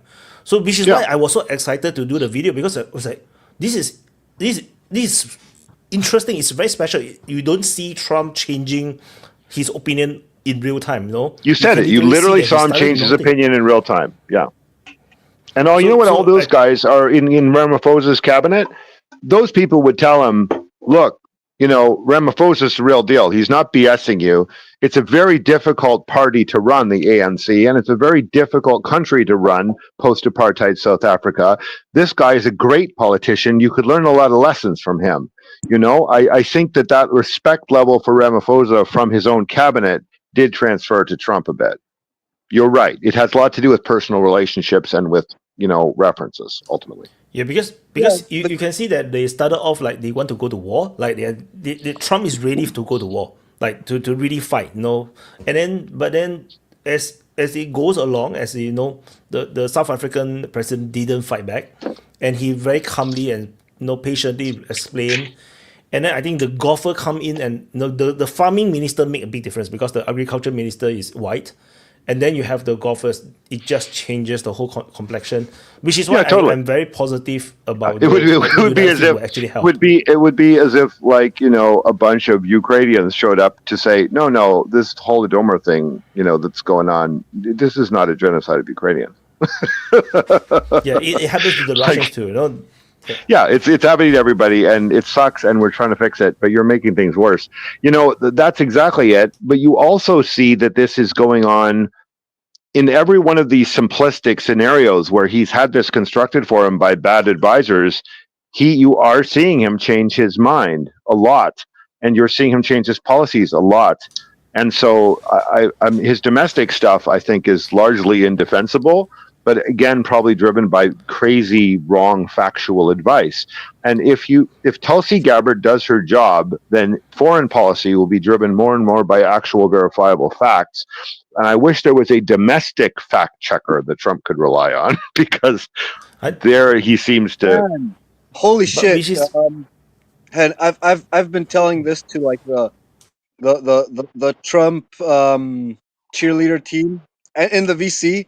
Like I've Yeah. been telling them like over like, man, it's fine. Be stoked all you want. Just keep him accountable. Like just don't take it as a Ride win him. just because he's there. Keep Ride him him. accountable, and there is hope in that, because Yeah. as you've been pointing out, he is a person. No, that's his whole brand. That he's not, this mechanical, bot that repeats slogans and catchphrases. The guy, speaks out of his mind, and you can see that in also as how he can listen. That's what a person does. They can listen, and it's interesting because like there's these guys that believe that it's all fake. It's all a ruse. He's tricking everyone, and so on and so forth. Mhm. And like, man, yeah, I know there's a continuity of agenda in American politics, but just look at the situation. Like where are the material means? They're out of patriots. Where are the material means to like deceive everyone and keep on going? Invading everywhere and bombing everywhere. There's no material. So like any person with two brain cells to rub together is gonna say no. Like how do we pull back? And it's a civil war. Like he has to fight against all these maniacal interests that are in his country that are pushing, for all this continuation of policy. So it's going to Yep. be a process, especially with the whole Israel situation, which is Especially that, yeah. it's the greatest of mobs. It's like Al Capone is peanuts compared to that. Like if you consider Sure. the level of potential blackmail and traffic of influence that's going on in there, it's Yep. a massive. It's probably the Ownership most of the dangerous press mob in and the banks world. and things. I mean, yeah, and it's not even the strongest necessarily in Washington. It's probably even stronger in London than it is in Washington. And so the whole English-speaking world, to some degree, has its discourse formed this way. But just to quickly respond to that question of like watching him evolve in real time, ask this to yourself. He's waving around nonsense numbers like he's Joseph McCarthy, right? But he's also cutting pragmatic deals like he's Harry Truman. That's a really weird combination to have in your mind, that he's, a guy who did not have the education to prepare himself for this, but in the end, he has a pragmatic, more populist everyman approach that ends up working once he has the facts. But to get to the facts, he bullshits like crazy and then gets the best people in the world to correct him. yeah. It kind of I think works. maybe that's the strategy, right? He just says some crazy Maybe it things. is. Yeah. Because that's what people say on Reddit, right? No, you deliberately say something very wrong about Yep. a question about the answer of a programming And question. 50 experts will show People- up and give you a detailed references. Yeah, they can't stand it. They can't stand it. They have to come in and correct you. So maybe that's the reason. Because if not, how he cannot become a billionaire, by being an idiot. If it's that, then we are all failures in life. So The phrase is that you get to a good answer faster from a bad answer than from a good question. How long was it from saying Trump Gaza and Gaza resort to Egypt coming up with a real reconstruction plan for Gaza? It was like a week. it's crazy, right? Like Egypt would have never done it. They would not if they had not been forced to by that big troll. Yeah. Yeah, And we're going to make the Riverine of the Middle East that everybody got triggered. and Sisi just imagined himself up against a firing squad from his own population, and he came out with that plan instantly. Yeah, exactly right. So this is the Reddit approach. It's the troll age, and this is the master troll. And this works, sort of, but the problem is it's also risky, right? Like, look at what's happened with the US-Canada relationship as a result of trolling Canada. It actually has had probably a very permanent, strategically negative effect for the United States. So there are people you should not do this to, but especially people that did not provoke you at all, right? you start to look like a real dangerous partner to have if you mess with people who never provoked you. It's one thing to hit back when you're hit, but it's another thing like to just like go after somebody who's been reliably backing your country all along. And even if you hate the prime minister, to attack the whole country because you hate the prime minister is pretty dubious. But that's the relationship with Canada and Mexico is now very much tenterhooks, because maybe he shouldn't have done it to Greenland or Canada or Mexico, because these are the people who've always been on your side. Like, you start to look like you have no allies and no regard for allies if you hit that close to home. It's like you could be a tough guy in the bar and beat up anyone you want, but then the word gets out that you beat up your own brother or your wife, people will look at you very differently. You're no longer the tough guy then, right? So just now talking about the changing opinion in real time. I think that also happened during the Zelensky meeting, where they have this big breakdown. I think that also happens. Like, Trump is trying to be patient with Zelensky all the way. Then it was until JD Vance exploded with Zelensky, and then they started quarrel. Then I think Trump at that moment, he literally changed his opinion and he decided to just cut them off. And that's why they have this 1 week of no intel. They basically cut intel for 1 week to basically it was a teach serious Zelensky a lesson. serious cripple. But I accept JD Vance's explanation of that. He said behind closed doors we had an agreement that this is all we were going to talk about today, and Zelensky tried to broach it and pressure Trump into agreeing to something in real time in front of cameras, which that's bad protocol diplomatically no matter what. I understand that Zelensky's desperate and fears being wiped out, but this is how the diplomacy game is played, no matter who you are and how tough your situation is. And Zelensky also played it for sympathy. He knew that if he got slapped down, the Democrats would all run to his aid. And the Democrats could well be controlling the House in 2026, and that would be to his advantage, to be seen as this sad sack being beat up by Trump. Basically, it may have been deliberate on his part. Remember, he's an actor and a comedian. He knows damn well how to troll and provoke and get audience sympathy. That is a skill they both have. If Ukraine still exists in 1.5 years' time. If it still exists, yeah. But, or in anything like that form. This is highly unpredictable stuff. Oh, by the way, it's backwards, but please try to read my mug. You can't fight in here. This is the war room. Oh, yeah. okay. You can't fight in here. This is the war room. It's actually not reversed for us. It actually looks exactly correct for us. Oh, it does? Okay, I'm seeing it. I'm seeing it reversed. Yeah. Yep. This is a custom cast mug by a local artisan, by the way. It is not a product. This was custom made. Yeah, what I was thinking about this whole Zelensky crackdown with Trump is that this guy is trying to get the maximum benefit from the situation in which he's completely screwed, but he's gaining an extreme benefit. So, like, in a sense, he's right, Zelensky, like, to be pissed at Trump and at like the American government, because like the reason he's doing all this shit, like, it's stupid and it was a doomed task, like it's an ill-fated task what he's doing, but he's getting a lot of profit from it, so I guess kudos for him. Pretty bloody business, but he was probably promised, like this whole thing of like, you owe us $300 billion, and the guy says, no, you gave it to me. It was a gift. Right about that. There was no deal that they would pay them in cash for all those obsolete weapons that would have been scrapped anyway. That's absolute nonsense from Trump. In a sense, he's like saying, you guys told me to do this. Like, this is your baby. This is I'm working for you. He's correctly blaming the United States for the war in real time, and the whole world did need to see that, because it is the United States' fault. Yeah, and so now that like Trump is changing the policy, he's being betrayed, and that's real. And the Europeans are gonna and the Democrats are gonna be hung up about it forever. Like, oh, he betrayed Ukraine, and in a sense he did, because it's the American policy. Like, who is this guy to come and ruin our program? He's but at the same time, it's like it's impossible to continue. The program is the strategy is wrong.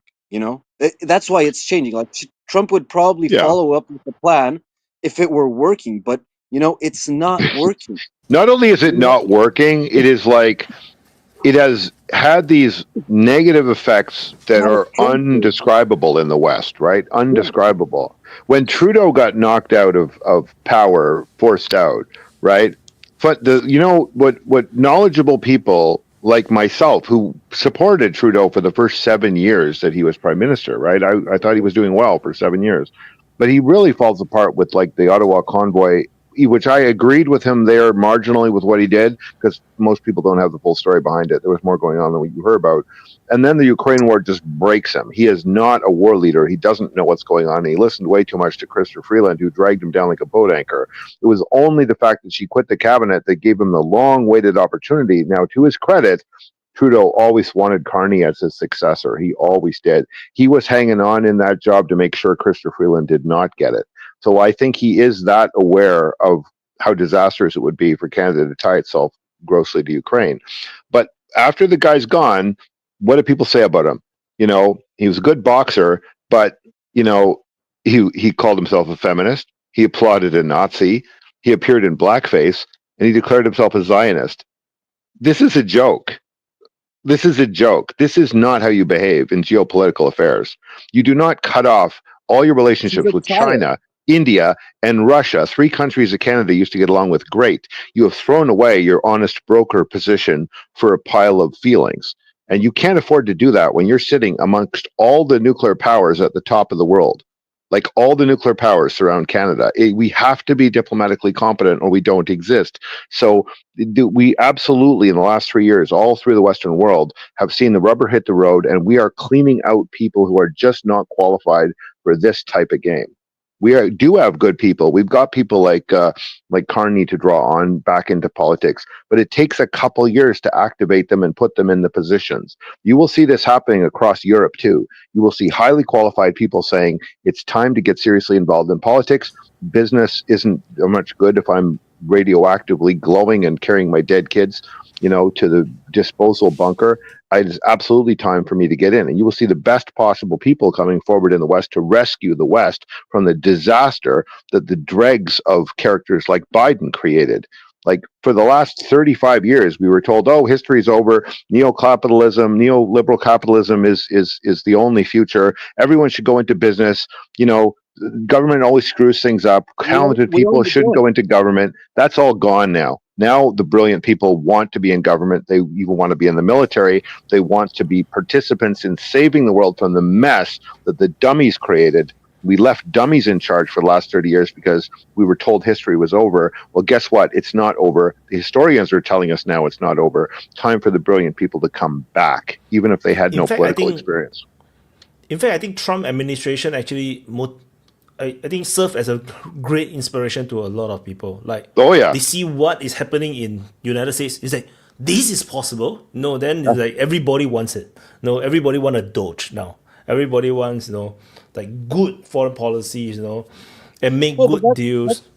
That's kind of the nature of the American position geopolitically. Like they're the example. Like they sneeze and Europe catches a cold, and South America gets the flu, and Asia gets some starvation or something, whatever.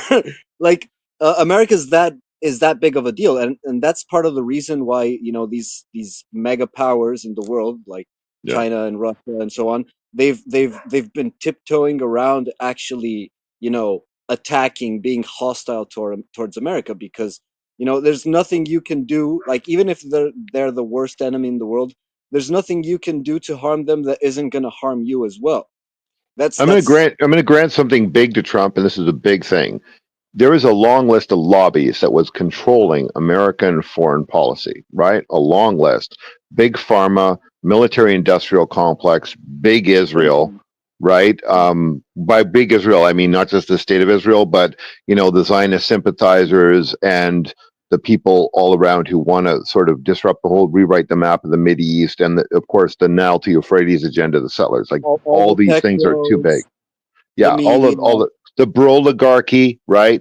The Broligarchy is the only lobby that still has power in America. But look, even big oil, which seemed to really control Trump, he was out there promoting Teslas. Like big oil lost him that day. So when it comes right down to it, like ultimately none of the big lobbies, none of the military industrial complex, not Israel, not big oil, not big pharma. He got RFK Jr. as the health secretary. There's no way big pharma was pleased with that. So like he's smashing these lobbies one by one by one. And remember, he trashed the NRA before anyone else in the Republican Party did. That's already pretty much gone as a factor, and that was partly due to him saying the NRA just gets whatever they want. This is screwed. We're supposed to be we're supposed to have people power. So he has, to that degree, restored people power. He has made it completely unsafe to lobby against the strategic interest of America or the survival interest of the American people, because there are no sacred cows anymore. And this is happening because he's a wild card. Biden did everything those lobbies wanted him to do. Even big oil got Mr. Green Biden to drill in the Arctic and expand and not ban fracking. So, seriously, no lobby now is in control of the U.S. That's a plus. Well, for how long? For how long? He was, yeah, that's a Democrats good will come in power, question. I think.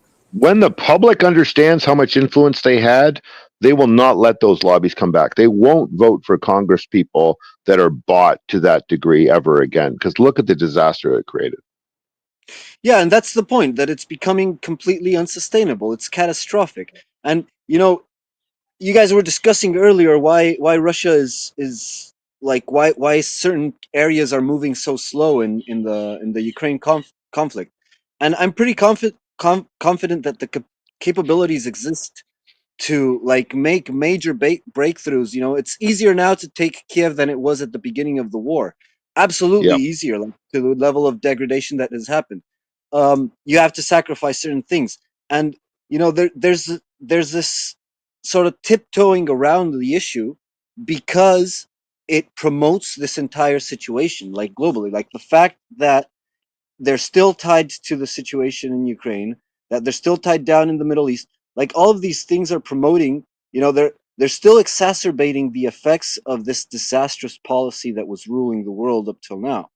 Yep. And if you so look at what you said is a hopeful. What you said is a hopeful idea that you're going to start seeing competent people. Like Carney is a good example, and whereas I still don't see that happening in Europe. Like who's coming up on the horizon, and in Australia kind of either. But maybe there's some corrections to be made very gradually. Like that's what we've seen with this whole policy. I'd be breaking my usual rule to only simp women with nukes, but I do think that Maloney has got way more potential than most people think. She is very effective at the interpersonal diplomatic game. You watch her with the president of Albania, you watch her with anybody in Europe. She's just charming. And she's like, when she went to China, she brought her little daughter and they went for vacation. Like, she was sending the most powerful message of trust any mother could possibly send. I'm bringing my daughter here and we're going to play for 5 days here, right? And to their great credit, the Chinese government understood this as a vast gesture of trust. It was like she was saying, this is like the days of Marco Polo's visit. Italy and China are great allies. You give us spaghetti, we'll give you whatever. Like ultimately what it comes to, we'll give you giga presses, from Northern Italy. They're from those giant aluminum casting presses. Like when basically we are not going to be separated from 800 years of friendship. To me, that is political genius, right? It's brilliant. And when she gave that speech in 2019 saying that if you don't want Africans piling into Europe, stop wrecking their countries. This means you, France, right? Like, basically, if you're Ibrahim Traore in Burkina Faso facing assassination attempts from France, whose phone call are you going to take from Europe? You're going to take Maloney's phone call. You're going to take Putin's. He was just there in Moscow. He was invited for the Allied Day celebration, but you're also going to take Maloney's phone call. So if you're looking for that character in Europe, look no further than her. The other thing I'll point out is that the IDU, the International Democratic Union, which was basically Israel destroys you, or whatever it really stands for, which Stephen Harper inherited from Margaret Thatcher. He just lost in Canada. His protege Pierre Poilievre got lost a 25-point lead and blew up, and they lost in Australia. So, and then they lost in Romania, really, too. So Harper is going to lose the IDU, and who's he going to lose it to? He's going to lose it to Orban and Meloni. They're going to inherit the IDU.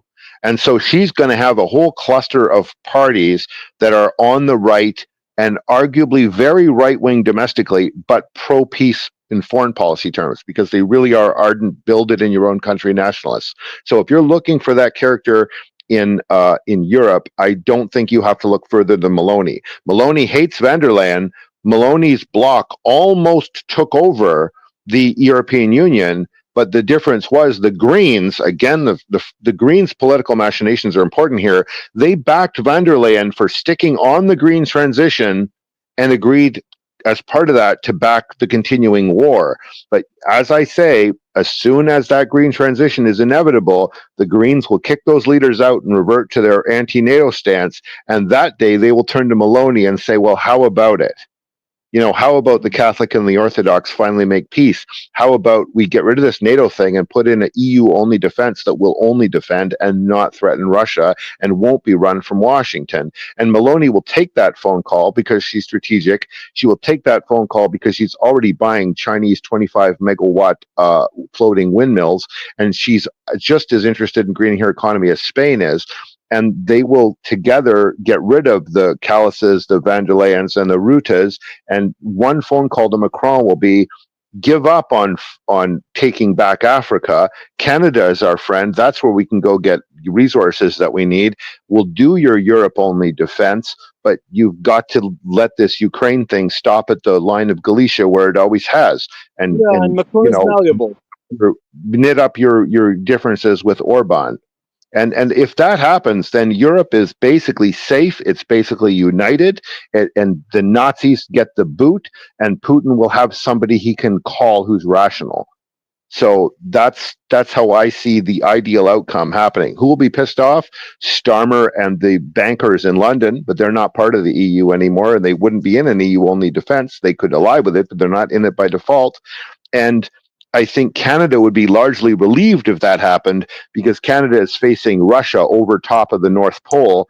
And if we stay in an antagonistic stance to Russia, we will run into things that we can't handle ourselves, which will stick us more and more back in independence with the US we don't want. We want to be allied with Europe, but we cannot be intensely antagonistic with Russia. So when you look at it, most of the G7, all of them except Japan, have an interest in this exact solution developing, which puts Meloni in the center seat. That's really interesting, because it's like it's kind of moving towards that direction. Like I can see a lot of things that can go wrong, like assassination plots, all sorts of the mobster tactics, which have been pretty prevalent throughout this prior administration of the rules-based order. But like the interests of are pretty clear for anyone with a couple of neurons to rub together.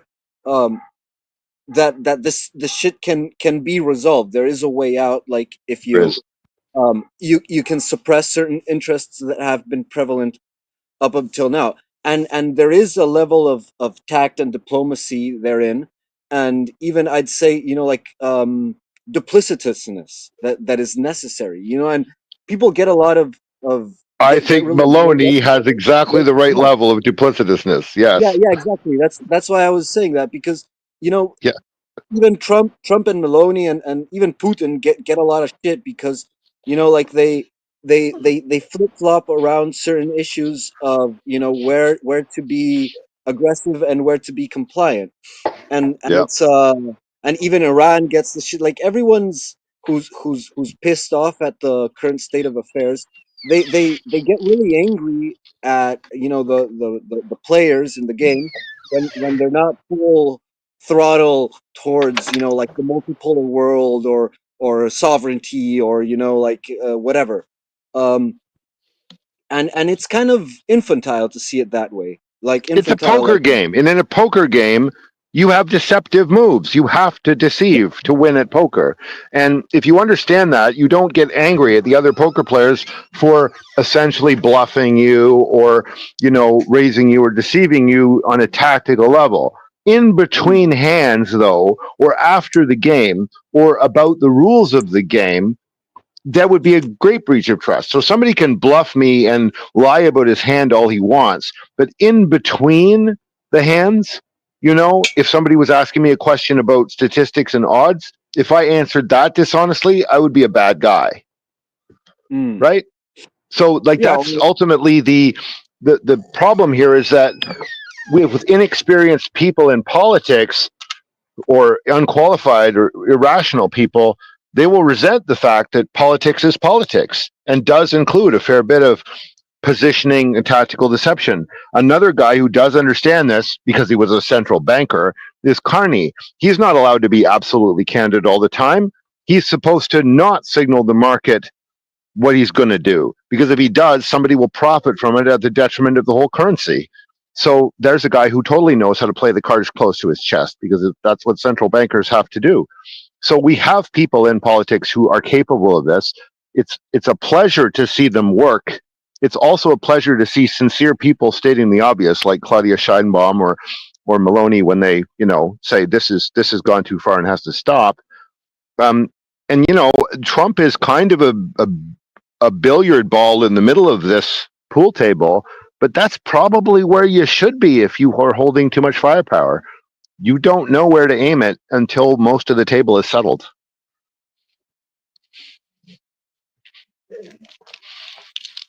He doesn't know who the problem in the world is right now. Too many problems in the world right now.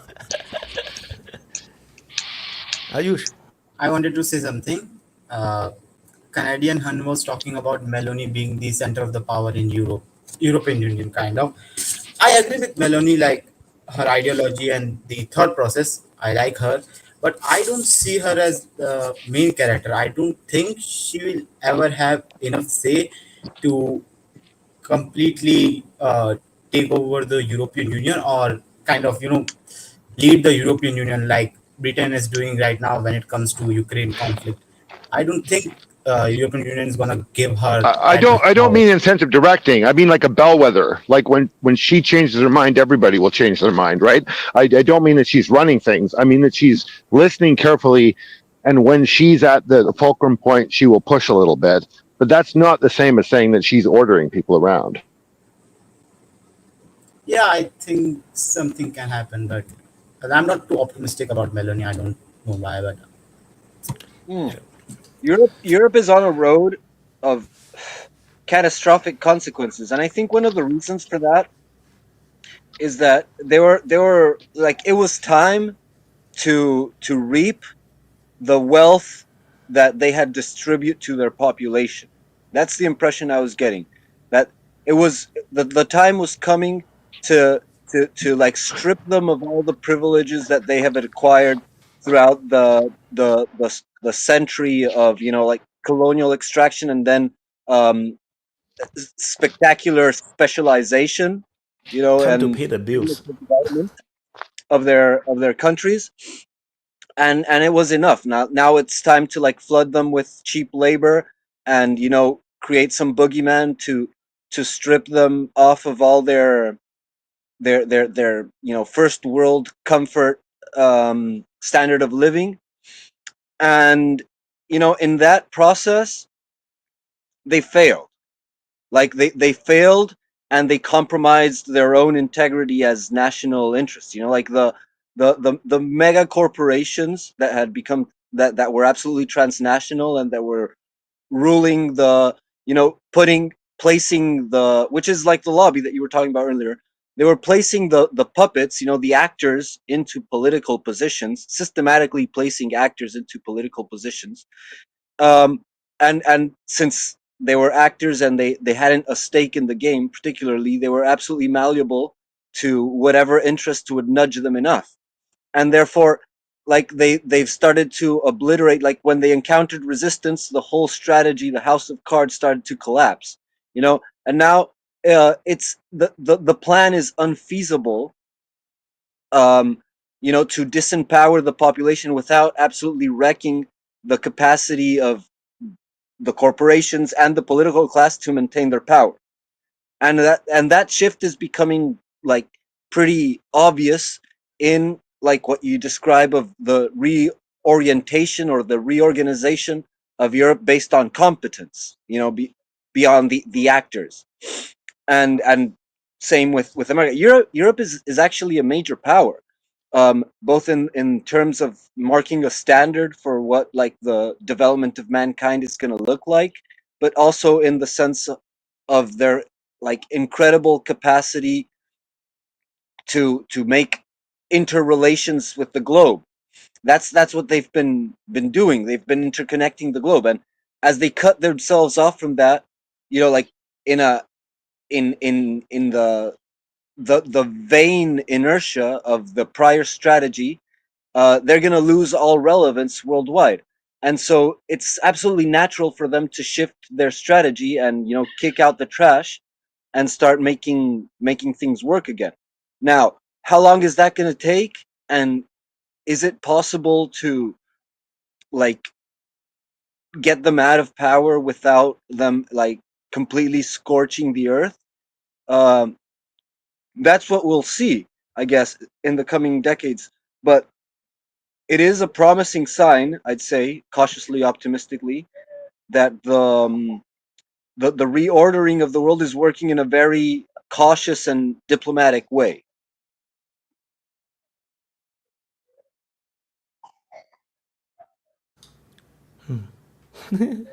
But Well, if you're going to thank somebody for that, I would say India and China are two countries you should thank for that, because China's positions have been very moderated and legalistic.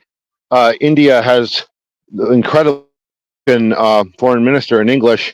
They have explained to Europe that Europe is not the center of the world. Lee Kuan And Yew? that's the first realization that Europe has to have, is that Europe is not the end and the beginning of things. It's not even a continent.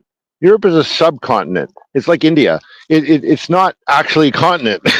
The fence around India, the Himalayas, is much more substantial than the Urals, but yet somehow we're supposed to say Europe's a continent and India isn't.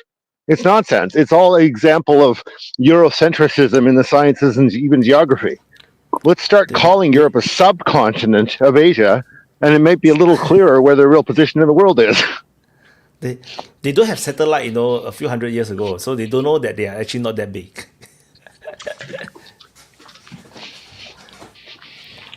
yeah. It's a substantive society. When you actually look at the size of their military. Oh, CIA got him. I think he ran out of battery or something. yeah. I I think can't it talk was about the size of the military, you see. Oh, yeah, the he's EU back. guy. He's back. He was about back to on say the- stuff about the EU. Oops, sorry, disconnection here.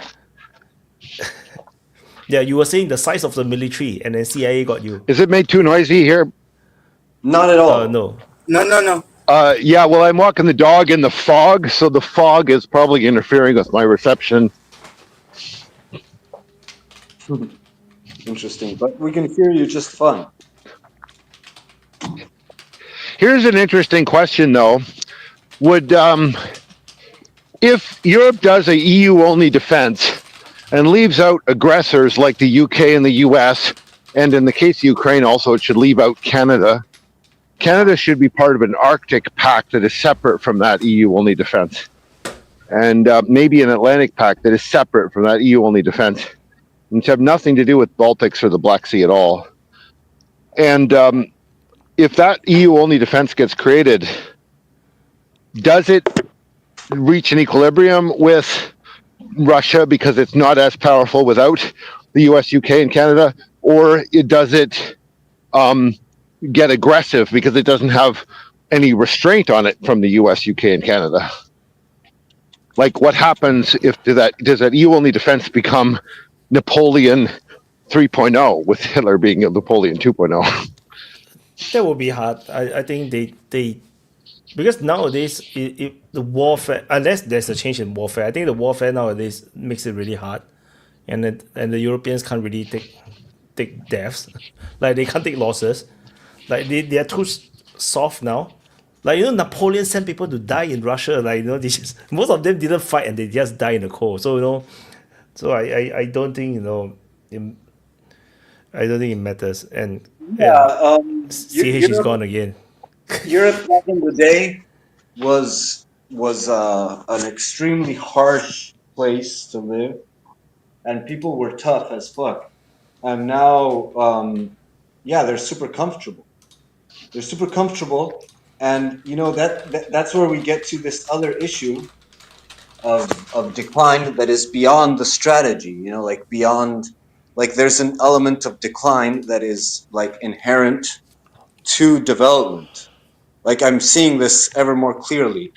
The countries that become comfortable become soft. It's inevitable. But what are you going to do with that? How are you going to face that strategic risk? That you get enough development and your people start, becoming more hedonistic. They don't want to have children. They don't, and it's kind of like irrelevant what your religion is, your ideology. Like security and stability are gonna create certain tendencies that will end up hindering you, but you cannot like remain in a underdeveloped, precarious situation. Like I don't know, the countries that are having kids and oh my god, I thought I lost Wyatt, and I was like, what's going on? I wanted to go toilet, but then CH keep dropping off. That he's back, but I'll be right back. I go toilet first. Yeah, go on. Yeah, I'm not sure like what the end result is, because we're living through this situation, but there's a decline that is beyond the like particulars of whoever is in power and what their project is, and how is that going to be dealt with is an existential question for humanity. But like anyway, the nation that does not try to advance to keep up with the other nations is going to be eaten inevitably. And so this is the path forward, is to pursue the development and the technological advancements and the comfort of the population, because it already exists. Like say a country gets rich, gains power in a way, like isn't destroyed by its neighbors, that country its population is going to look up to other developed countries and they're going to say, I want that too. People are going to pursue the lifestyle of, the first world. They want to have their car and their social security and so on and so forth. And so it's kind of inevitable because I haven't seen the exception. There isn't a country that develops and that, maintains its capacity to procreate and to maintain its tradition and its religion and so on and so forth. Well, China. Yeah, China can China. be exception to that, right? China is in a very transitorial state. Like these past 100 years have been a crazy ride. So we still don't know what China is gonna come out of it from. Like now it's starting to get its footing back, but it's coming from a really weird. It's like those people that are passing through a weird period in their life. Maybe it's like a midlife crisis. But it's been, and so we still don't see what the final state of like how it's going to stabilize. It's still in transition, and that's kind of what happened to all of humanity. That's what progress did to us. That's modernity.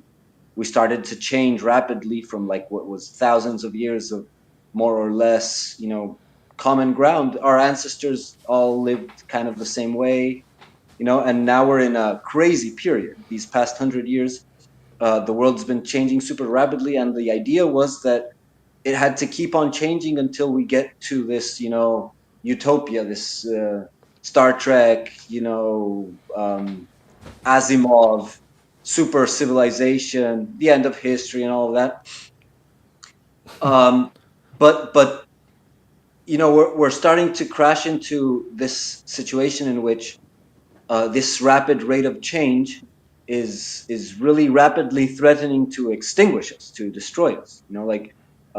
The idea that progress is better is shattering in people's minds, and in people's lifestyles. They're realizing that, they're not going to do better than their parents, like was the case for like almost all of the past century. Like, oh, if we keep on doing this, changing stuff, we're going to be better off than our parents. Now it's the change is starting to, and so we have to sort of find a stability. We have to find something to hold on to, and many people are going back to tradition, or rediscovering religion, all sorts of stuff to try to find sense in life again. And maybe it's inevitable, and this rate of change is just going to keep on going, and there's nothing we can do about it, and it's just going to destroy us. But if we want to keep on existing, we're going to have to find a place of stability. We're going to have to find some level of equilibrium, because if we keep on changing, we're just going to fall apart.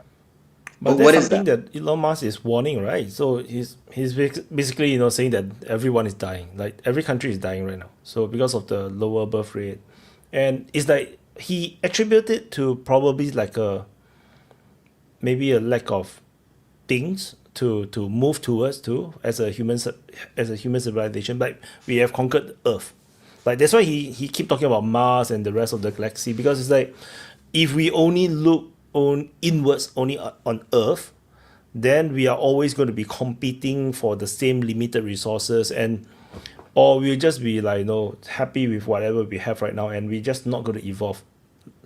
Like it reminds me of the story of the founder, the game maker of Minecraft. So after he sold the game, he got like billions of dollars, and then he got everything. He bought a big house, big car, have crazy parties, and then he got even more depressed than ever before, because his life is meaningless. So we I feel like the first world countries seems to be a bit like this. Like we have reached a point of prosperity where we just feel life is quite meaningless. It might even be better that you just every day is farming and just hoping for the next harvest, rather than now you just like eat the fried chicken and it's like, so boring, life. And then you just doom scrolling your phone. Like, I'm not sure. Maybe that's the case. Maybe that's the reason why people go to Ukraine to fight. Like, the mercenaries, like, this life is stupid. I'm going to be a hero. Yeah, having something to die for is. Oh, y'all doing closing or some shit? Not yet. I think probably soon, because we are running out of human beings here. Yeah, we lost Canadian guy. Yeah, we are now going into deep philosophical conversations just to keep ourselves entertained. Well, isn't that the point of having any conversation whatsoever? No. The meaning of conversation is just to say stupid stuff, superficial, and just Damn it, brain rots. I never understood what conversations were for. I always thought they were a good thing to get to the end of things, to find the foundations of existence. And we need Vaughn to start a new conversation, or we're going to die of. Yeah, we will just like not able to evolve anymore. We'll go extinct as human civilization. Vaughn, save us. Well, I mean, if you want to talk about Ukraine some more, we can. I mean, look at that. I want to give a shout out to Real Reporter for the interview he did on the drone guy. And, Real Reporter, you should do a a co-show with Wyatt. Interview Wyatt. Ask Wyatt how it's been to cover 3 years of war. You know, we're all friends here. I don't know why we ain't co-mingling. But anyway, yeah, the drone thing was really interesting because, you know, for me, it's just scary because it's like, even though it doesn't see, you know, it may seem low tech in some ways, I really hope someone in the West, especially the United States military, is really taking notes, because the ability for the Russian soldier to acquire a drone and then repurpose it for whatever they need, you know, like, necessity is the mother of invention. And it's like, you know, they don't, I'm sure they have bureaucracy and stuff, but, you know, if they need a drone to scope out something, they'll get a drone, they'll buy a drone, someone will issue them a drone, you know, they'll shoot a drone down and rebuild it and use it for their own purposes. But I mean, the fact that the Russians, the Ukrainians are really going to be ahead of everybody else on how to employ drones, use them, the importance of drones, and just the like I can see the U.S. military, you know, like, well, you're only going to get issued 3 drones. You know, once your 3 drones are gone, you know, you got to fill out a report and all. It's stupid shit like that. Whereas these guys are field expedient. And look, I need a drone because I need to know what's in that settlement, or we need some drones to go blow up these guys hiding in this basement, or correct artillery or whatever. I mean, they're so useful for so many reasons. It's like, even at the lowest level, I mean, a couple guys, I'm sure one of them would love to have a little drone they can send up ahead just to watch out for them or scout out what way they're going to go. So that whole interview was just really jarring, because it's like they're really, you know, expanding, you know, the opportunities for how to use drones, build them, you know, set up supply chains. Like, he even talked about how down the road these will be military drones that'll be more robust and stuff. Right now it's just like, hey, if you can build quadcopters and they can carry a hand grenade and drop it, you know, call us, you know, we'll take your order. But I mean, and that's the problem I think the West is going to have, is just they don't see the need to have that kind of surplus of cheap, crappy drones that you can use to scout something out, throw something to somebody, or fly into somebody. So, I mean, that was a pretty interesting interview. I mean, it really highlight. And then the other thing I think I saw too is how they've really practiced, figured out how to hit the M1 vulnerabilities on certain Western equipment, easy, you know, ways to kill it, or at least disable it quickly so they can get additional hits on it.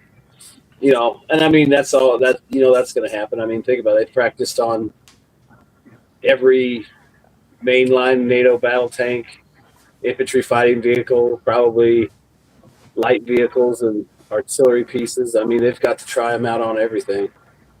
So that's got to be pretty interesting. Whereas, you know, we have stuff, you know, like we talked, the Switchblade was trash. And it's probably because it could be jammed now, you know, and they had those early on. I mean, you could buy them off Facebook. So I'm sure the Russians got a hold of them early on and, you know, figured out what they were about. And they've got their own versions like the Lancet, which is probably superior just because it seems to have longer range. It seems like it has more abilities. Did the Switchblade even make a difference at all? Like,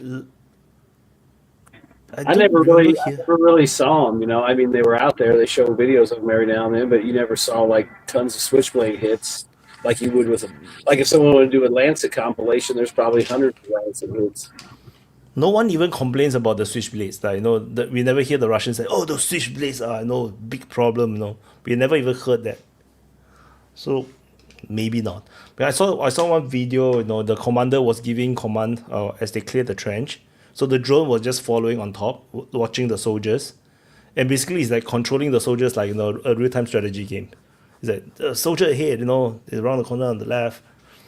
Oh, that is like crazy, man. So I think why I do European timing and there's not much Europeans come on. So that's so irritating. I think is it a Saturday problem? No, the problem is that they're European, you know, like, so if they'll complain about something until they get it and then they don't care. But yeah, that sounds very European. Maybe they started they probably started their Pride Month early, so they're celebrating. Can't have enough pride, right? Yeah. Then this happened last week as well. No, the Europeans didn't come. So, I Yeah, think we should do closing then. I think we should do closing then. Since it's 5 hours anyway, so we can do closing, and yeah. So Gabriel, you can start first. sure. Okay, look. The never trust the Europeans because they always complain about Saturday and the timing, and when you give it to them, they don't show up. So like keep that in mind, geopolitical strategists, whenever you want to make deals with Europe. Look what happened to Wyatt. Don't make the same mistake as him. Um, and yeah, like about the philosophical conversations, it's hard for me to find the dividing line between like average conversation and what people call philosophical conversations, because it's just everything that you talk about in the world. You can always dig into it until you find an abyss, and you that's sort of the whole point of conversation, to me at least. Like, I don't know how to do that in any other way. Maybe it's a form of autism or something. But what I do think is that there is like some level of hope or beauty that you have to find in life to be able to live it, with all the things that it implies. And as long as we care about it, like, we can tolerate most anything. Like, if we have, like, even people in the worst circumstances ever, they still find the strength to thrive, to keep on fighting. And it gives me the impression that, the more comfortable the life of people, the less reasons they find to live for. And it's kind of ironic, because sort of the whole point of progress and development and, modernity, science, technology, and all of that is to find something better, is to um, be better off, whatever. And it's super ironic, because it seems to me that it's it's a contradiction. It's a dilemma, because the better off you are, apparently, for some reason, um, the worse one is, like, emotionally or psychologically, to face life. Like, the more comfortable you are, the more frail people are to the difficulties and hardships of life, to the point that existence itself becomes unbearable. And so, to not go on forever on this, to do a closing, um, like, if we can find difficulties that we can pursue for our own sake, like, just wholeheartedly look for challenges, then maybe we can endure the the psychological catastrophe of, development and progress and well-being, um, and preserve, like, our will to live, and our initiative, and, the love of life. Uh, Maybe if we can motivate ourselves to challenges, even if they're ridiculous challenges, we don't really need them to survive, but go hunt, go fishing, spend a night in the under the open sky, um, and find those challenges that were essential to survival, even though we don't need to do that for survival anymore. Maybe if we can do those type of things, um, we can still find the joy of life, the joy of battle, even if and still aspire to a comfortable life. That's it. Thank you for everything. Like, share, subscribe. Hey, I just Thank wanted you, to bro. say there was a question real quick in the chat about if on Ukraine if Trump's caught between like the MAGA base that wants out and the Lindsey Graham Warhawks. I don't think he's really caught between either one of them. I think he's decided to, end our support in the war and get some kind of deal. And I think the only thing he's looking for is how he can put lipstick on a pig. Because, like I said, I believe the only win he's going to get is coming home with a bag of money through economic deals and stuff with Russia. Because there's no way the map's not gonna lie, and you can't deny the territory that Russia will control. So the only thing he can come home with is a bag of money somehow. So I think that's what the hang up is figuring out how you can get some lipstick on the pig and make it look like it's something positive. Because people are gonna find out all the death and all the destruction, and the only way to besiege it will be, Chris dollar bills. Super chat. Closing question. Do you think Trump is stuck between war hawks like Lindsey Graham and the MAGA supporters? And Toby appeared. Are we doing closing then, or? Toby, your might have no sound. Yeah. Oh no, I think Toby gonna destroy our closing session. So he gonna restart the whole conversation again. Is the mic working now? Yes, you're a bit soft. Yeah, no, I just want to say that like Epstein was clearly a suicide. Like the guys have looked at that file, and Patriots are in control.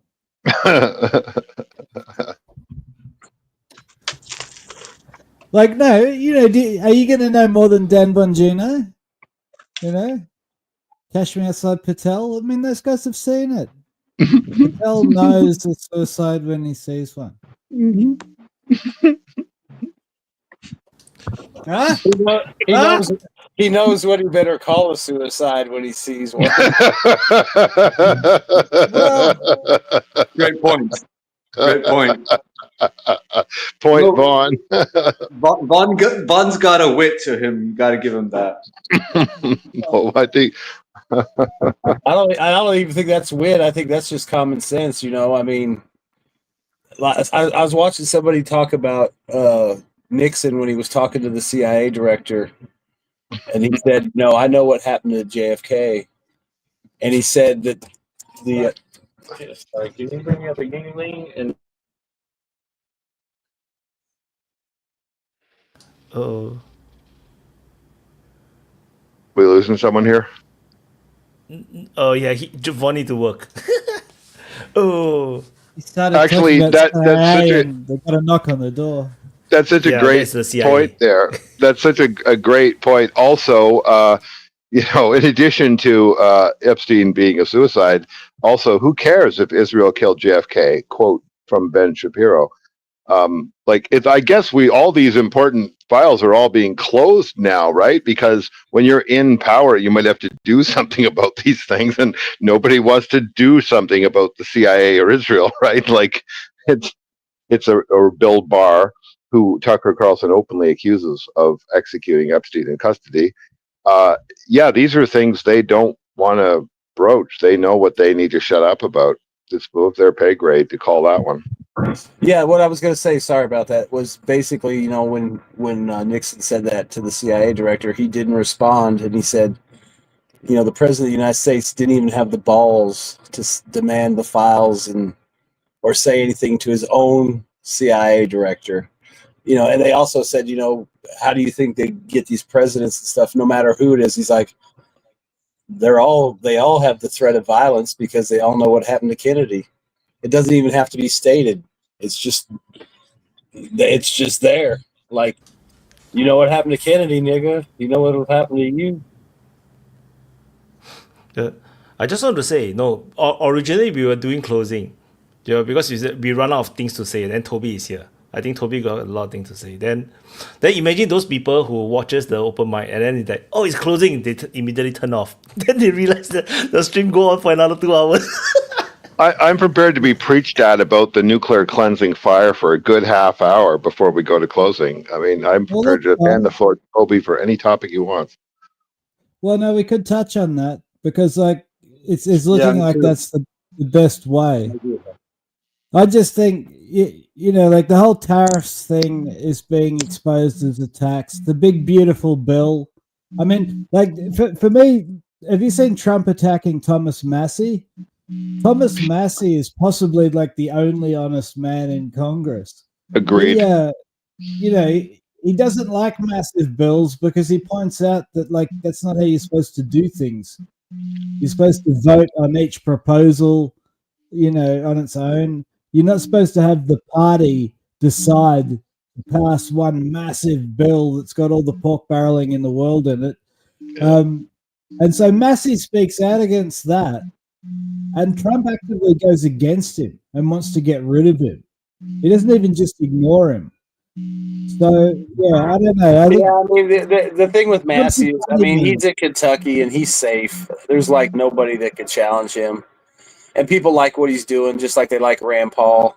I mean, you know, Mitch is gone after this cycle. Hopefully they get a Republican. They got a couple guys running for a spot, but I don't know if any of them are going to be up to the multi-million-dollar challenge the Democrats will mount, because they want that seat just out of spite. You know, take Mitch's old seat that he held for 5,000 years. But yeah, you know, Trump could go after Massey, but I think a lot of it's just talk because Massey delivers for him when he needs him to on some things, and he's a strong Republican in the state. He's not going anywhere, so you'd just be wasting money if you tried to primary him. And then they're just trying to make sure he doesn't go for the Senate seat, Ron, I think, is their concern. I think they asked him about it before, and I don't think he's really interested in it because of the way it's set up.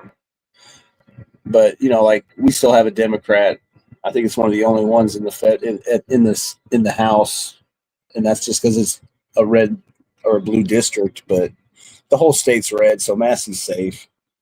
I mean, if the Democrats in Jefferson County were supposed to vote against Massey because Trump told them to, they ain't going to vote against him because Trump told them to, so he's fine. I mean, it'll probably just be a squabble, but, you know, Massey's right. Trump's not, so. Clearly. Yeah, it really screws democracy to jam all these things into one giant bill and then tell everyone we're going to just spam the public saying you voted against this one little line item in the bill if you vote against the whole bill. Like, that just completely disables the concept of having a Congress. It just turns it into a presidential dictatorship. So clearly Massey is absolutely right and Trump's absolutely wrong here. And anybody that knows anything about due process or law knows that. I think it's worse than a presidential dictatorship. It's a one-party state because you know you can have because what you know the thing about these massive omni bills is that it's not just the party that's in power who negotiates it; it's the opposition as well. Right. All the senators get together; both parties get together behind closed doors and work out what they can live with and what they like, and then there's no debate. Like all the debate between representatives of the public is gone. And so what you have is a one-party state where people who might not even have been elected to power, who are like the lawyers working for the people who fund the people elected to power, they step in, they take over the process completely, and you get the COVID show. You know, you get pharma corporations dictating not only eye-watering levels of public debt and spending, but you get them dictating the security policy of the police to be used against civilians. Now, this is a one-party state. It's a lobbyist dream world, right? They can lose their power over Trump, but they get more power from the omnibus bill. Yeah. If you have enough influence through money, then you by definition you have destroyed democracy and you've become a one-party state. And in America, where it's corporate money, that's, you know, technically it's fascism, right? You've got an unholy union between private capital and government, and you have absolutely zero meaning in the vote. And so I think that's kind of interesting because Trump had to capture the public vote to get elected. So he is that kind of popular politician, but he is also captive of his party, like 100%. So I think we're seeing like the end of MAGA. I think MAGA is going to get like slowly deflated from here on in, but I could be wrong. And like the end of the Ukraine war in 24 hours is looking increasingly unlikely. Yeah, well, one thing that I wanted to say earlier, and I kind of slipped over it, is this idea of like Russia advancing slowly in certain places, and it kind of makes me think that, you know, maybe Russia isn't, you know, like this sort of innocent victim that is, you know, like reluctantly trying to defend its sovereignty over its sphere of influence and avoid a genocide in the Donbass. You know, like maybe terminating the process would actually also terminate this massive drain of, you know, mental, economic, military might in the in this corner of the world, and it could actually, you know, stop the level of stressing to its rivals and actually allow them to consolidate and rebuild and, you know, redirect. Maybe as long as Russia's rivals are tied down in Ukraine, as long as they can drag it out, they'll be spending themselves dry, you know, and it advances their, you know. How do you spend yourselves dry when you can invent money out of thin air? Like, this is a genuine question, Gabriel. I've been thinking about this recently because, like, definitely in Australian domestic politics, it's turned into a complete kleptocracy. The whole green energy thing, right? No one believes it. Nobody believes in renewables. None of the politicians. And you've got both parties in Australia, both the major parties are pushing renewable energy policy, this green energy. And this includes the Conservatives, who traditionally have always been about burning coal. Why are they pushing renewables? Because renewables is such a grift. It's such a massive cash cow. Because what's renewable is the investment and the contracts. And so politicians are able to farm out colossal amounts of business to their associates and their sponsors. So everybody's on board the renewables and the green energy train because it's a massive grift opportunity. And because they're all corrupt, because all of them are in the business of politics for fleecing the basically looting the state, you get the uniparty looting the state. We see that in Ukraine. Zelensky represents, you know, a uniparty, basically, because he got rid of everybody else.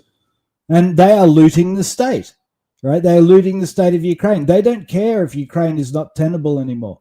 And, you know, arguably Ukraine ceased to be a viable state 2 years ago, economically, right? And since then, they don't care. They're 100% ahead. Arguably in the UK, they're looting the state, and in America too. And George Washington, I think, had a quote that, like, you know, the last act of the tyrant is to loot the state. And I think that's kind of true. I think that morally, if people have no moral purpose, if they don't have anything that they actually believe, and they just think that raw power guides the world, and the only thing they believe in is materialism and money, they're inevitably going to loot the state. That's because they perceive that as the game. They think there is nothing better than that. And they think that, you know, your measure of an individual is how intelligent you are, and how intelligent you are is basically proved by how much money you get. And the biggest way to get money is to loot the state and to fleece the taxpayer, which is kind of true, right? That is kind of true. Not that it's a proof of intelligence, but that the easiest way to get money is to steal it from the taxpayer. Because, you know, you've got guys with guns called the police and the military. What are they going to do? You know, if you're a senator or you sponsor a senator in the US, you've got guys in the CIA. They've got guns and they're above the law. What's anyone going to do? Right? You can loot the state if you want. And in the absence of anybody sort of like sincere in politics, that's what you get. But getting to Gabriel's point, there's no real money. It's all just invented money. So I don't know where the looting of the state is going to end, because they just keep issuing more and more and more debt. If they actually had to get the money, if they actually had to go and like get silver pieces and gold peoples from the people are already broke. Like, the people are in debt. They have negative money. So if this was all based on real money, hard currency that you had to get off people, it would have crashed into the ground ages ago. But because it's based on funny money and just invented debt on paper, it's really unclear how long the looting can go on. It's just like these people will continue to loot the state until the state debt just becomes, I don't know, 1 billion% of GDP. So yeah, I wonder how long Ukraine can last for, because both sides are just politicians looting the process. You could have endless war. I want to climb to the top of Toby's ladder and add some more rungs. First of all, agreeing with all of that, pretty much. At the top of what's more powerful than looting the taxpayers' money, which isn't money anyway, because in a fiat currency system, every tax payment is actually a destruction of money. The ability to control the credit and the credit rating, especially of states, is the really high leverage in the monetary system, right? The United States just dropped from AAA to AA1 in all three of the rating agencies. S&P was the last one. Moody's was the last one to drop the USA to AA1 from AAA. So this is supposedly the most stable currency in the world, according to the Bretton Woods system, but it is now ranked below other currencies. So now that system has displayed a deep inconsistency and a fault which will destroy it. Gold is also a tier 1 asset at the BIS. And so all the central banks were buying gold up until a few months ago. So there is more of that sense of at least putting one foot down on something that has historically been used as a metric of value. But Toby is absolutely right that the most reliable way to get money has been to loot the state one way or the other, usually by getting it to grant you a vast amount of credit, which will then just be paid back, quote, later, unquote. But that's how a fiat money system works anyway. And if your pitch actually does produce long-term value in the sense of the infrastructure you're building, or the port you built, or then, maybe the military you build actually pays off somehow in some reduced cost somewhere else, or higher productivity, or if you put it into education, whatever you taught people is better, that can pay off. That's the confident state that knows that it can gain something from its investments. So that isn't looting. What it becomes looting is when you put it in essentially consumption and luxury, and where you have people with $400 billion with essentially vanity projects like going to Mars. I don't disagree with Gabriel that has a sort of a value in terms of long-term morale, and maybe it does. The space race paid off immensely in terms of its inventions in the 60s, but that's because the space race replaced a military Cold War, which would have done a lot of destruction of assets. So I'm agreeing with Toby up to the kakistocracy or the kleptocracy point, but linking that to the unitary budget issue, if it's a kleptocracy, then we have two parties that are taking turns looting the state. And when one loots it too much, you kick them out and let the other ones come in, and they are inexpert looters and they loot slower until they get good at it, and then you kick them out. That's the alternating kleptocracy called a two-party system. Then what happens is at a certain point, people don't expect there to be another round of looting, and that's when both sides have an interest in putting in absolute morons, like people who can't do their jobs at all. That's a kakistocracy. That means the looters are free to do whatever they want because the kakistocracy, full of people who are literally shit, cannot catch them. They don't understand the system. They can't catch them. They have no credibility. Their charges will fall apart in court. They're not as good as the lawyers defending. And the two kleptocrat parties become pure looters, leaving the state bereft of talent. At that point, you then have a choice between a kakistocracy continuing or the one-party state where the rational people get together, debate in private without the two-party competition, and agree on, this is what we're going to do with whatever lobby and expert input. That's a system very much like China's. The problem is China designed a system like that with a bunch of internal checks and balances, so-called socialist consultative democracy, and they suffered through a bunch of wrong turns with it until they got it working as well as it does. The West has not admitted that they're in a one-party state. They have not designed a system that systematically recruits people from all of society. They have not set up anti-corruption mechanisms that will stop that. Instead, what we have is just a groupthink between lobbyists and people that were elected by lobbyists. So we're at least 100 years away from having a functional one-party state, leaving us stuck in the kakistocracy with garbage like van der Leyen sitting on top of it. So I'm agreeing with Toby's political analysis, but pointing out that it's almost an inevitable progression that you have a choice between a one-party state and a kakistocracy once the two-party state breaks down. The technological and energy point is super interesting. I would say the nuclear lobby is much more guilty than the windmill and solar lobby is of grifting government money on promises that have never played out. At least what we see with solar and wind is we see a decreasing cost per watt and an improvement in the quality and lifespan. What we see in nuclear is basically the opposite. Maintenance prices and cost per watt goes up over time. So, but either way, you're pushing rope, because in an energy system, it is the worst thing you can do to do it from the supply side and talk about where the energy comes from. It is the stupidest thing you can do. The cheapest watt in any kind of energy system, any energy system, is the watt you do not use. The watt you do not use does not have to be assayed. It does not have to be extracted. It does not have to be refined. It does not have to be transported. It does not have to be burnt or combusted. It does not have to be transmitted on a grid. It does not have to be distributed on a local grid. It does not have to be metered. It does not have to be shock-proofed or wired. It does not have to be provided in an outage. It is easily 20 times cheaper to just not use the watt by changing your lighting, improving the timing by which your freezer draws its power, increasing the insulation on the freezer. Whatever you have to do, it will be cheaper to not use that watt. So as I think I was saying here earlier, or maybe it was another channel, where if you derail any conversation about health and basic things like environmental, mental health, nutrition, and forever chemicals or whatever, if you derail all your health conversations into healthcare conversations, your population will die of sickness because you didn't pay enough attention to the things that cause health. You only put all your effort at the back end into cure. And that's why you need people like RFK Jr. to say, no, we got to focus on health again and go back to the beginning and look at chronic illness. It is equally true of an energy system across the whole civilization. If I say green, you have to immediately understand that I'm talking about reducing the amount of energy required to do exactly the same task for you: lighting, cooling, heating, whatever.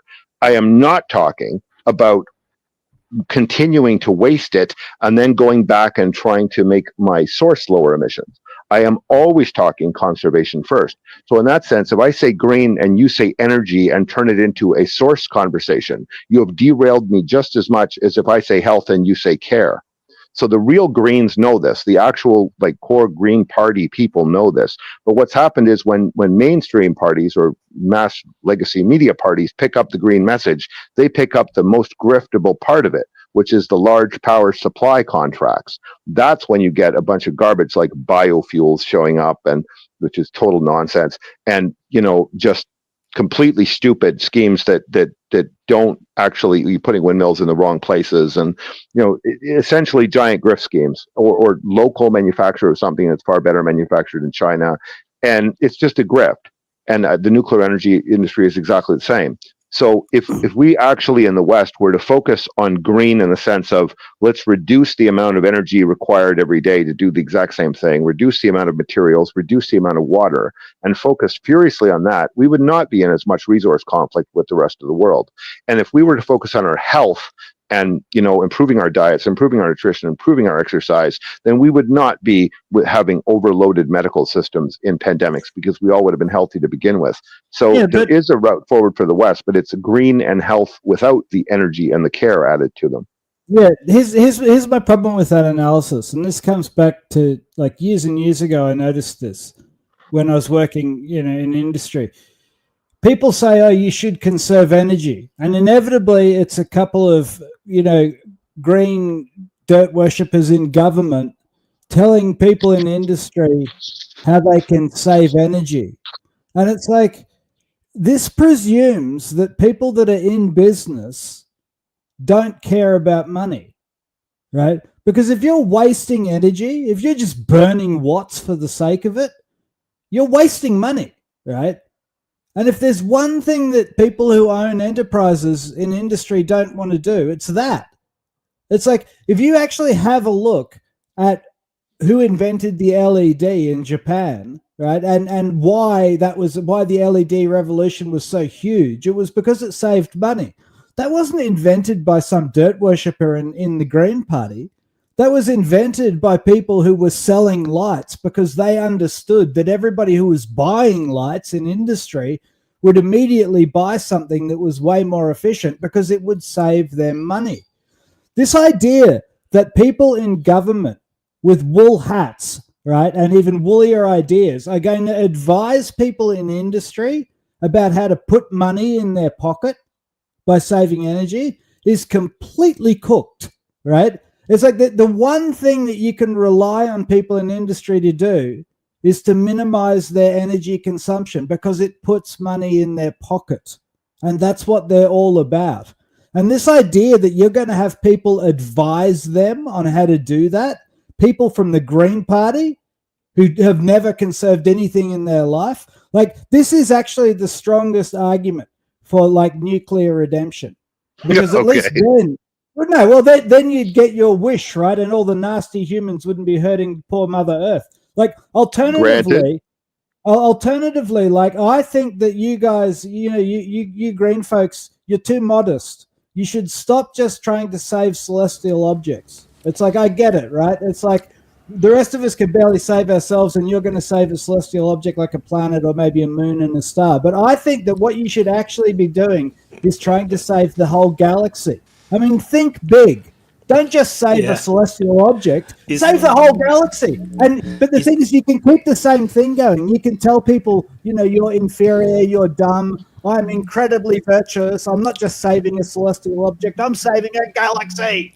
I'm going to mostly agree with that. I'm going to mostly agree with that because, I mean, I'm basically a Soylent Green. And so the default is, or a dark forest green, I guess, the default is that we would save the galaxy by making sure that humans don't get off this planet and instead we're a transition species that sends some better species off this planet. So that's one way we can save the galaxy. At least they won't have to listen to all our human ridiculous bullshit. So that is a good argument, actually, right there for both nuclear redemption and for human extinction. So the problem is that a lot of people do understand this, including religious nuts who, want to send everybody to heaven. And so we are at all times at risk of people having a loyalty to a god or to nature or just to other planets that they don't want infested with us, to basically put an end to the human race with something biological or nuclear. Like preaching the nuclear fire or the zombie apocalypse are totally legitimate things to do in the present moment. And I think we should acknowledge that and then ask, how can we be comfortable on the way out if we're on the way out? Like if we're a 1,000-year transition species and in 1,000 years this planet is covered with elves, trolls, and hobbits, but humans are gone, fine. Right? That's fine. That shouldn't bother anybody. Or if we send octopi to other planets because they're better adapted to zero gravity, we should be fine with that. There is absolutely no reason to adopt the Elon mythos of let's go conquer other planets because otherwise we have no mission. It's a perfectly good mission to send raccoons and octopi and crows somewhere else because they have you ever seen Guardians of the Galaxy? He is literally that. Yeah, that raccoon is a badass motherfucker. And he's a better person. He's a better person than the humanoids. Yeah. It reminds me of what I always talk to the vegans or vegetarians or PETA, those animal activists. I always tell them that why not eat meat? Like they always tell me like don't eat meat, right? I say why not just kill off all the human beings? Like you should just start a world war or something. You kill off all the human beings. No human beings, no one will eat any animals. The animals will eat the animals. Have you seen what humans eat, Wyatt? Like they're really they're pretty gross. I mean, I just on sheer nutritional grounds and chemical grounds, you wouldn't want to eat a human. The stuff they eat is terrible. But now I do want to grant this critical point that Toby made is very important. That industry is supposed to be, I would grant in theory, supposed to be focused on reducing its own costs and saving money. That is supposed to be true. And I would say that it is often true. However, No, there it's are not. many circumstances where it's not true. Just very quickly, you don't reduce costs because costs create profit. You reduce waste, right? If you cut costs, you cut your own throat. You cut Okay, waste. fair enough. Okay, but there are definitely incentives in business in the capitalist West, especially, to continue to waste a lot, and they're hard, sometimes very subtle. One of them is essentially a prestige thing, that you're a higher middle manager if you're disposing of more budget, and if you're wasting a lot, then you're more important because you have more budget, more people working under you, you're in control of more purchasing, the perks are better, the meals are better, the hookers are better. That's like a So- managerial thing. Yeah. So there's a managerial capture issue, right? That's one thing. A second thing is that the government may actually be preventing you from overall improving your industry or competitive position by too much protectionist policy or by subsidizing the cost of energy. So the natural tendency to want to cut waste is reduced by the fact that, we're giving massive tax breaks to oil exploration, or we're giving giant public gifts to pipelines. As long as we're doing that, we're slowing down that transition away from the waste. And a third factor is just the sheer inertia that the people working in like combustion systems or whatever, that's what they know. The engineers know combustion engines. They don't really know electric motors. So they're naturally going to preach combustion engines as a solution to things that combustion engines are not a good solution to, like personal transport. So when it comes right down to it, you've got all these inertial pressures, legacy systems, and managerial capture that prevent them from systematically reducing waste. I was at a talk once by Amory Lovins where he was talking about all the ways that municipality regulations in North America force giant amounts of waste of materials, space, and energy and water. And he had a list of 1,200 regulations at the municipal level that forced suburbs to be giant sprawling messes and not efficient ways to house people, that devoted far less of their space to human use and far more of their space to like giving fire trucks a giant turning radius they didn't actually need. And it was all an excuse to restrict home ownership to rich people so that poor people couldn't afford houses at all, which is exactly where we are now in North America. So like there's all these things that systematically in a mature economy in the developed world push against that general tendency to want to seek to reduce waste. Ordinary people do want to, but the systems don't. And so the more rational, more right-wingish blue-green types always point to those issues and say, we need to get government to discourage this and accelerate the shift, accelerate the elimination of waste, even if it's just something like a small tax and a tax penalty so that people get angry it's a tax and then they cut the waste just to screw the government. That's a perfectly good way to do it. It worked for a while in Canada. We now don't need it anymore because we have the processes you're talking about, where there's a systematic effort to look internally and reduce waste, were kickstarted by that penalty tax. So I think we're all well aware that business wants to do this, but they may sometimes need help, standardization, a kick in the ass, an excuse to do it. They may need to fire a managerial or an engineering class of people that is too devoted to the old methods. It actually reminds me of like this phenomena where landlords or like people who rent you stores, like for example you're in F&B, they always don't let you earn too much money. Like, or even the government, for example, if everybody start to earn a lot of money, you realize that the rental will increase just as your earning increase.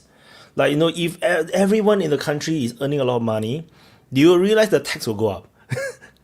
Somehow, it does like reminds me of what you're saying. Like, there is this systemic situation where they just want you to waste money. It's like they don't want you to earn so much money. Then if you earn too much, then everybody will take more from you. And that's the reason why it seems like everybody always don't earn enough, or everybody's F&B business eventually will still lose money. Like you don't make so much money, all the money just go to the rental. Like it does reminds me of that, this weird phenomenon. Like I think in Europe it's the same. Like everybody's earning so much money, in Europe the salary is very high, but the stupid tax is also so high, and it's like there's no logic to why the tax should be so high. Like I heard like some people in Europe is paying 50% income tax. It's like how you survive 50% income tax. Well, So most of those taxes used to be sort of serving the society in the sense that, you know, like you had a welfare society where old people could afford, you know, a high standard of living. Everyone had education and health and so on. You had a healthy population, very clean and functional societies, and that's all breaking apart.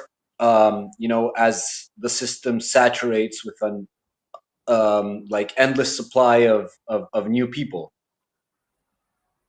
So that's sort of what taxes were doing. So it had a function. People in Europe like paid them in a sense, knowing the benefits of it, but now those benefits are gone. Like the original justification for these highly taxed societies is starting to dilute in like an endless source of foreigners. Um, but to what Toby was saying earlier about the dirt worshippers and all of that, on one hand you have like the waste, but then you have the other issue, which is you know, the savings. Like how much money can you save in your enterprise, and that usually involves like you know, Motherfucking super chat.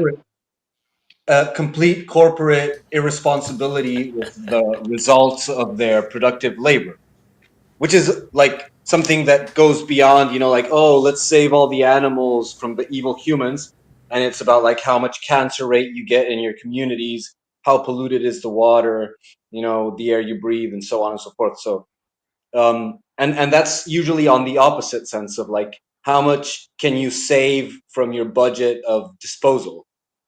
You can go with the super chat. Yeah, well, it's Super a question to chat. me, and it's a good one because that's as a critical Well, point.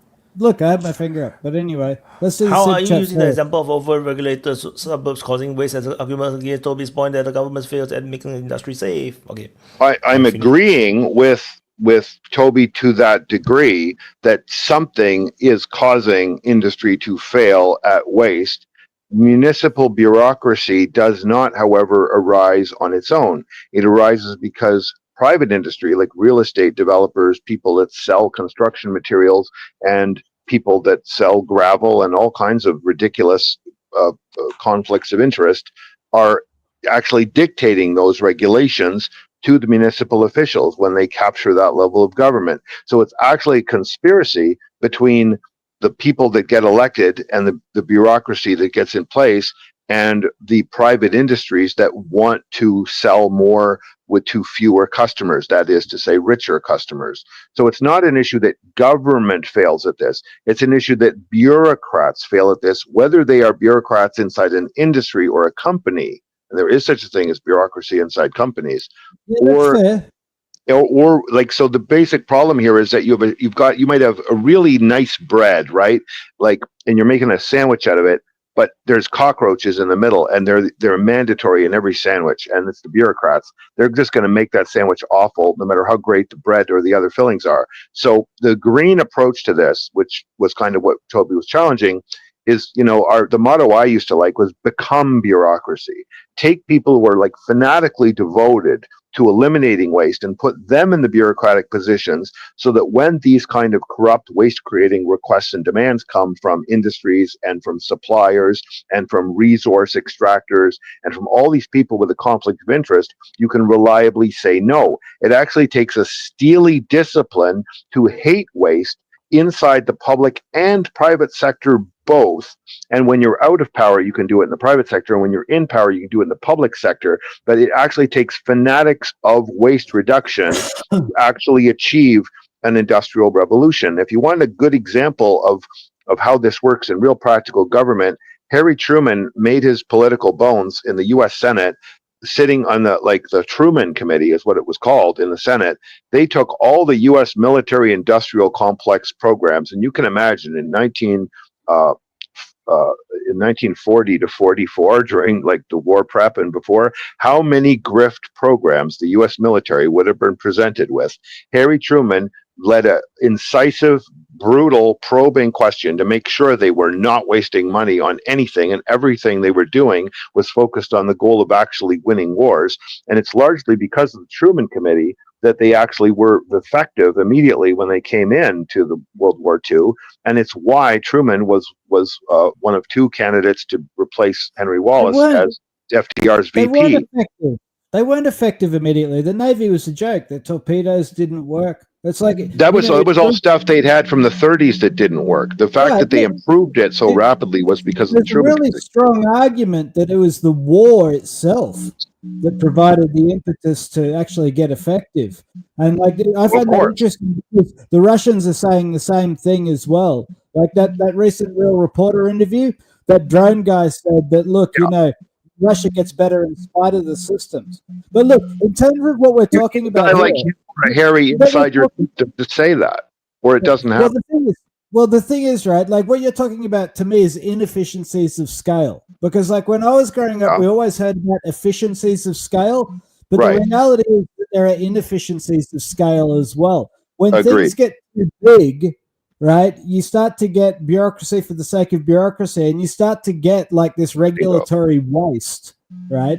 And that's interesting because, as you say, that can happen in the public sector with communism and centralized communism, but it can also happen in the private sector. And I think that this happens especially with planned economies, because when a planned economy is like a giant bureaucracy, like a giant corporation.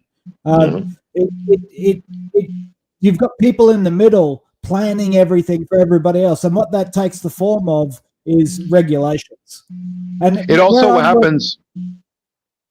I was just going to say, where I'm working at the moment in a public hospital, we get regulated by all these government agencies, and it's just dawned on me recently that one of these government agencies that's attempting to regulate us is in a complete shit fight. Like they are in a state of flux. Large amounts of what they're doing are probably highly questionable under federal law. They are chaotically turning over people. So like it's odd, right? Because I thought it was us. I thought it's like, you know, the regulation is not working because we're doing something wrong. And it turns out that the regulator is collapsing under the weight of their own regulation. And so this is what happens inside massive systems, is that, you know, you get these people that are trying to save a celestial object, that are trying to like improve everything. What they want to do, right? They want to be the divine power at the center of everything, and they want everybody else to do what they say. And so they regulate and they regulate and they regulate and they regulate. And then eventually nobody's free. Everybody's dealing with regulations instead of like actually trying to like do something productive. And then you get the collapse of the Soviet Union. Think about the effect of mergers, just mergers alone, right? Here's some problems with mergers and inefficiencies of scale. These municipalities probably didn't, when they were like a county of, you know, 3,000 people with two towns with their own town councils in them of 5,000 people, each of them probably just solved problems as they came up and had minimal regulations and people knew each other, right? As they merged and made larger mega municipalities, in Canada, we actually have municipalities of the entire Metro Toronto, which is 2.5 million people, which used to be 5 cities. They were forcibly merged by the province into one 2.5 million. And what ended up happening was every regulation that any of the 5 had was copied into all of them. So right away, you probably doubled the number of regulations that now have to be applied uniformly across 2.5 million people. Now, Jane Jacobs, the scholar of urban studies and of moral systems, argues very convincingly that the inefficiencies of scale hit cities at about 750,000 people. And each of these 4 or 5 was between like 500 and 750. Once they merged them into the megacity of 2.5 million, suddenly her prophecy came true, and they had these massive inefficiencies of scale. They had these bureaucracies with more layers of middle management. They had people interested only in reconciling and maximizing the number of rules, because they were all going to try to make sure that the rules were not any slacker in the megacity than they had been in any of the subcities. So that's how you end up with Amory Lovin's 1,200 regulations. And this also happens when government departments merge, and it happens when corporations merge too. Well, what happens with AI when AI merges everything, right? But not only that, as you know, from my legal background, you see laws being written every year, and there's a reason for that, right? Because you teach people to write laws, and then they graduate, and they're not actually representing people in court, like in the 1950s or something. So they go off and they write regulations and they work for political parties. And so every year you get more regulations made, like robots building robots. But nobody's getting rid of regulations. Right. So you have this inevitable oversupply of regulations that is like fat in the arteries of everybody else. I wonder what's going to happen with AI, because AI is going to create so many people with nothing to do. And I just get the feeling that they're all going to put on fursuits and just run with the idea that they are a moral authority and they've got to save everybody else. So what you're going to get is all these furries with the Jesus Christ complex. They're going to learn how to code. No, they're not. What they're going to do, right? They're going to regulate everybody else, and so everybody is going to be 22 years old with the fursuit and this belief that they are Jesus and that they know how to save the celestial object and everybody else. And they're just going to regulate the fuck out of each other. And so eventually what you'll have is just people not doing anything except this regulation, because they're not actually welding anymore. There'll be a robot doing this, or they're not actually doing anything anymore because AI will have taken it over. So I kind of think that the reason that we didn't have massive overregulation in the Middle Ages is because people are too busy growing their own food or fighting a war. But I think this is such a good Kafka-esque vision of the future, right? That it's just people regulating each other for the sake of regulating. It's and this is what brings us to nuclear redemption, because a good nuclear holocaust, and by that I mean not in the southern hemisphere, I mean an exchange in the northern hemisphere between you all, right? It would cleanse the palate of the earth. It would bring us back to our roots. It would give people a sense of purpose again. We'd be looking for clean water. We would be, preserving what is left. I just think, there's upsides to it, and not only that, but it would punish the wicked. I can't say the northern hemisphere's humans don't deserve that, but I will say that the northern hemisphere's other life forms don't. It's only God's mercy, right? It's only God's mercy that spares you all from the nuclear exchange. Well, that is pretty much true, but I kind of think since humans did this and not any other species, then something specifically human, like a pandemic zombie apocalypse, is fairer to every creature that did not do this. So that's our difference, I suppose. You mean like chimpanzees? Well, chimps would probably catch mostly what we catch, but I'm thinking and coyotes and seals, they didn't do any of this. Why should they suffer all that radioactive? What about the lemurs of Madagascar? CH, listen to this, CH. You know this mass extinction that happened, I think it was around the Cambrian. But basically, or maybe it was before that, I can't remember exactly, but basically, certain bacterias and shit started to produce chlorophyll. Yeah. And billion years ago. Yeah. Yeah, and so basically they started to use the sunlight to break down. It was a massive improvement in technology. It was like a huge breakthrough. They could eat from the sun their calories, like something unheard of. But the cost of that was they started to split the atoms of water, the molecules of water, and emanating huge amounts of oxygen into the air. And the oxygen is an oxidizer, and so it starts corroding everything.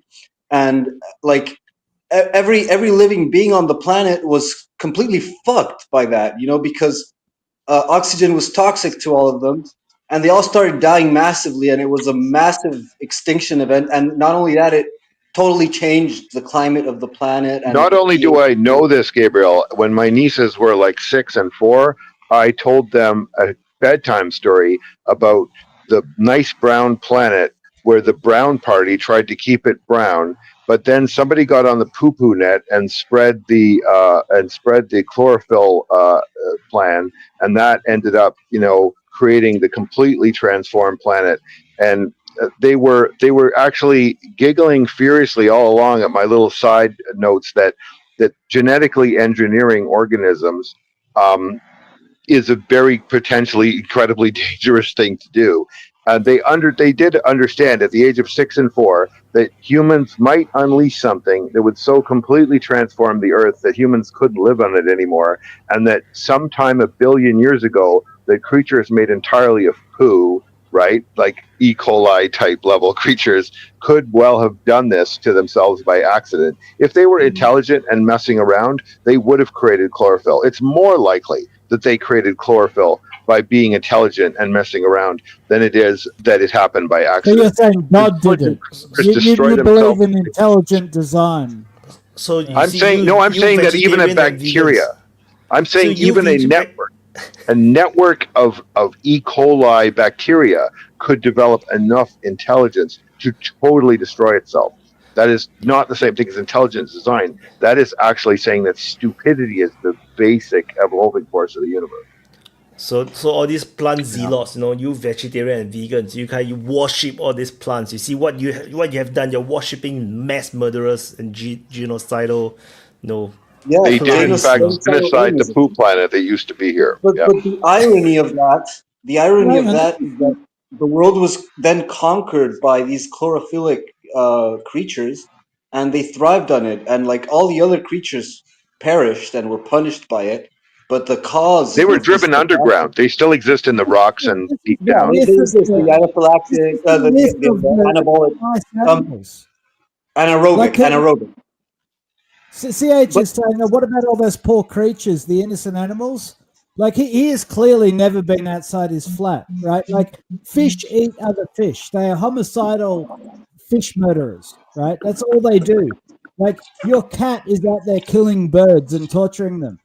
Dogs will chase down rats and murder the rats. It's like Mother Nature is not. And kill the bunny. Sure. Mother Nature is not a farm. Mother Nature is an abattoir in a swamp, right? It's everything eating everything else alive. So don't waste years for all those wild animals in the nuclear redemption. The reality is we have to take our medicine and get better at processing radiation. What's Madeline saying?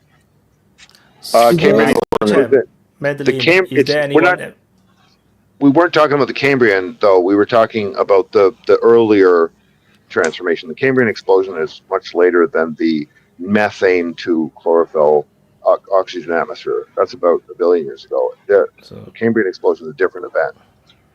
So I like Gabriel to think just that had she's the tag referring to wrong. all of us as homeless people, but just smarter, which is pretty. Yeah, that's fine. I'll accept that. Yeah. I'm a smart. I just want to underscore a couple points on what you're saying about about bureaucracy. A lot of times you'll sometimes see these memes come up that say, oh, with the amount of money Elon spent on Twitter or whatever the fuck, we could end homelessness in America, and that of course fails to understand that the amount of money that the government spends attempting to end homelessness in America is far greater than that, and it's actually not exactly a simple thing of just buying houses and giving them to people. It takes a lot more than that.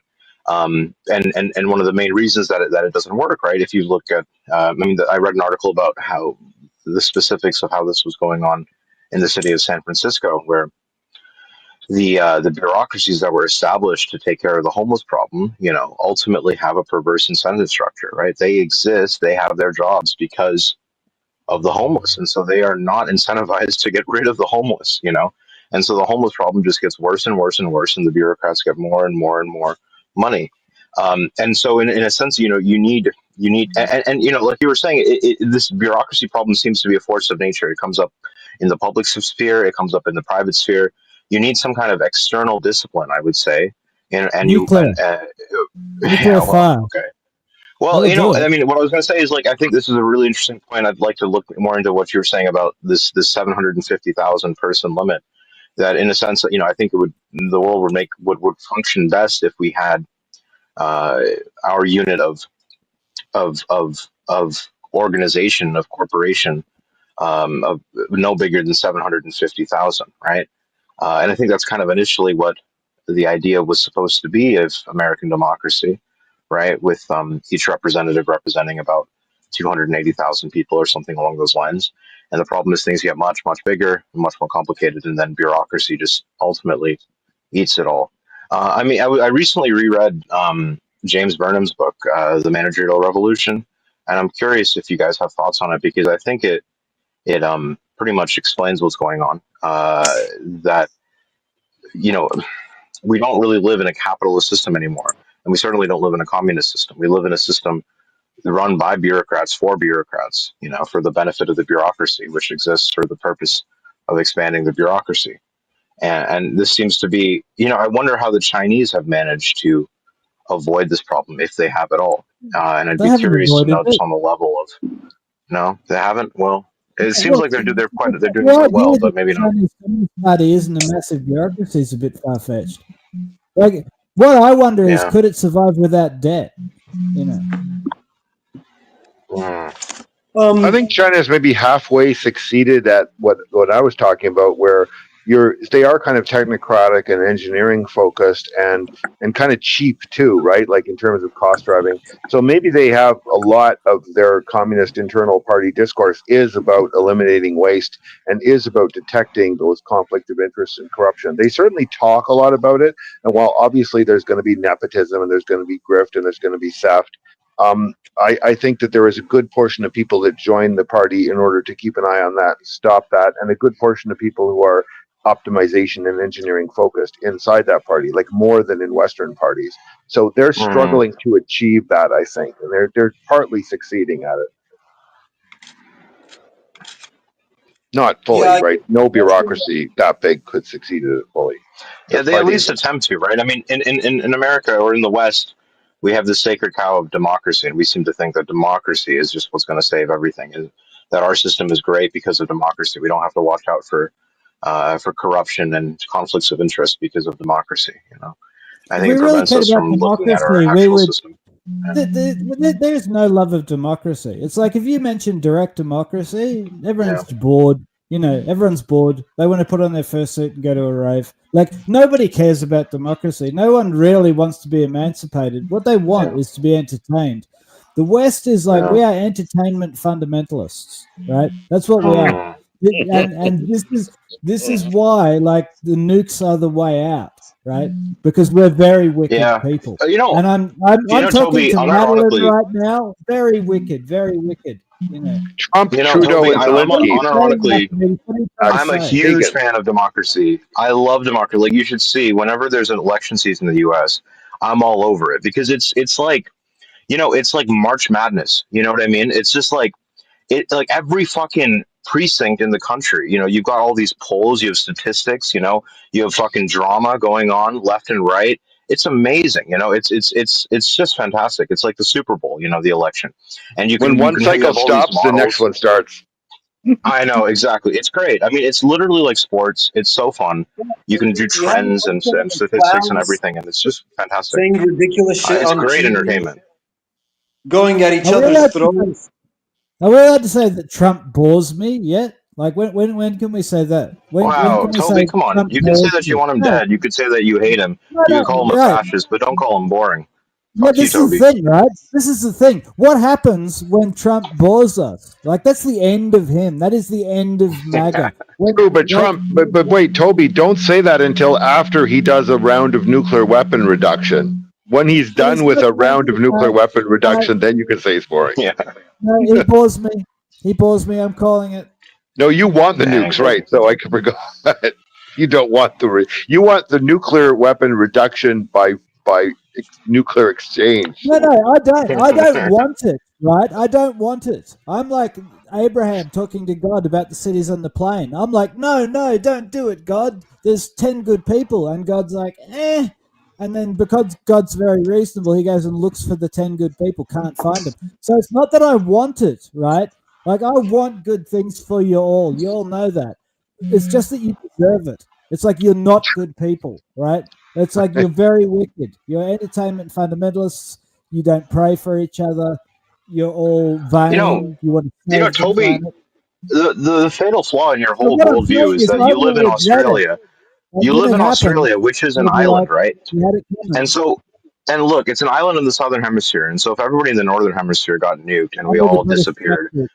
Australia would just stay the same. It would just go on like normal, business as Yep, usual. It wouldn't it'd be even notice fine. anything. It would just get gayer and gayer and gayer and gayer while the No, rest of the no, planet no, rose out of the ashes. no. The gay Yeah, would it's be a shame, burned man. It's away. how it is.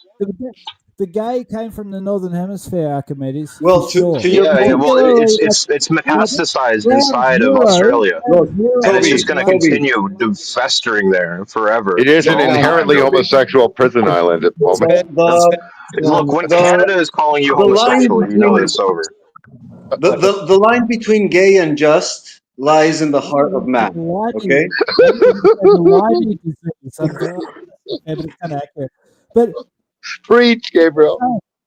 I'm just saying that if people get what they deserve, it'll be very sad. But, right, it will mean that the cult on this oppressed island will be able to flourish. And I think we will keep the numbers under 750,000 in the core cult. Yeah, we'll see how it goes. Huh? How about that? We certainly won't be like doing what the Americans tell us or being threatened by the No, communists. no, Toby. 1,000 years after the entire world gets nuked, your cult is still not going to is still not going to be able to take off in Australia because you guys are going to be Well, too racist or sexist, and look what the happens. nanny state is going to bring the hammer down on you.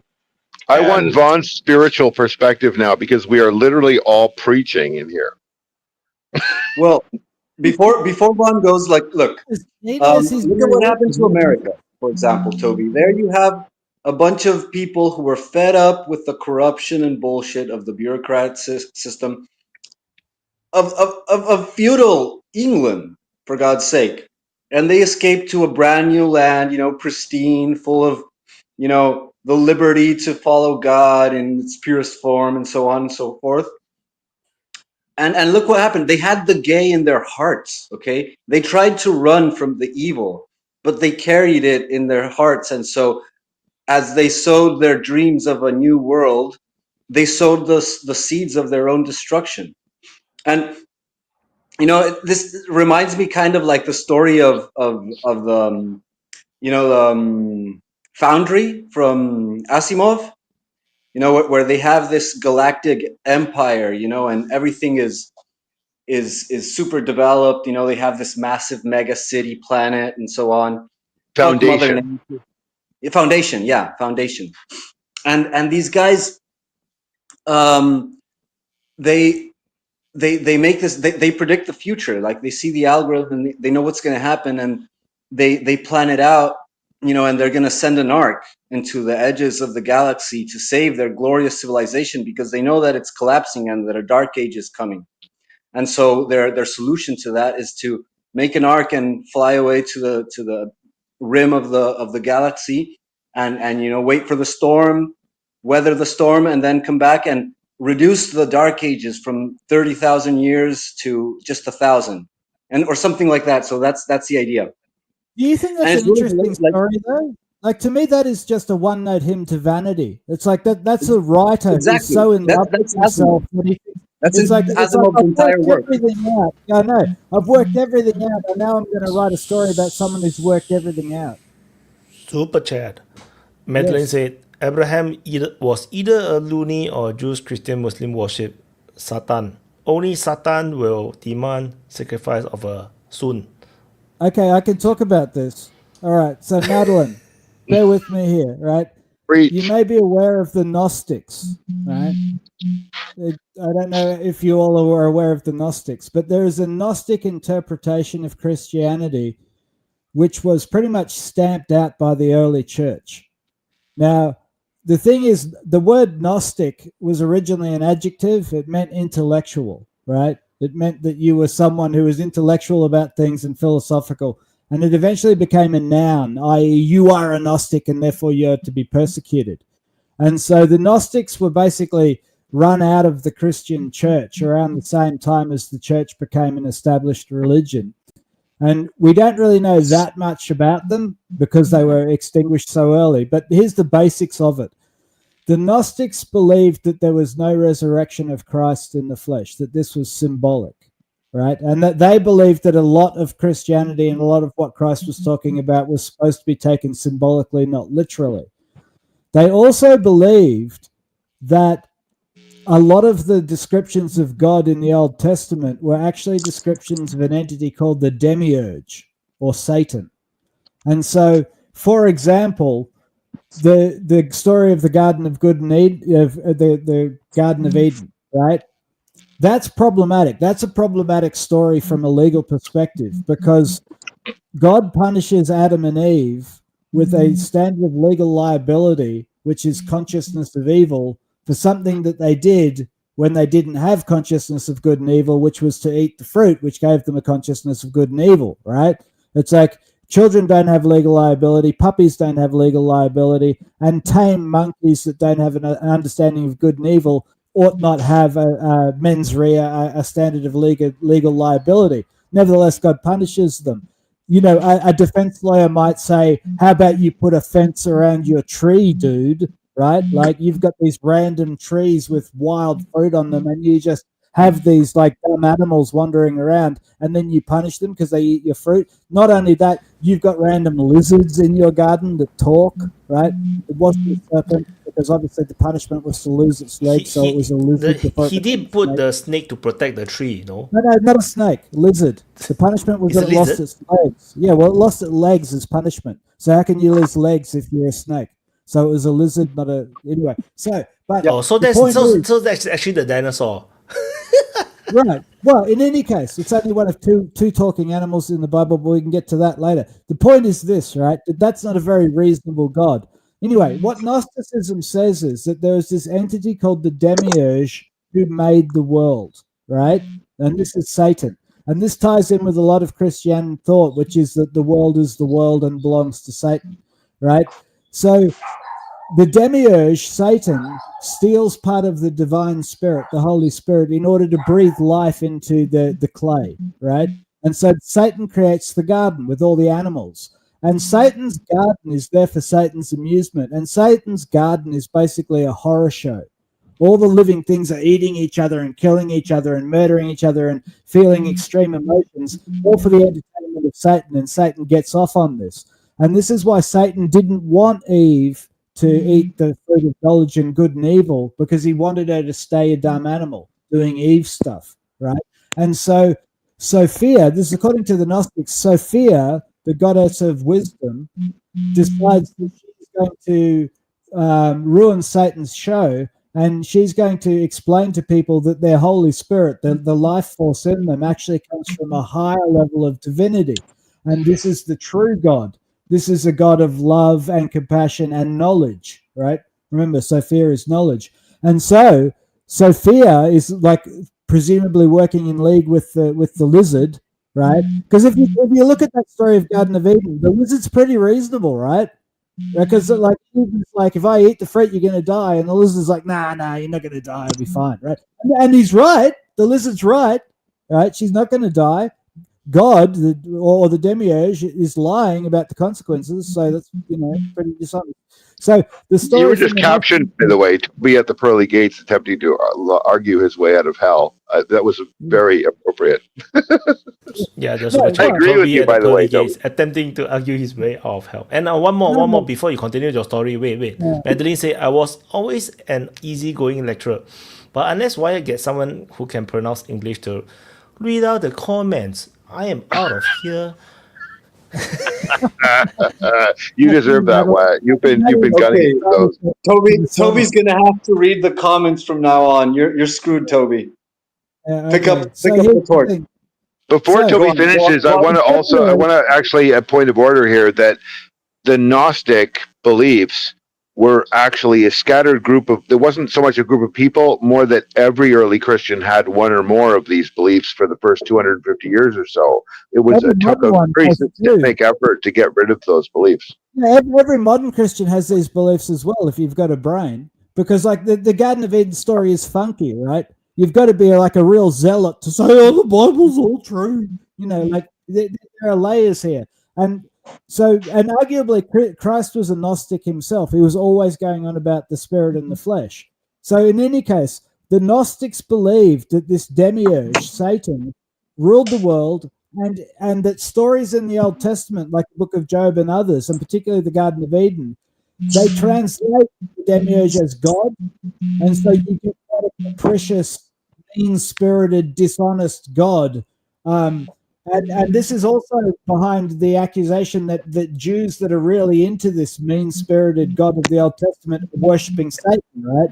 Because there's this idea that originally the way you were supposed to understand it was that there was the higher divine essence, there was Sophia, the goddess of wisdom, and then there was the demiurge or Satan who ruled the world. And because that all got collated into one word, God, it's like you get confusion because people are trying to attribute these different entities to the one entity. And this is what the Gnostics believe. But of course, There's a scholar who actually has been attempting to reconstruct the missing book that comes before the Gospels and probably inspires them, called the Evangelion by Marcion. And that book essentially is largely believed by scholars to be the first book that writes down these ideas, but we don't have any copy of it now because it was so heavily suppressed. And one of the modern scholastic theories is a good book on this called Christ Before Jesus. Christ Before Jesus. You can pick it up for like $3 on Amazon.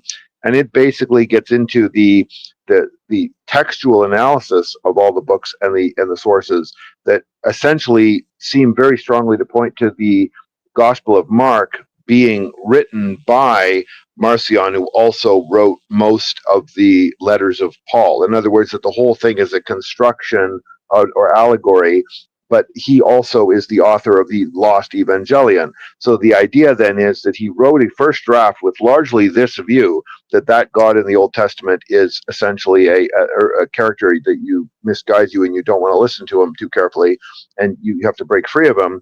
And then, but that also seems to sort of lock out Jews and Judaism from participation in the new religion. So that book gets rejected and rewritten into a character who is more acceptable to both Jews and Romans, that being Jesus. So the idea of Christ before Jesus is there are Christians in like the 100s, 110, 112. We have interviews with between Pliny the Elder and sending letters to Trajan, the emperor. But these Christians have no idea and no concept of a character named Jesus. They cannot envision Gabriel yet. And so that character is invented in the Gospels in order to somehow soften the Old Testament God. And that these ideas are the Gnostic ideas that then remain from the Evangelion, from the rejection, from the Bar Kokhba revolt reforms, from rabbinical Judaism, the idea that they're in exile because they screwed up. And slowly over 250 years, they standardized the religion to refer to Jesus as a real person and not as an allegory, and to insist that he was historically real. And that the Gnostics' ultimately most heretical belief from the perspective of the Council of Nicaea is that a human being came to earth as God and got crucified as a human and suffered through that as a historical figure. The Gnostic beliefs don't assume that. And there seems to be no sign of that in the conversations between Pliny and Trajan about the Christians that they meet in the 1100s, or 111. The really interesting fact here is that if Nero, in fact, had been prosecuting the same cult in 64 in Rome, then obviously both Pliny and Trajan would have known about it. They were excellent historians and scholars and emperor. So it was a different cult. It was a cult of Christos, which is a well-documented radical cult that was in Rome at the time. So the idea is Christianity only emerges later, and then it creates this character to embody its value system, which should be a liberating idea for Christianity, because then have you actually read the bits of Pliny you're talking about? Yeah, I have, and they talk. There are different translations. Right? Now, Pliny is pretty explicit about the Christians, right? And what to do with them. But it's not like he denies that there was ever a guy called Jesus Christ. And there's way more. No, he doesn't, but it doesn't come up. It doesn't come up in those letters. There's no figure like that in the letters. Yeah, but it's not. Those letters aren't about Christ. They're about the behavior of Christians and how they should be processed at law. But in any case, there's way more historical evidence for Christ than there is for Pliny. There really is not. There is. It's like you have got to have like a really perverse agenda to deny the existence of a man called Jesus Christ in order to run with this theory. How can you claim to be a Gnostic and still push a historical Jesus? I'm not claiming to be a Gnostic. I'm talking about what the Gnostics believe. But in this case, I'm just talking about I'm just talking about what it is that people call evidence. It's like if I started saying that Pliny was a made-up figure, right? That's ridiculous because you believe in Pliny, right? It's not ridiculous because I believe in Pliny. Well, other people that you respect believe in Pliny, other atheists, right? That's not why. That's not why. There's less evidence for Pliny than there is for Christ. I didn't say proof. I just said evidence, right? You're a lawyer, right? Evidence, yeah, right. So evidence is testimony, right? There are way more pieces of textual testimony from like the first 4 centuries of the literally all of that has been proven to have been falsified. By who? Because we have the other drafts. We have the pre-modified drafts and we have the corrections. You're not talking about evidence here. You're talking about proof. You're sitting in judgment. You're saying I discount all that evidence as false. No, I'm saying it has been. We showed falsification. Look, when somebody fakes something. Listen, you don't get to tell me what is false evidence, right? You can say you don't believe it, but you're not the judge that I have to listen to. You're just some dude with an opinion, right? So no, it's not. I'm not. I have evidence, lots of it. There are whole books on this. I just gave a reference to one that goes through all this evidence. You've read a book. Well, good for you, right? You've read a book. Here's the thing. You're allowed to read books. You're allowed to have opinions, right? So are other people. You're not the judge of this evidence. You're just a person with an opinion about it. Evidence is testimony. Some testimony is going to be false. Some testimony is going to be mistaken. Some testimony is going to be moderately accurate, right? Evidence is testimony, unjudged testimony. The jury get to hear all the evidence and decide for themselves what's false. I gave you the source. I don't care what your source is. Listen to what I'm saying. We'll never read the source because you're committed to the position it's not true. He's establishing a standard of proof, okay? Let's hear him out. You don't seem to understand the difference between evidence and proof, right? Because you don't understand the difference between a dude with an opinion and a judge. You think you are the judge, right? That's vanity. You're just a dude with an opinion. You don't get to tell everybody else what evidence is true and what evidence isn't, right? Neither do I, by the way, right? And what I'm saying is there is more testimony about the existence of Jesus Christ than there is about Pliny. Now, you may consider the testimony about Pliny to be absolutely true, right? And you may consider the testimony about Christ to be absolutely false. That's your prerogative, right? And I'm not trying to take that away from you. I'm not even going to argue. I'm just saying there is vastly more evidence for Christ than there is for Pliny.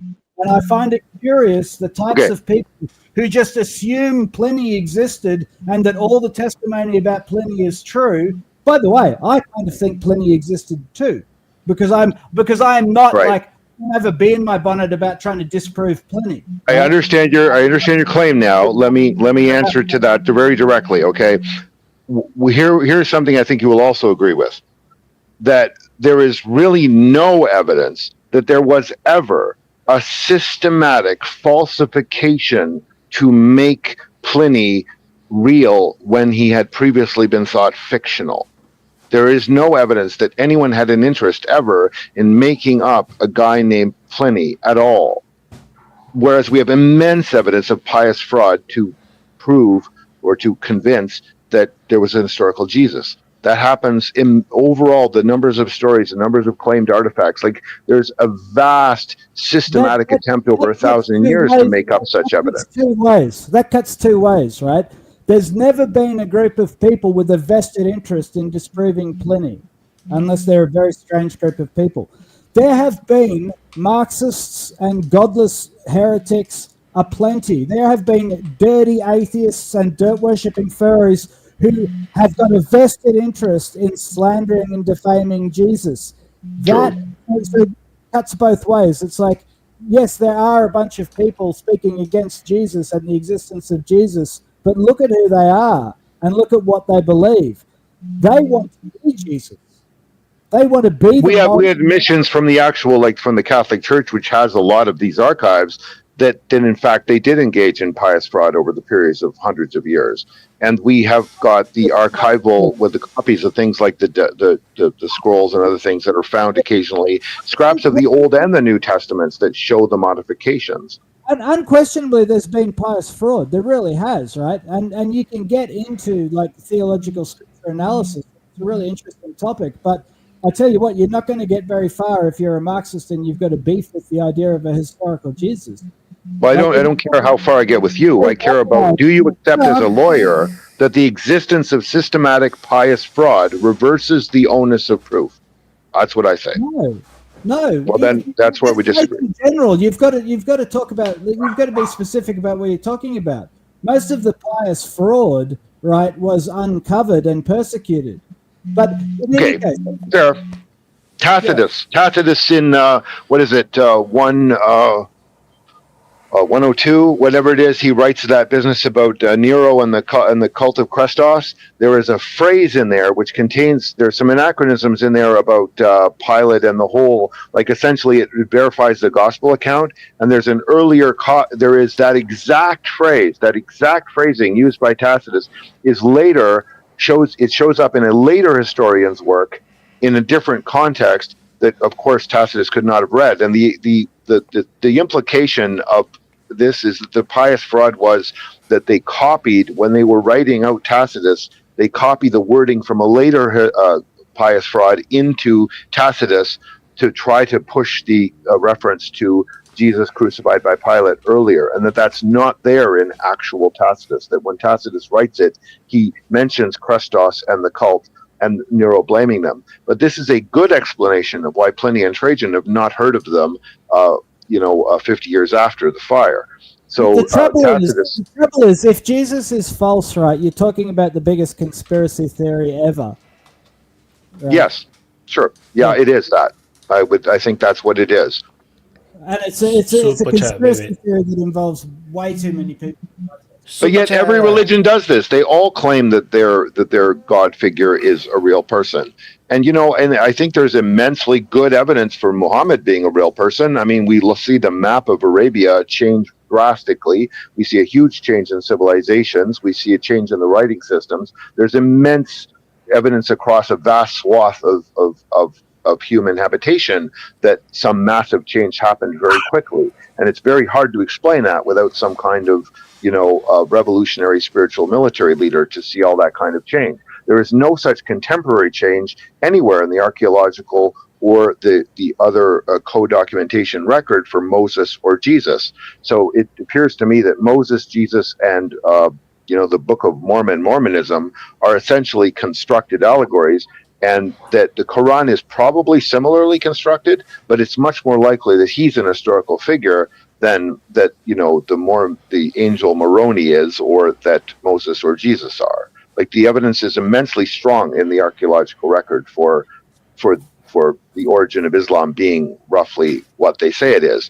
But there's the origin of Jesus. The evidence is much the other way, that all we have is the Bible, really, and nothing else has been unmodified without pious fraud in mind. And with respect to Moses, we have nothing in the archaeological record to show a mass migration of people at any of the times that are candidate times for this. We have many composite figures like the Canaanite usurper Musa and the Hittite expulsion and the Thera explosion, events that happen over about 400 years, and then some inscriptions in Egyptian about the wrath of the gods for not being worshipped in the Amarna period, that if you were to write one story pulling all that stuff together over about 500 years, you could write something very much like, Exodus. And so it looks like Exodus is a construction of composite events, and it looks like Jesus is a post facto a character to embody a faith that already exists before he is created in order to embody it. Now, this should free the Christian to look at time cyclically and say, okay, it doesn't have to be a historical figure. It has to be a thing I'm supposed to become. There's really nothing wrong with taking a cyclic view of time and saying these events happen not in the past but in the future. That's up to you. Look, the problem here is that you don't know enough about this period and the literature in the period, because, and that's not meant as an insult. I'll tell you why I say that, right? It's because once you start reading Eusebius and you start reading like the literature of the period, you start to get an understanding of what the early church was like. And these people knew each other, right? It's like as you go back through the different authors, you realize, okay, these people, like, they actually met and they knew each other. Now, Eusebius obviously didn't know Christ because he's like 200 years later. But as you go back through all the different authors, you realize this was a community. This wasn't an online organization where no one had ever met, right? Not only did these people know each other, they constantly referenced each other because they didn't actually have that many books. So it was almost like a club of people that had books, generally pretty rich bishops, right? And they constantly referenced each other. And so the problem with the idea of Jesus being made up is that you're talking about like the ultimate conspiracy theory because it involved every single literate person for 400 years. Which you just admitted are a small club, so they could have carried that off. It's not that small, right? It's not that small. And this is why it's so implausible. They always talk about what they wrote, and they always attribute all writing to a person, right? Now, not necessarily a person they knew, because they might be attributing it to an old script that's like 150 years by this stage. But the point is, as you go back through the record, the idea that you would be able to perpetrate a fraud becomes impossibly small. Much other classical literature have you read, Toby? Like Greco-Roman. Let me finish. Not only that, you've got them kicking out frauds. It's like when they have their various councils and they're trying to distill what is right and what is wrong, you've got people like Simon Magus and others that are writing transparent frauds. They kick out the Book of Enoch and the Book of the Watchers and a whole bunch of other stuff that's basically esoteric literature of the period, right? Are frauds, right? Lots of them. Well, but the point is, if you look at the process by which they decided to be frauds, you realize that people knew each other, right? Like, and it's even in the New Testament. You get people saying, like, when Jesus says that he's the Son of God, like in the actual New Testament, people turn to each other and say, "Hang on, I know your brother, I know your parents. You're from this town. You're not the Son of God." Right, that's actually in the New Testament. People actually point out, dude, you're not. You know, you didn't come off a cloud. I know who you are. I know your brother. I know your sister. And this is what the early Christian church was like. People knew Matthew, Mark, Luke, and John. They knew their family. You mean that those are the actual? Because no scholar believes Matthew, Mark, Luke, and John are the authors of those Gospels. No scholar believes that. Zero. People knew those people. They knew those people. Like they knew them. They knew their families. Right? Where do you get that from? Why do you believe that? Well, because I've actually read some of, not all of, but I've read some of the early church literature.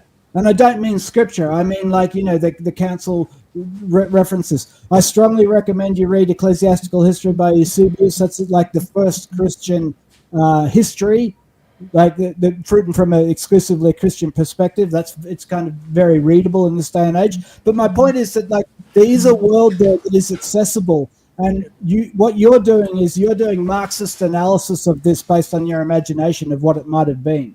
But once you actually come to grips with what's actually there and you start reading it, you realize these were real people. They knew each other.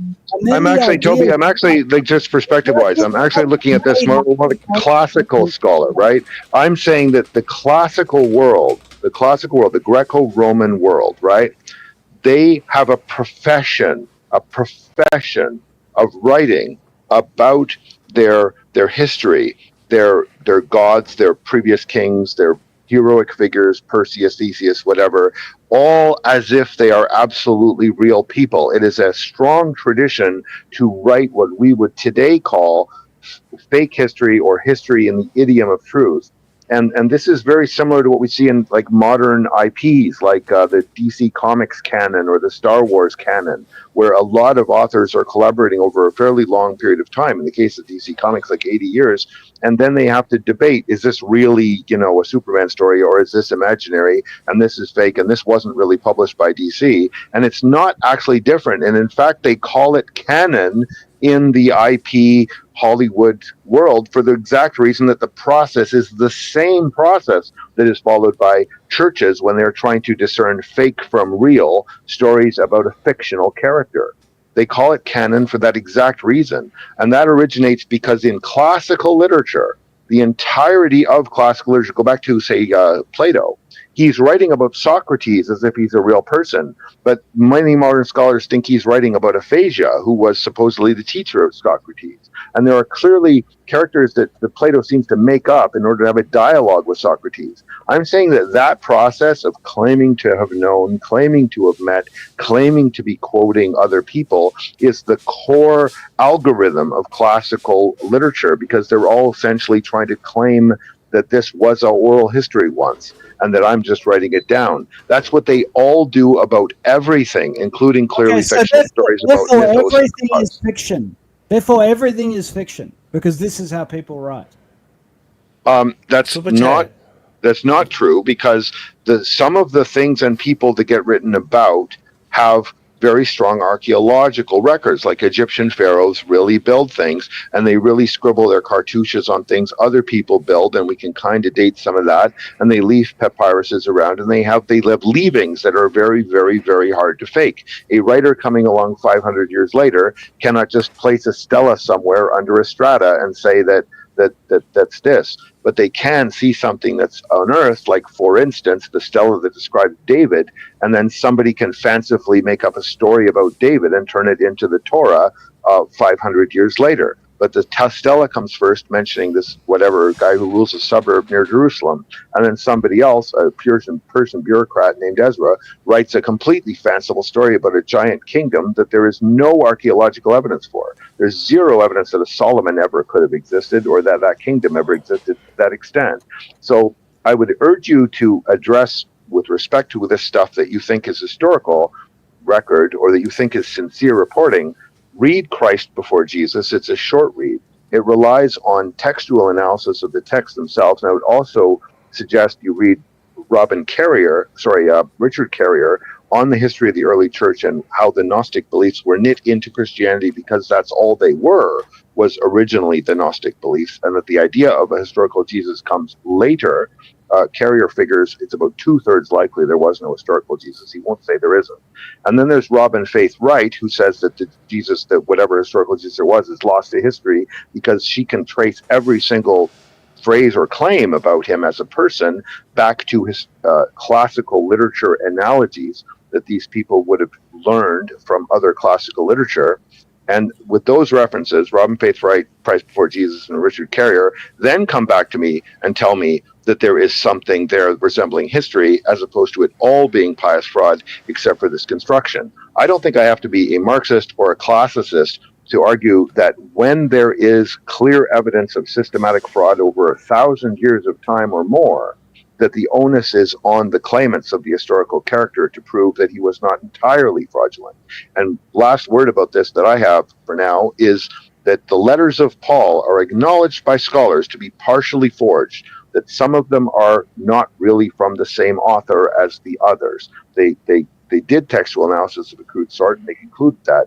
So if you acknowledge that some of them are fake, then you must acknowledge that people were faking letters from Paul. And if people were faking letters from Paul, then all of them might be fake. The whole thing might be a construction in order to make it look like there was a church in the first century when there was not. And I think the case against this on circumstantial evidence, on the influence, on the intent, the motive, the political motives are certainly there to create that religion. And it's just incredibly difficult for me to imagine that that after 2,000 years of telling these stories that have clearly changed over time, Jesus is the son of the line of David, son of Joseph, when it's convenient, and then later he becomes the divine sperm.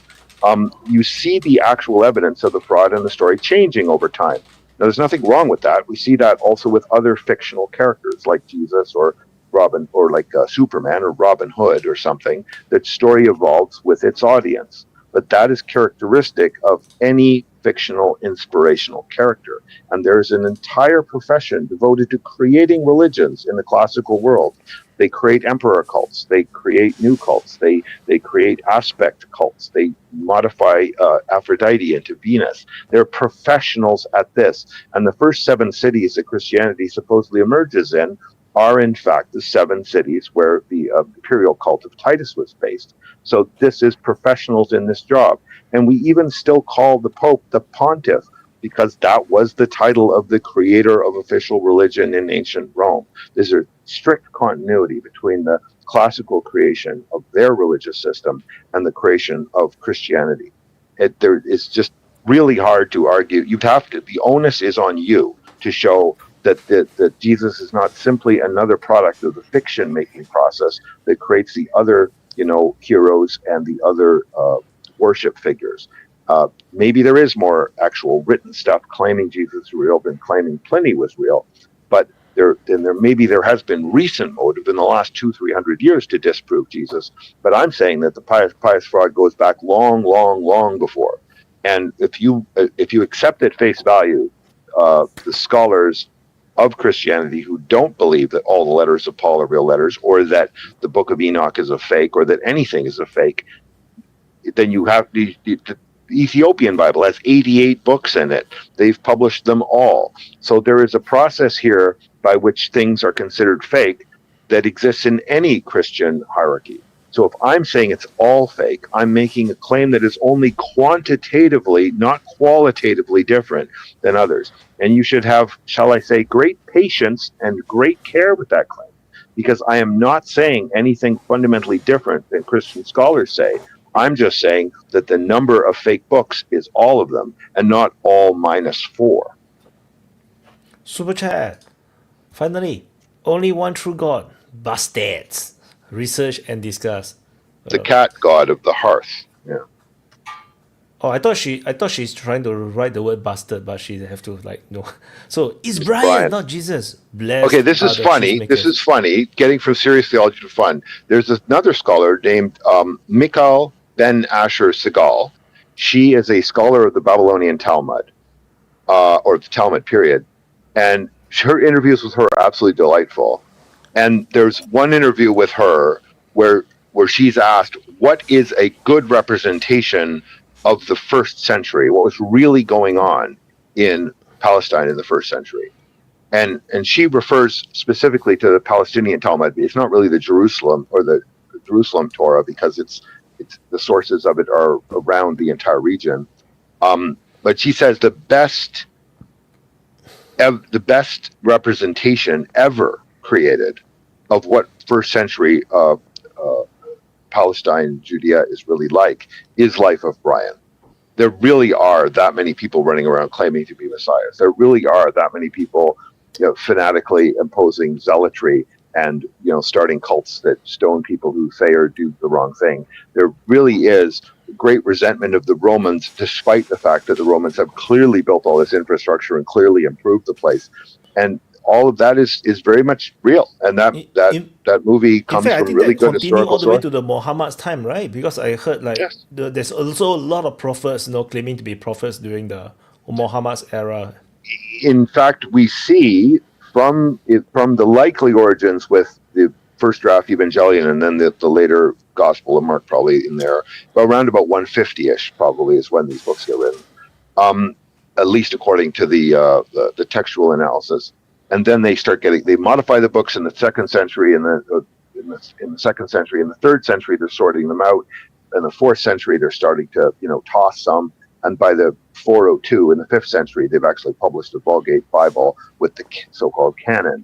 But they keep writing in parallel in Babylon. They're writing stories about different characters supposedly named Jesus, or the Christian Jesus, or whatever. They continue that until at least 500. So essentially, it's a sign of a wildly successful fictional character that people continue to write new stories about him. And obviously, the Quran then writes completely new stories about Jesus and Moses. It says, we're correcting the record. So you actually have a very successful run of about 400 years where people are telling stories about this character. or these characters, Moses and Jesus, but it's more Jesus that's being rewritten and retconned and retconned. And anybody that, read comic books when they were a kid and reads them now realizes that, the mythology has shifted. And in Egypt, they had 5,000 years in which we see very clearly an evolution or change in their gods. We see it in Greco-Roman gods. We see it in Christianity.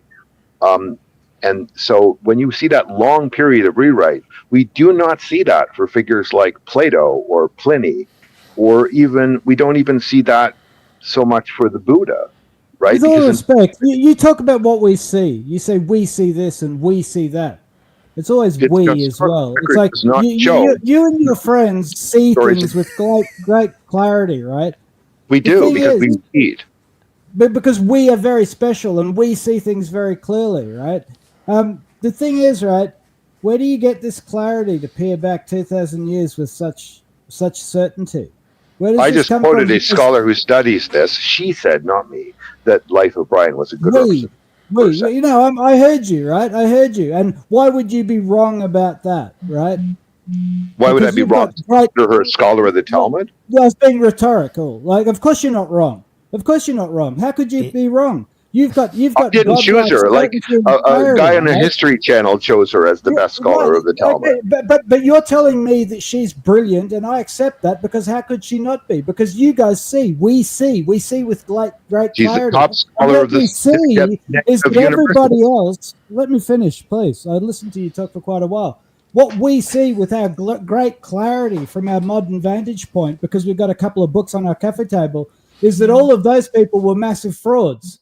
And so what you've got to do is discount everything you believe and listen to us, because we have climbed up on the cross. We are the authority. We have the divine knowledge. We see with great clarity. And all of these other false gods before you, right, you discount them and you put us up on your cross and you worship us. And this isn't our vanity, and this isn't us wanting to displace Christ on the cross. No, we really are the divine ones who see with great clarity. Me and my buddies, we see with great clarity. It's fucking vain as fuck, man. I haven't said a word actually about Christianity as a belief system. All bullshit, I'm only talking about the book. There are kernels of truth strewn throughout all of it. But your panic, Toby, is a symptom of believing books can be real. Books can't be real without dictionaries, and dictionaries are written by the devil. So you are the one who is actually expressing this demonic demiurge thing. You're the demiurge. Whatever your book is, the devil writes your dictionary, and that's how he drags you into hell, where you're arguing to get into the pearly gates because it's not fair. Of course it's not fair. We're all lied to. We're lied to about the Easter Bunny and Santa Claus, but we get over it. And Jesus is something we also could realize. It's a thing we could realize. Be like Gabriel. Gabriel has decided to become Jesus. That is a morally good goal. It is a morally bad goal to pretend that everyone's going to hell because they don't believe some book which is very clearly fake. So Super Chat Madeline said, Canadian Hoon, please stop talking about the classical history. You're in the wrong room. In this room, Wyatt is too stupid to realize who Bastard is. So I didn't realize Bastard is actually Bast. I know Bast, but I didn't know the full word for Bast is actually Bastards. So, if Toby was on TikTok, we could have this conversation there, and that would be fun because that's full of people who want to talk about this. So there's earlier super chats. She said that I'm going out of casino to hand out facts to homeless and listen to intelligent conversation. Then Iranian Putin said the only person on this earth that can decide who, what God is our glorious supreme leader, Kim Jong-un. Kim Jong-un. Did Gabriel leave? And then Gabriel left. Then Madeline said, been outside for half an hour, he's still talking. Yeah, see, by stupidly arguing about the books, we have driven off Jesus actual. Yeah, well... But yeah, like she's another one who's like very intelligent, and like the thing is, it's like I get what you're saying. Jesus is fake, and I'm an idiot for listening to Jesus, and so now I've got to listen to you. And I get that. I also want to start a cult, right? And so I'm going to sign off now. I'm going to go and get some coffee, for goodness If you sake. wanted to behave like Clark Kent and just hide your superpowers and be a really good guy and anonymously do wonderful things and then go back to your shitty apartment and do your 9-to-5 job, I would say you were a hero for that. I do not despise people for admiring fictional characters. I do not despise Christians for wanting to be like that character in that book. That is nothing. What I said, nothing of the sort. And so you Who should wrote not. the Sermon on the Mount? Who wrote the words in Matthew 5? I honestly don't know, but there is some good evidence that Marcion, the author of Evangelion, wrote that as his second draft. That when he discarded Evangelion, he decided to distill his knowledge in that form. You're right. That's the core thing, isn't it? Because if the Sermon on the Mount is good philosophy, it's good moral philosophy. So Well, somebody someone did came write up that. with it at that time, right? And so Sure. what you're saying is the character of Jesus isn't real, but there was this Stephen King type philosopher dude who had all this philosophy, and he decided, instead of saying it himself and writing a book and putting his name on it or preaching and becoming a historical figure himself by saying it, he decided that what he would do is engage in a massive conspiracy operation with all of the intellectuals and somehow keep that going for the next 200 years in order to bring about the prophecy of the central character of this fiction, which was to build a church. Yep. Right? I'm telling you that is exactly the classical method. That's what they did all through classical times. You're right. They So all this took is a their own very ideas smart and put them in the person, mouths right? of This is a very smart person. This is someone who not only has the philosophy of Christ and attributes it to a fictional person, but they also have the vision of Christ of building a church, and they attribute that to a fictional person in order to bring it about in the real world. And they also manage to influence everybody around them to go along with the fiction. It's like proving too much. If they did this anonymously, aren't they heroic?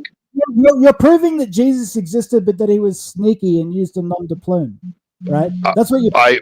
I'm not objecting to that claim. That claim I can actually say sure, and I would consider that person admirable. That's a perverse claim. That's a perverse claim. That claim doesn't make any sense unless you realize that the people making it have an emotional, vain investment in discrediting Christianity. And that is It doesn't discredit Christianity. Christianity is a wildly successful making system. The desire to discredit Christianity is something that is a weird, like, hallmark of 18th century academic writing, especially in the UK. It's like you could not be in like the fashionable circles of Oxford and Cambridge unless you had like really clever arguments against Christianity. Fine, I have them here.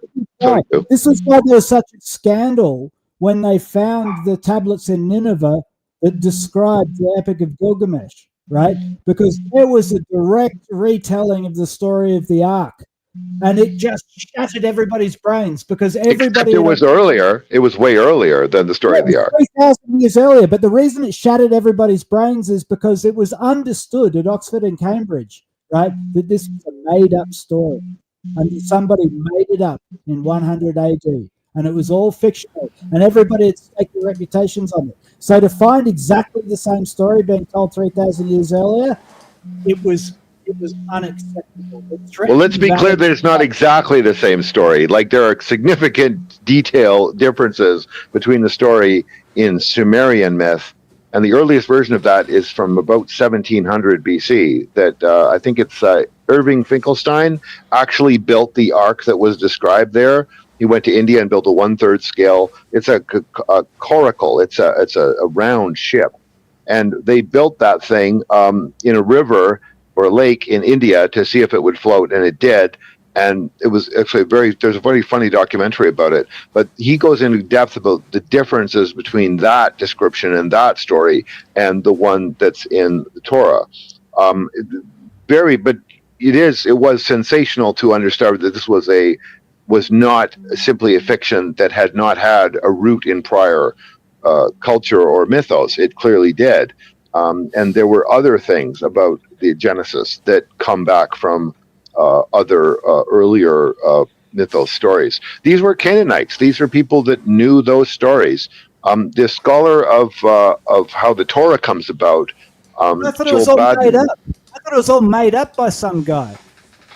No. When you make up a good story, you're using as much successfully good story from the past as you can, you're copying other stories like the Odyssey and Sumerian myth and Some Zoroastrian, things are recorded then are honestly. also using There is historical such things a thing as people honest believe, testimony. like an emperor and a pharaoh, things that were real. You throw in historical reality and you throw in other successful stolen elements from other stories. Horus's feather on the scale of justice, the reconstruction of Osiris after he's chopped into pieces, the resurrection of him that way. All of these things that are working elements, the turning of people into pigs from the Odyssey, this kind of stuff. You just grab stuff that seems compelling to people and works, and you adapt it into your work. Muslims are actually great catalogers of all of the things that come from classical literature and get written into the Gospels. They do use it as a way of discrediting the Gospels and arguing they're a classical fiction, and that's why they argue, the Quran corrects all this. You can accept their criticism without accepting their claim that the Quran is accurate. You think Muslims say Jesus is fictional? No, they don't say Jesus is fictional, but they say that stories about him in the Gospels are wrong in various respects. They're continuing to evolve the story, and they don't write their text until the Quran doesn't emerge until the 7th century. So here we have people who clearly were hundreds of years later than anybody who could have known this historical character, and they're claiming to correct. I don't think that's a credible claim, but their critiques of the histories that they're handed, of the Gospels, is a valid critique regardless of whether they have an accurate one or not. And now, not only we drive off Jesus, we drove off his actual lawyer. So Madeline said, "Why, mate? I was an African biochemist, but if I didn't know about European classical history, I would be ashamed." I can pound thumpers into the ground all day. Like, to me, they're nothing. Like, because they're actually discrediting Christianity, in my view. Like, I don't see the problem here with saying that the book has a problem. Therefore, we are free to, read the Sermon on the Mount as philosophy, follow that philosophy, live and die for it. I agree with Toby. The Sermon on the Mount is great philosophy, and if whoever wrote that is a genius, fine, granted. Base your faith on it. Base your life on it. No objection. What's your favorite part of it? Ultimately, honestly, I think blessed are the peacemakers is in there, right? Isn't it? That line is. You should know. You're speaking about it with great certainty. Yes, it is. Well, I'm getting old. I may not remember where exactly "Blessed are the Peacemakers" shows up. You don't need to. You don't need to know the Sermon on the Mount, right? Because, your Marxism. Didn't memorize it because I'm not going to. We see with such clarity, right? That's my favorite quote from Jesus, the character. History, right? We're at the vanguard of history. Sure, we are. Yeah, I'll be a Marxist for you for now. We have divine certainty about all things, and anybody who dares challenge us, right, we're going to denigrate them, and we're going to slur their name, and we're going to insinuate that they're fictional, and in the end, right, we are the greatest, we are divine. No, Lenin was definitely real. So there you go. He really electrified the Russian countryside 100 years ago. That's a real thing he did. Okay, cool. I think we need to do closing because it's 7 hours plus. All right. I promise to do no theology in my closing. Sorry I came along late. No, that was good. Actually, I thank you for that. This is the best thumper battle I've had in a while. So who want to go first? I was doing closing. I was saying thank you very much for the opportunity and subscribe, blah, blah, blah, blah, blah. Yeah. And, maybe you'll have it at a decent time next week instead of catering to Eurotrash and worse. And worse. I volunteer to be worse again. All right, but good to talk with you. CH, haven't spoken in a while. Good night, Toby. That was a good battle. All right. Ciao. Is Is Vaughn still there? Yeah, Vaughn is there too. Quran written 609 AD, 200 after Bible. Jesus is God prophet in the Quran. Okay, Vaughn, closing. Yeah, I was gonna say it was a good show. It was long. You know, it was the fake closing show. So that was a pretty good trick. Good conversation. Good to see everybody. You know, like, subscribe, and share. If you want to keep up with what's going on in Ukraine or pretty much anywhere else, you need to hit Wyatt up on his summary. His frontline changes report. I mean, obviously the whole front's active. There's a lot of stuff going on. There's a lot of potential out there. I mean, obviously I'd watch around like Pakrovsk. That Komar front looks pretty interesting. And, you know, you got Chavashar, Kupiansk, you know, this ghost offensive maybe in Kharkov. So, I mean, there's plenty of places to keep an eye on. So just sit back and grab the popcorn and wait. I'm sure it's going to be maybe something somebody expects and maybe stuff nobody expected, but I'm sure it's going to get hotter and hotter as the summer goes on. Y'all have a good week. Take it easy. And CH closing. Well, since we drove off Jesus Actual, I guess I'm going to close by just saying, blessed are the peacemakers.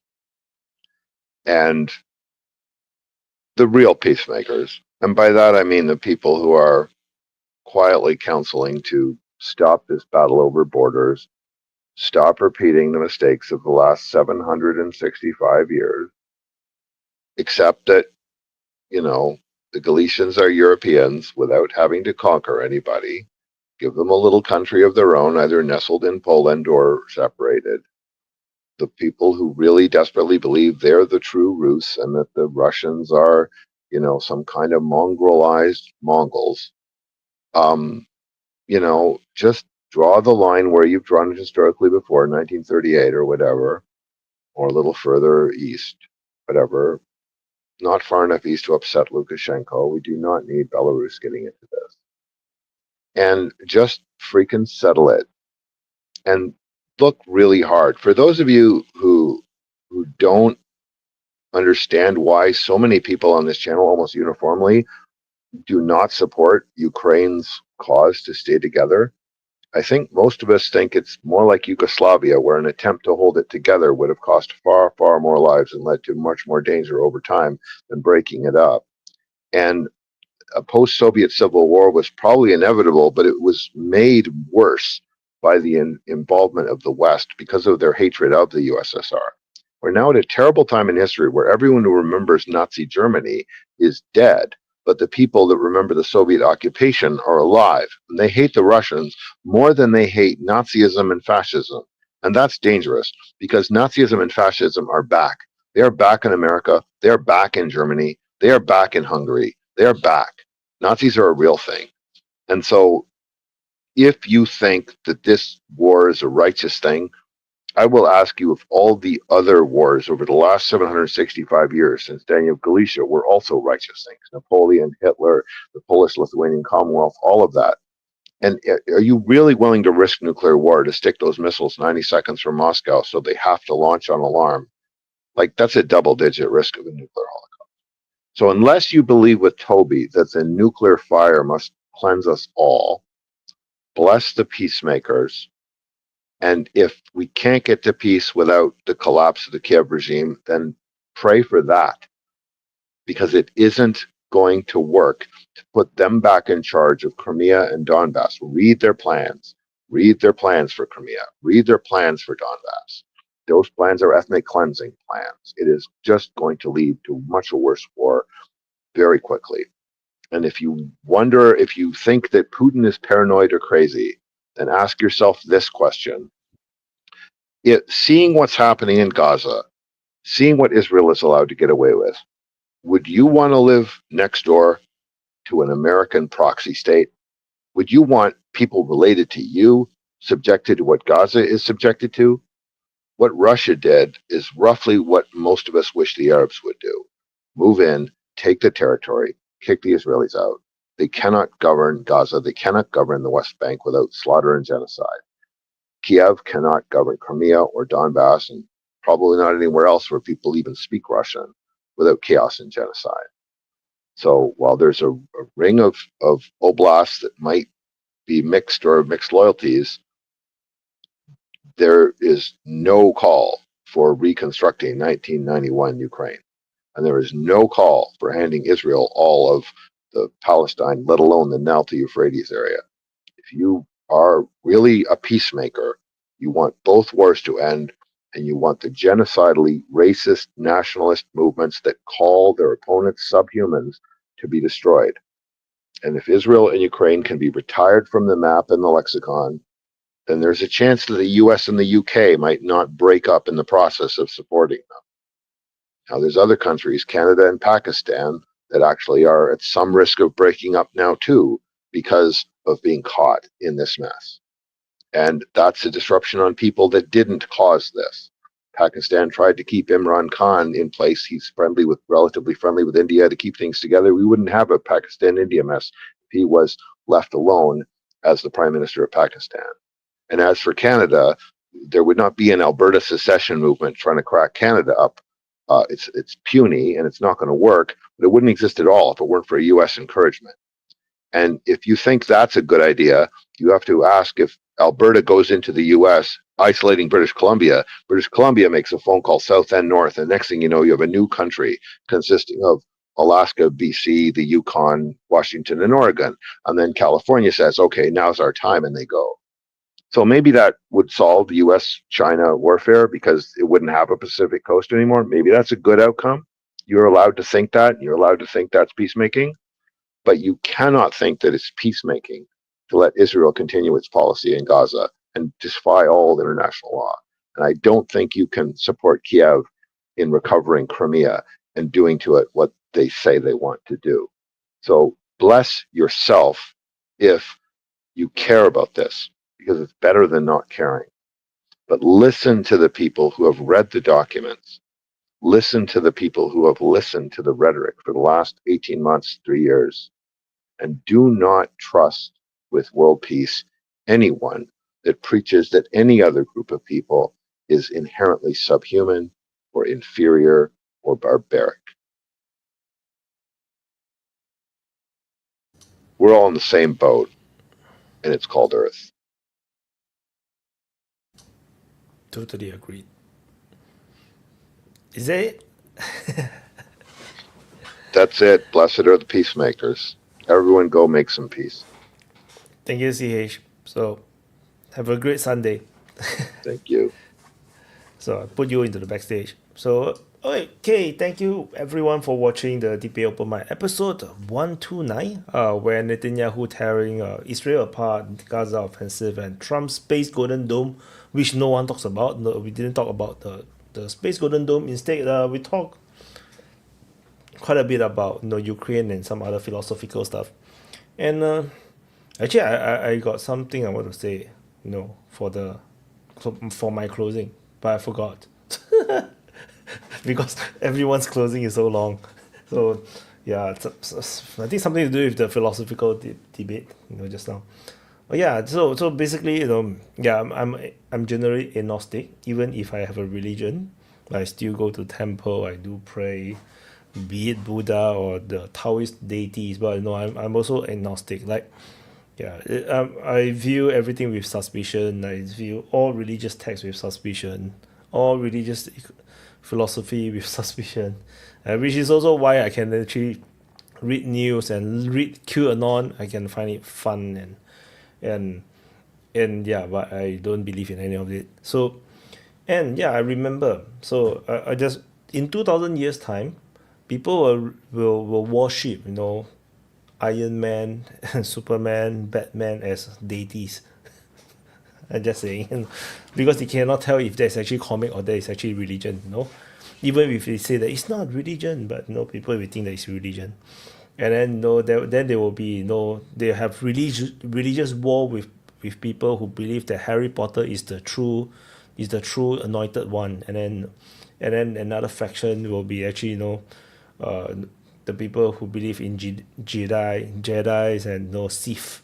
And they feel like all these people who worship Harry Potter and X-Men and Superman they're all Sith. They're all Sith believers. The Jedi must cleanse it. And then then another faction will just believe that all of these are all influenced and corrupted by Mordor and Sauron, that the forces of good must actually save them. Yeah, so anyway, yeah, so that's it. So thank you for watching. Do press the like button, subscribe. Have a great Sunday, and happy birthday to you if your birthday today. And yeah, I have to say our open mic is hardly growing. So everybody do your part. Spread the words. We have to spread the false prophecies of the open mic, and anyway, that's it. So yeah. I'll see what I can do with my limited resources. Maybe I need to do some more stuff to help grow the open mic. It's a bit challenging, but let's see how it goes. So thank you for watching. Press the like button, subscribe. I'm going to drop in the outro, and I'll see you guys in the next update.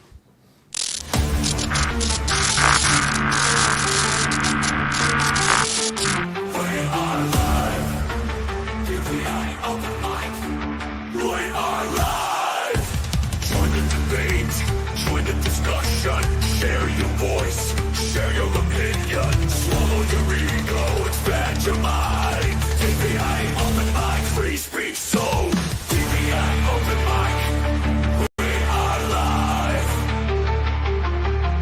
DPA open mic, we are live. Don't hold back, 'cause here we go. Let's go, let's go. We are live. Let's go, we are live. DPA open mic, we are live. We are live. We are live.